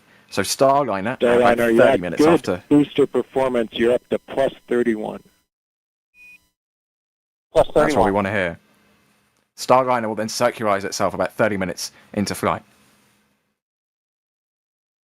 Yeah, you can see the altitude there in the top right. We're already over 150 kilometers. Nearly 900 kilometers downrange. Look at this trail. Beautiful trail. And again, the final insertion orbit here is 73 times 182 kilometers.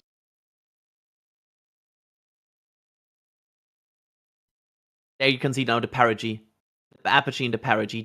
These numbers need to be around 182 and 73. That's the final they are looking for.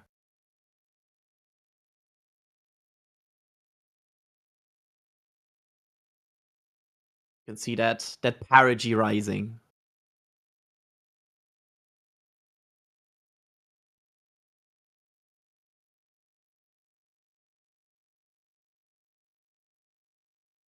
Ooh. 7 minutes in. And that perigee will rise faster and faster.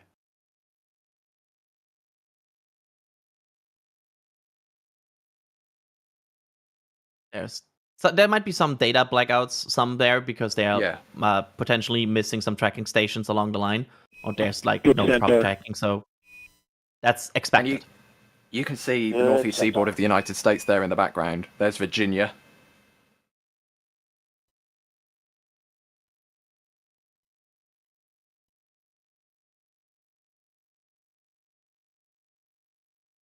There we go. It looks like a bit of sporadic data tracking here in this area, but they're still getting data.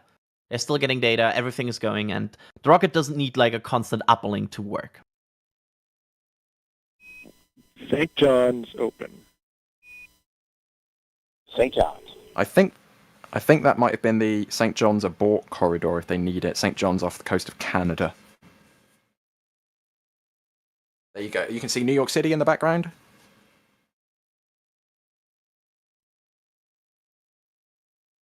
And the perigee is up to about minus 3,500.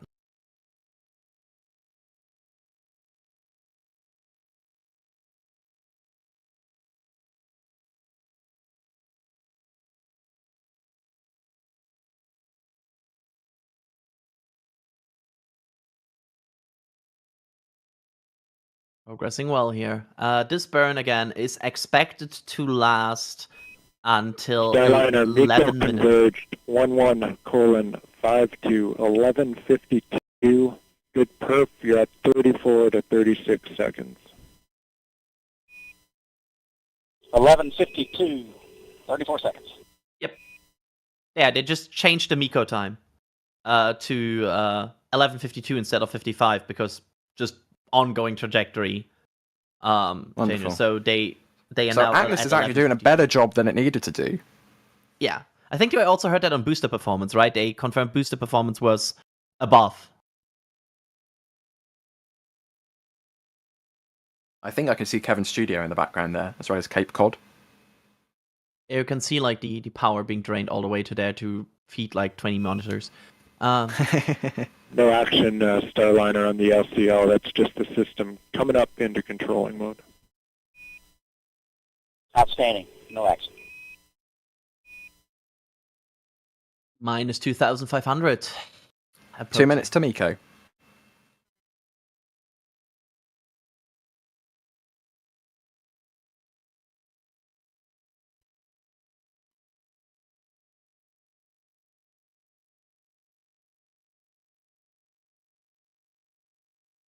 Looking good. I mean, we are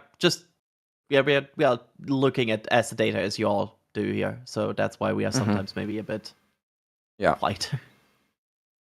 That perigee is the being apogee raised. dropping, by the way, is normal. That's normal in the Starliner profile. Starliner, you have good cooling. Good cooling. I think there's Nova Scotia in the background in Canada.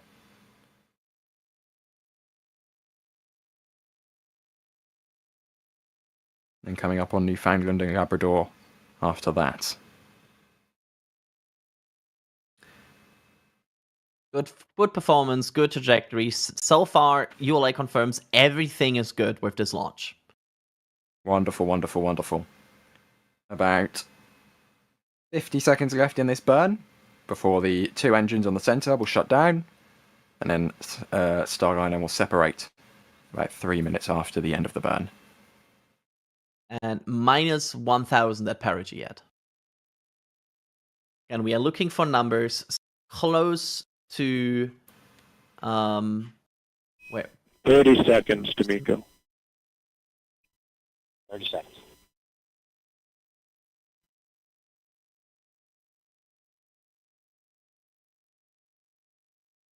$73 by 182. That's roughly the There might be some changes, but that's roughly what you're looking at. Coming up here in the cutoff. 5 seconds. Apergy's riding again. And they're shut down. 7. Yeah. So Starliner and Centaur are inserted into a atmospheric orbit, as Jonathan McDowell likes to say, 192 kilometers Starliner. apogee, 75 kilometers perigee. Nominal Miko. So even if at this point, this orbit, when Starliner separates, if it is unable to raise its own orbit, this orbit allows it to re-enter the Earth's atmosphere with no other input whatsoever. So this is the safety, the procedure they have implemented for this Atlas profile. Yep. We are 2 minutes away from Starliner separation. LVSEP 14:52, 1452. 1452. There you go, the Starliner separation being adjusted by 3 seconds. It was 14:55 because the shutdown was meant to be at 11:55. Now it's 14:52 because the separation was at 11:52.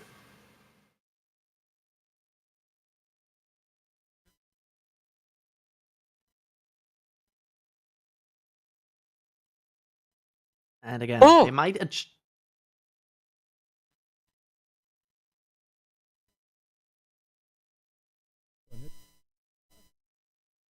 might adjust the timing of separation. Apologies for jumping in like that. That was me. Just as I was about to unhit mute, realized I'd already unhit mute with the woof. But here we are. What a Welcome back, launch. Sawyer. Thank you. How was Apologies it? for anyone just startled there. It was unbelievable. Again, I'm telling you, the solids on Atlas really do it justice. And then can't ignore the fact that I think we are getting. it's people. Yeah, I don't know where that's coming from. I think we have heavy interference right now. That's I from hear NASA, it. I don't know believe. where it's coming from. Yeah, that's not from me.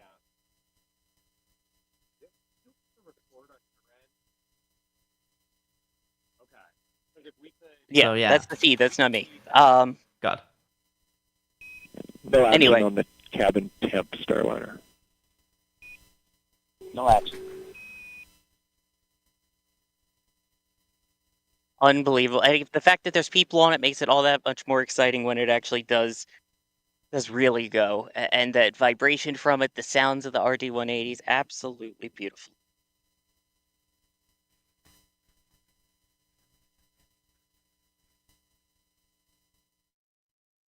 But we should be about to see Starliner separation. There it goes. There we go. Starliner has separated from Centaur. And LVSEP confirmed. Good LVSEP.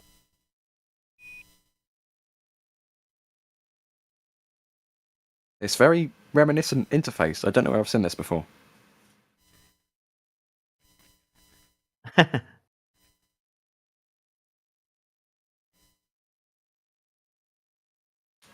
So, I think the insertion burn from Starliner is 16 minutes away, right, Sawyer? It's like a T plus 31 minutes. I believe T plus 35, but again, that may change given that they were a little hot on ascent, which isn't a bad thing. Yeah, so looking good so far. Everything as confirmed here so far so good. Whew.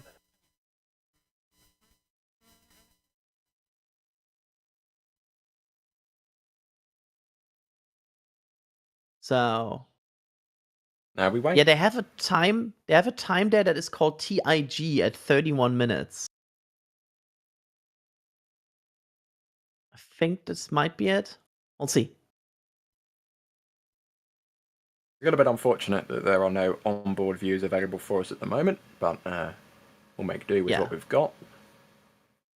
Yeah, Alex also saying the TIG is apparently the orbital insertion, so it should be at 31 minutes. So we'll see. Well, how was that, trying- everybody in chat? Yeah, let us know. How was that? Did you enjoy it? I enjoyed it. Starliner, your nominal TDRA show MDL is active. You have good targeting for OI. Good targeting.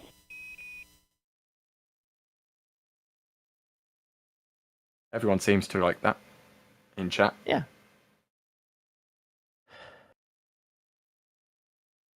Heart rates can finally go down.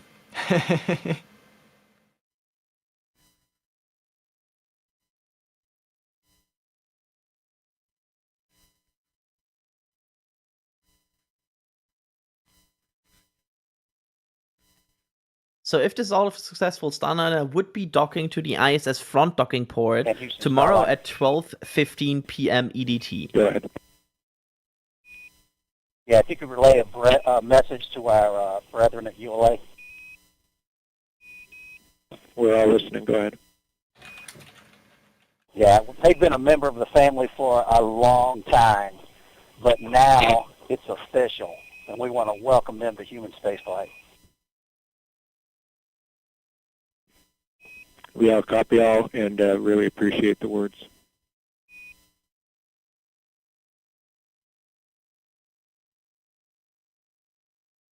And Houston Starliner, we are on the tablets and in insertion monitor. Copy tablets, we're with you, insertion monitor. Ooh. 18.5 minutes into flight, Butch and Suni continuing on their way to the International Space Station. Everything looking good for Mission Control and Starliner. Whilst we await the separation of Starliner, the insertion of Starliner rather, in about 12-ish minutes time, we got a huge bit of support from two sheds, 30619, with a £500 super chat. Now, for some reason, first of all, that is a unexplainable amount of support. Unfortunately, for some reason, it doesn't have appeared to come into the queue, so I can't put it on screen. But genuinely, thank you so much. That is a huge amount of support. Huge. Yeah. Thank you so much. This is insane.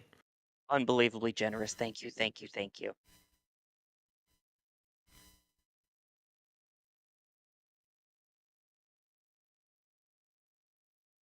And Houston Starliner, last arm is off. Backup control switches, enable one on, enable two off. SM RCS is the mode.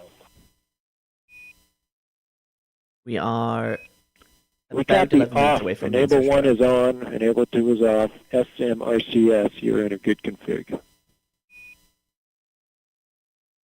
Good config.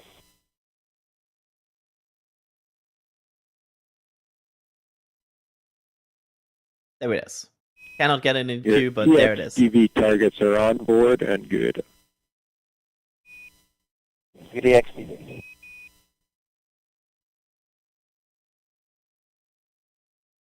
But yeah, right now Starliner is kind of just coasting. We just need to be patient at this point. Looks like he's doing I'm some sorry, little course adjustments here. what is this patience? Yeah, no patience here. What is Not this like thing we you speak waited, of?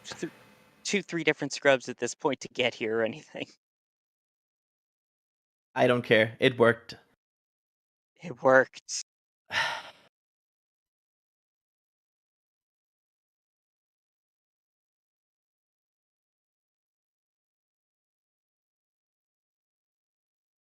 So, plus we are now officially in a plus count here. And which we are feels good to see officially the- in an era where there's now 2 space-capable US spacecraft with humans on. I think that's pretty cool. That's nice. That feels nice. Yeah. Oh, I love hearing it. So, yeah. And again, Starliner still is on a sub or like atmospheric orbital trajectory. And it will start to burn up to the ISS in about 9 minutes from now.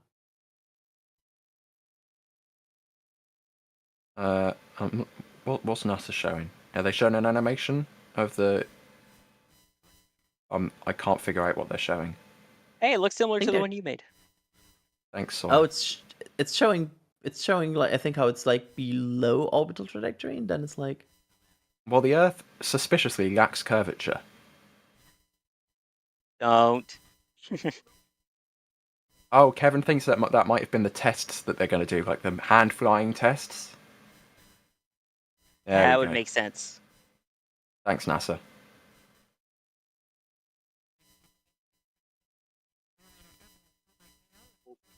It just Chat's going a bit bonkers at the moment. Yeah, that's why I just said the word don't. Starliner, still no action on your cabin temp. You're in a good config. It's 74 degrees in there. Yeah, and that's just due to the T2 sensor sitting beside the light. So we're actually going to inhibit that particular sensor. We'll let you know when we bring it back online.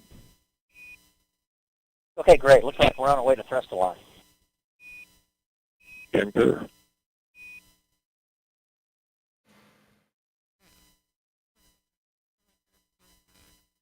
Okay, about 7-8 minutes to go now.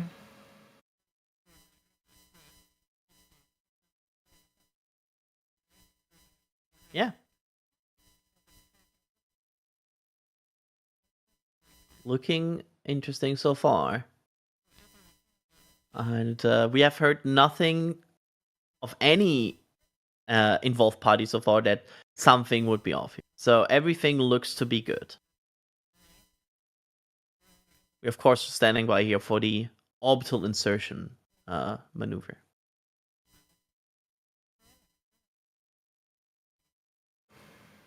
Bit of a roll happening. Yep. Which is always can for example be due to either temperature control or to due to basically orientate your antennas to the correct way. So that's expected. Mm-hmm. I'm just going to very quickly flick through some of the store messages we've been getting because we have a bunch. So thank you everybody, but in order to save time Starliner, before we we did get to not the... see the hand controller deflection. Just wanted to know if you did that yet. No, we'll get it now. All good. That was absolutely them hand flying then. Yeah.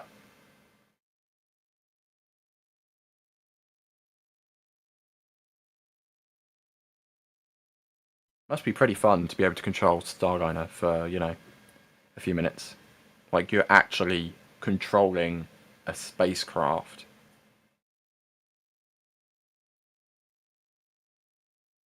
Yeah, certainly not a lot of people that can claim that fame.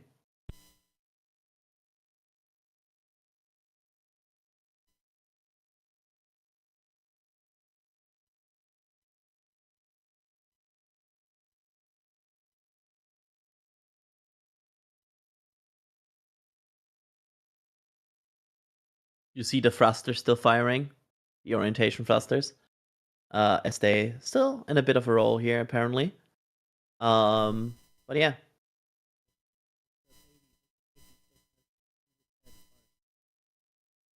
Coming up on 26 minutes into flight.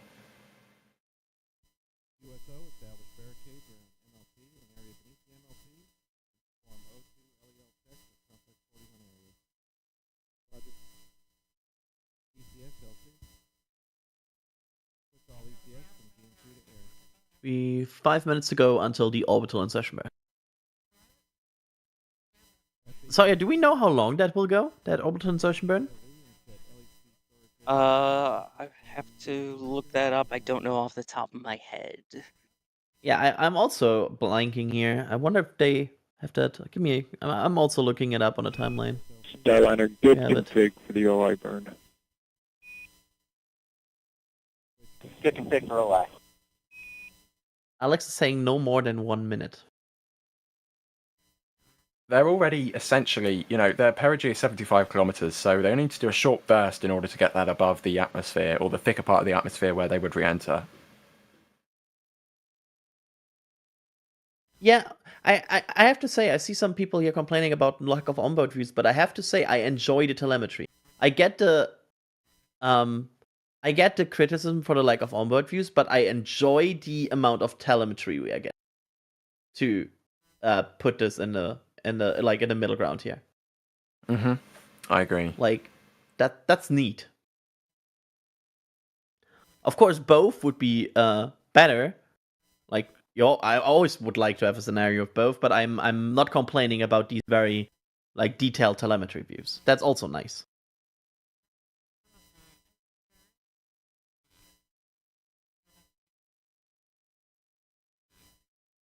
So yeah. I will say though, it would be nice to have been able to take a look at Butch and Suni. Yeah, that's for sure.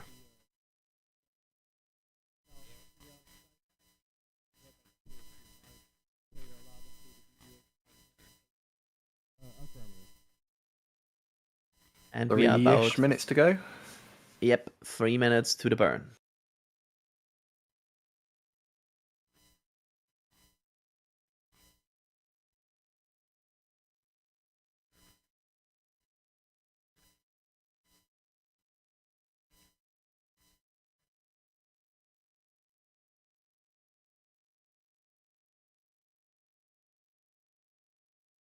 Patiently waiting. Closing in on that burn. I think that might be over Africa at this point. Or the Middle East, maybe. Yeah, I think that might be over the Middle East now. That's a quick trip. Yeah, fast travel. Yeah.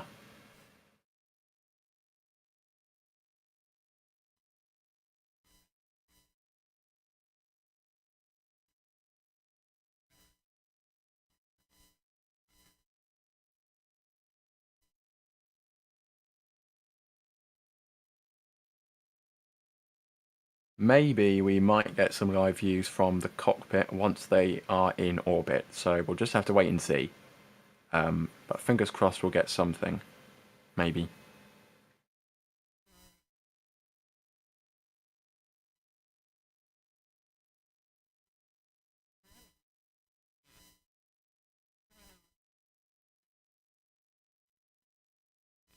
Go. 90 seconds to go here until this orbital insertion burn on the first crewed test flight of Starliner.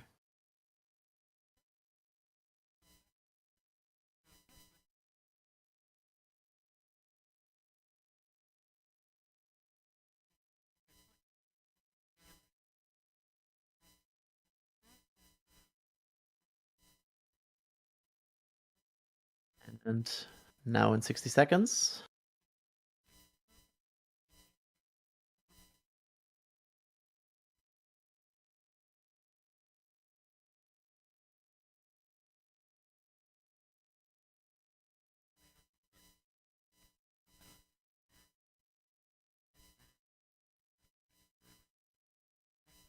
Here we go.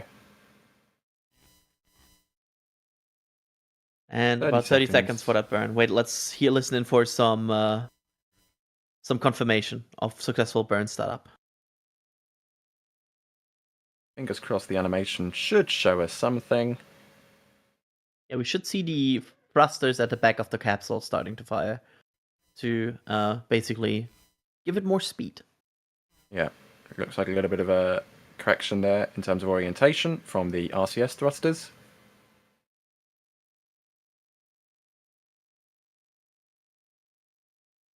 And here we go. The ignition there it is. of those thrusters.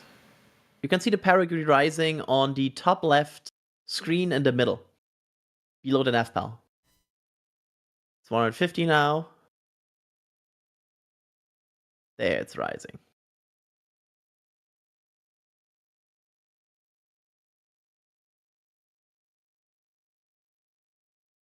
And are they also burning the forward thrusters? I think they might just be trying to use them forward thrusters in order to keep the spacecraft pointed in the correct direction. And it looks like Oh, shutdown so- of those thrusters. Yeah, the big ones have shut down. And there we go. It looks like Starliner should now be in its stable orbit. We take a look. That was a good OI burn. You're maneuvering to NavCal 1. There we go. Applause OI and burn handshakes going in to all NavCal 1. control rooms. Yep, you see cheering, you see clapping. Starliner is in orbit. Handshakes at the back.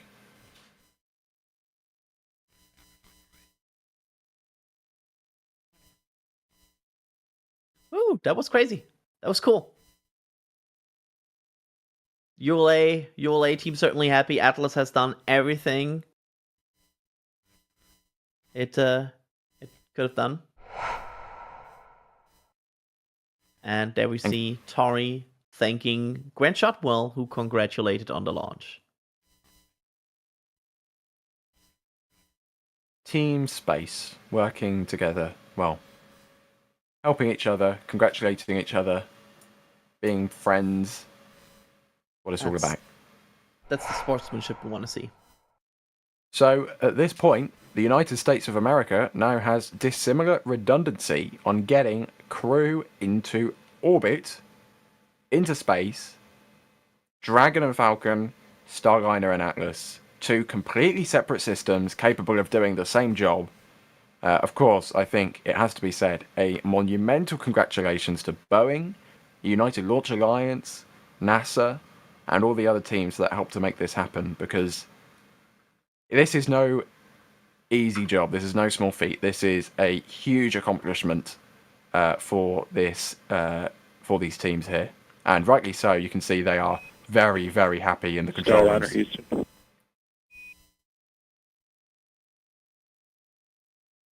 Go ahead, Starliner, Houston. Yeah, you do have good cooling. The sublimator is working. We are watching it, though, because the water usage is just a little more than we thought we were going to see. You probably noticed that. It's a reason for the advisory there. From the ground, we'd like to swap you over to the other leg. So we're going to close sublimator leg 1, wait for about 60 seconds, and then open up leg 2. You'll see us do that. No impact or action. Okay, we copy. We'll be watching. Thank you. Just working on some slightly higher water consumption than you expected. But doesn't sound like it's a big deal from the way they worded that. Coming up in 35 minutes into flight. Starliner over the Middle East, approaching the Indian Ocean.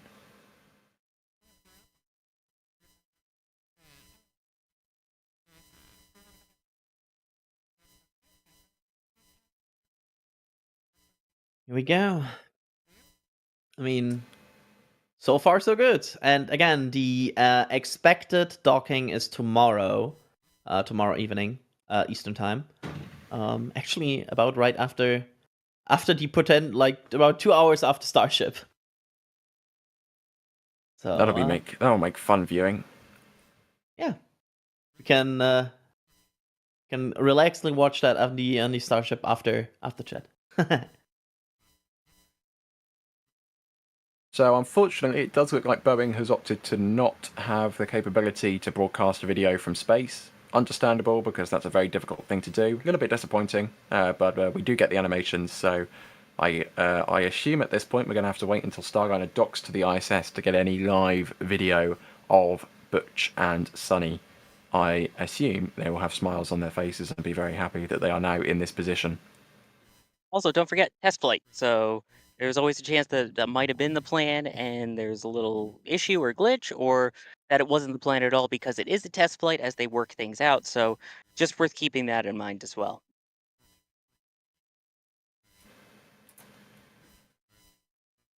Yep. Let's see. But we will, of course, also get more views of Starliner in space once it gets closer to the ISS, because the ISS is very much equipped with a lot of cameras.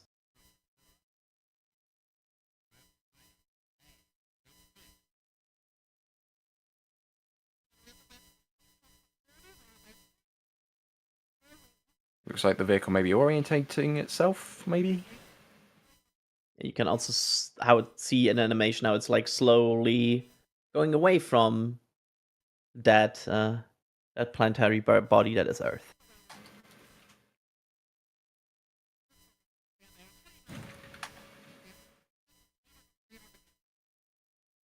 "37 minutes." It doesn't feel like it was 37 minutes ago, but it was. Starliner launched 37 minutes ago. It definitely doesn't feel like 37 minutes ago, that is for sure. The moment it launched was crazy. Like, the moment you saw these SRBs, it's like, oh wow.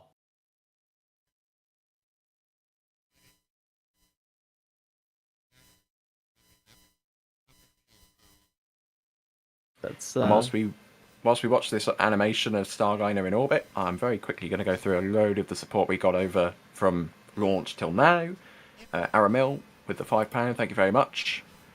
Vin's becoming a Red Team member. Wilbur Baggins with the £5, thank you very much. Plain Eagle with the $2. Mika B with the $5. Plain Eagle with another 2. Plain Eagle with another 2. Thank you very much. The Conan Rider, £2. Saying it never gets boring. Thank you very much for that. We have BVF with the $5. Some Cool Clips with the 10. And this super chat now seems to have appeared in the queue. So 2 Sheds again. Thank you very much for that £500 super chat. Yeah, absolutely. And again, amazing thanks to everybody who supported today. It was crazy support. Yeah. And again, we don't want you Extremely to feel like you have to do that in any way at all. We're not asking for that. Like, if you want to, it's great, and we really appreciate it. But we just want you guys to hang out and have fun. IndyCar with the $10 super chat, thank you very much. Nicole has become a PadRap member. G Jacobson with the $10 saying great coverage, you're very welcome. Deep Voice VO has become a PadRap member. Wilbur Baggins with the £2, thank you very much. IndyCar again, $4.99. Duncan has been on the store. Thank you very much for that, Duncan. Getting the patch. Starliner, we see the sublimator message. No immediate action, but want to discuss. Let me know if you're there. Yeah, no action. Standing by. Okay, so you're still on the sublimator with good cooling. The rate of usage is still a little bit more than we thought it was going to be. We plan to take this all the way down to 10% water remaining in your sublimator. 10%. When we get there, we're going to close leg 2 of the sublimator. If we lose you, if you go Nordo, we want you to take leg 2 to off. That's Eclipse ATCS tab stop 5 to OFF when the sublimator gets to 10%.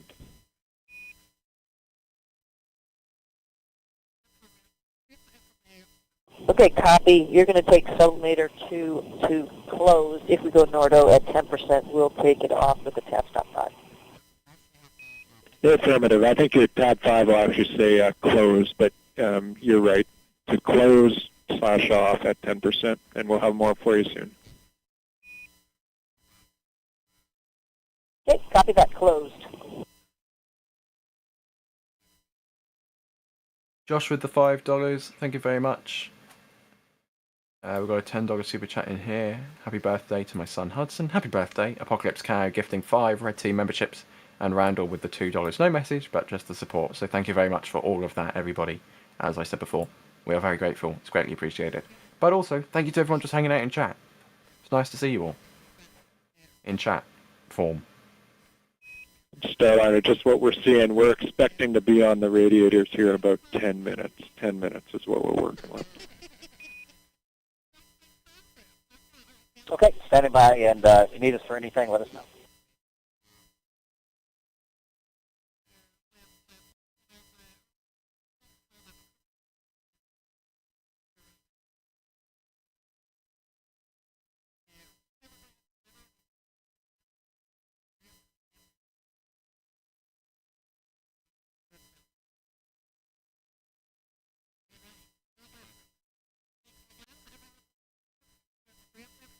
Starliner continuing to orbit the Earth. It successfully inserted itself just about 10 minutes ago. its first crewed flight test. Fingers crossed, the only crewed flight test, because Starliner 1 is coming up. Oh, we've got a map now. Look at that, we've got a map. And you can see Starliner there, on the right-ish middle. And you can see the ISS over the Pacific at the moment. So Starliner will now work on catching up to the ISS. We're docking tomorrow at about just after noon Eastern Daylight Time. What is that? 16, 17 something Universal Time? Yep, that's roughly the expectation. Of course, there might always be adjustment to the final docking schedule. We have seen that in the past, where, for example, they, especially on more experimental flights, they maybe opt to take one more rotation of the ISS or wait for daylight. Like, there's all kinds of different things that can lead to them delaying a bit of the docking, just to make sure. I'm going to hazard a guess Kevin did not intend to play that piece of music there, and instead we're going to move swiftly on to have a look at what we saw 43 minutes ago.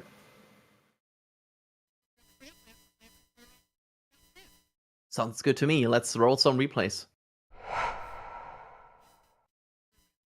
With there.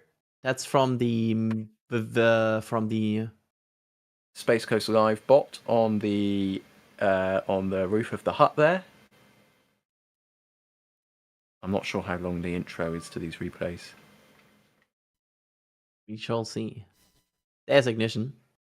And there's liftoff. You'll see this huge column of SRB plume. It is incredible. Look at that. That's a lot of Starliner, as discussed, there's 10%. We've closed leg 2, standing by on routes.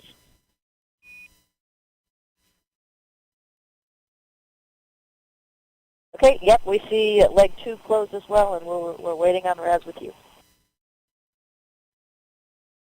Here's the close-up cam on top of the vehicle vertical integration facility. See that ignition, the big plume, and liftoff. Looks beautiful. I love SRBs. They just add something. Well, thrust. Usually they add thrust, but they do add a lot of momentum. Here's the side-on view. We should see a big plume here. Here it comes. Look at that. Oh, look at that. Beautiful, beautiful.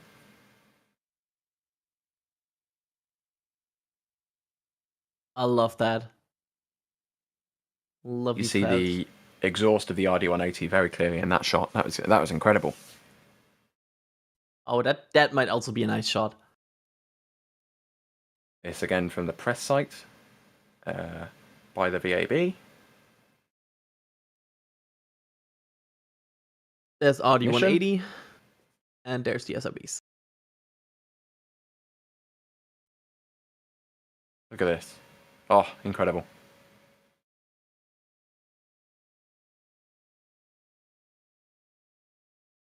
Look at that in flight. Was this there auto they track, go, Kevin?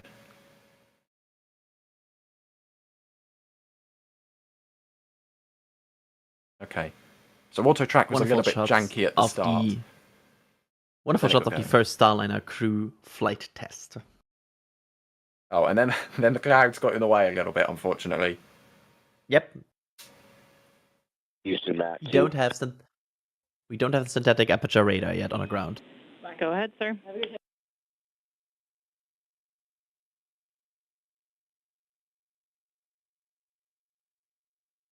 We love the shot with the clock. And the flag as well. You're back Crash with zoom into the rocket. Mission Control Houston, coming to you from Johnson Space Center.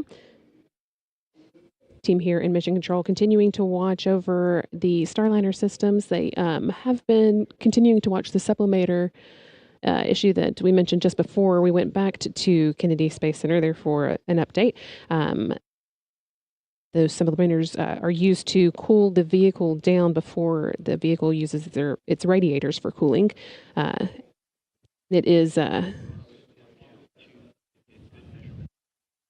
running out of water a little more quickly than it was expected to, but the radiators will be able to take over the cooling of Starliner just in the next few minutes. So we'll keep an eye on that, but it should not be a problem for today's flight.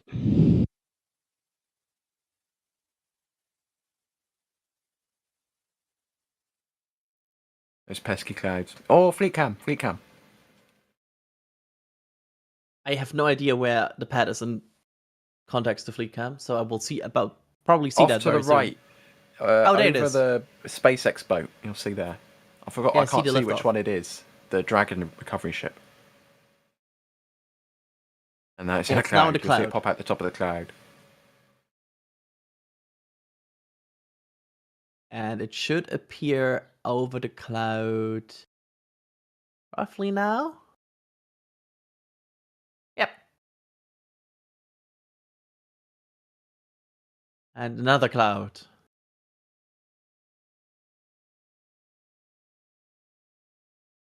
Yeah, There we go. perfectly aligned with that light pole there. It's strangely vertical. I thought it would have been a bit more curved. Yeah, but going up fast. And there it goes. Oh, and this is from Max on the top of the VAB. Oh, I'm excited for this.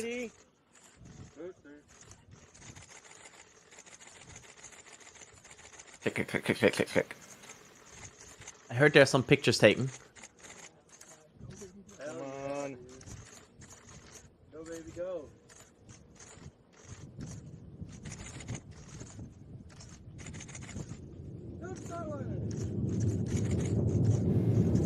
Listen to that noise.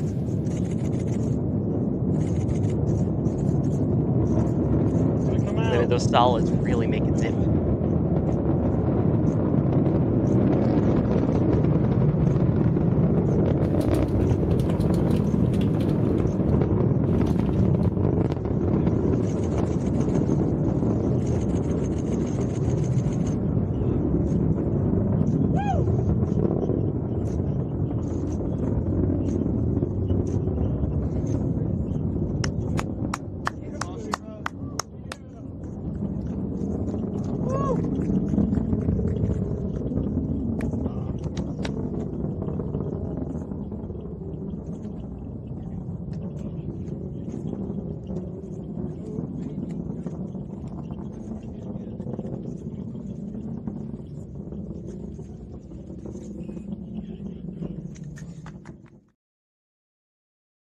And there's Sawyer's photo. Absolutely cracking photo from Sawyer. Thank you. Yeah, there was someone that jumped right in front of me at T0, but thankfully, once it cleared the person and cleared the towers, it was a gorgeous view. Again, I love you could see the power of the gems on the side, the solid rocket motor, as opposed to the center RD-180 there. It's just contrast is amazing. So you could see the atmospheric effect on the side of it, and boy, did it put on a show. Another update that we got while we were getting those final words from Kennedy Space Center was that the team here on the ground is getting good data from the VESTA system. That is a key system on board Starliner. It stands for Vision-Based Electro-Optical Sensory Tracking Assembly, which is a long name because it's very important.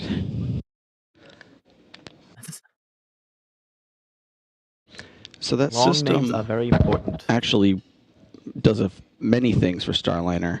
It's a combination star tracker. It's also the cameras that look at station and tell the Starliner flight control system exactly where it is and which direction it is pointed relative to space station. So there we go. Okay. So I think NASA Johnson is currently doing some kind of explaining things, but that's a picture from Max, I believe. That looks also stunning. I love how the pad gets completely smoked. Yeah, those SRBs do some. They like to put gunk everywhere. And that is 100% Sawyer. Max's photo from on top of the VAB. Yeah, You can see the angle. because you can see the top of the tower. That'd be difficult to do from the ground. Sawyer, did you set any remotes, or do you know if Max set any remotes? Max did, yes. Okay. Also, I Fingers just took crossed this photo, by the way. I just want to point out really quick the blue team that we saw them getting them in the capsule, the final ones to say goodbye to them before they lifted off, the ones whose patches are currently in the pockets of the astronauts, all gathered for a photo op right by the countdown clock with the pad behind them. You see them pointing to their numbers on the back there. Just thought I'd share that photo too. Yeah, it's great to see the team get out. Once they obviously have to evacuate 41, they then return to the press site next to the clock. And it's also great to see the scale of that clock. It is huge. Yes, it is. I apologize for interrupting, but yes, once you get That's fine, out that's to the fine. pad, anytime there are solid rocket motors, it does leave a residue that can stick on cameras. I still have some stuck on one of my tripods for a previous Atlas launch. And yes, it can make your fingers quite tingly if you don't wear gloves or wash your hands immediately. Make sure to wear the gloves, Max. Very quickly, Wilbo Baggins, thanks for the £5. Telling Chris Bergin, you and the entire NSF staff should always be very proud. We take so much from all of you, always support. Thank you very much, Wilbo. I'll make sure if Chris B isn't watching, I'll be very disappointed with Chris B. So hopefully he's watching and he's heard that. Audio Blaster with the $10 super chat saying great coverage. Thank you very much. The Travelling Herd has become a Padrat member. And thank you very much from Mary, who has purchased the Flight 2 patch and the Starship Flight 1 patch on at shop.nasaspaceflight.com. Thank you very much for that.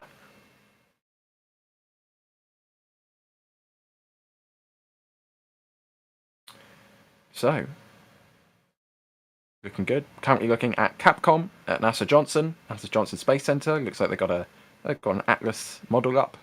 Got an SLS model, a Starliner model, an Orion model as well. Obviously, the Johnson Space Center will be controlling the International Space Station, or the US side of the ISS at the moment. They have partners across the world in Europe and in Russia and maybe Japan as well, I'm not sure. But Japan does operate, have their own segment of the ISS. Not segment, module, component. You know what I mean. Capcom there, Capsule communicator at the bottom of the shot. Someone was asking earlier, how do you get one of those neon signs? I think you probably have to build your own. I don't know if NASA sells them or who they buy them from.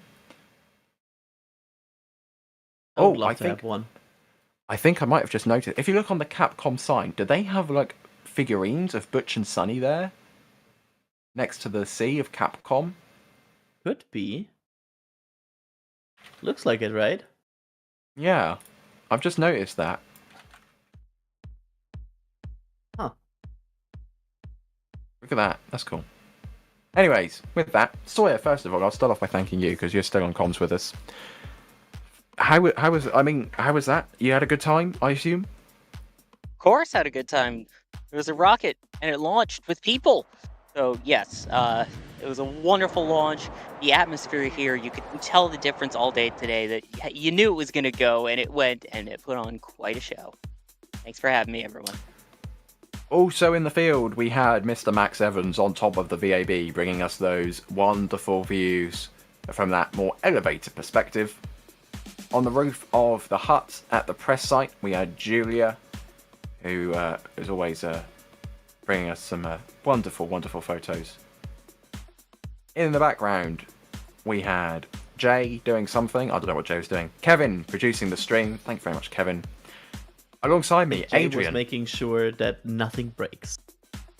Oh, yeah. Well, he's always doing something. I don't know if he actually has a job or not. Like, I don't actually know what his role is. Apparently, he's a live stream producer / operator. We'll let him have that. Adrian, thanks very much for talking for the last 5 hours or so. Shh. Yeah, if only I'm so glad I get a rest from talking now and don't have to talk again tomorrow a lot. Right? Would that happen, right? No, I think we have to mention at this point as well again, we have another countdown to launch in 3 hours from now, where apparently the plan is that Alex and I are sitting down and just talk through everything you need to know about Starship for tomorrow. And of course, our coverage at 11 p.m. Central Time starts 8 hours before the opening of the window. Marathon coverage for Starship. So that's just to be mentioned. And also, thank you so much, Ryan, for being on and being the host for today's Starliner mission. Yeah, that's not my name. I don't know. That's not my title, rather. I don't know why that's there. I didn't put that there. That's factually incorrect. So yeah, keep a lookout, everybody. Countdown to launch tonight, 1900 Universal. Our live stream for Starship Flight 4 goes live tomorrow, 0400 Universal. My name has been Ryan Caton, talking you through this historic day for spaceflight. A brand new crew-capable vehicle has finally carried people into space. Godspeed, Butch. Godspeed, Suni. Thanks for watching, everybody. Goodbye.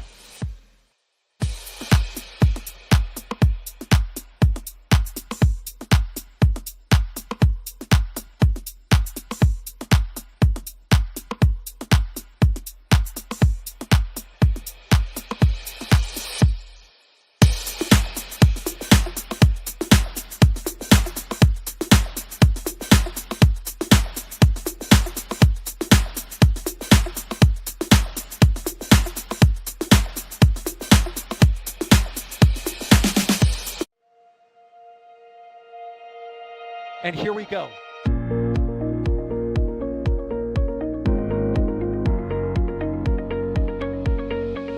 We have liftoff. Propulsion continues to be normal. RCPA chamber pressure looks good. Doubling up. Roger, with planet. Water towers, fly! Yes! Tango down to nominal. Flight downside at speed off. Bring in at speed off. It's orange! 145! Oh my god! Oh my god! Declination. What is it? Put that in the big bag, 343 unfolds to go. Indeed. We rise together, back to the moon and beyond. If the methane would be igniting in the flare, correct?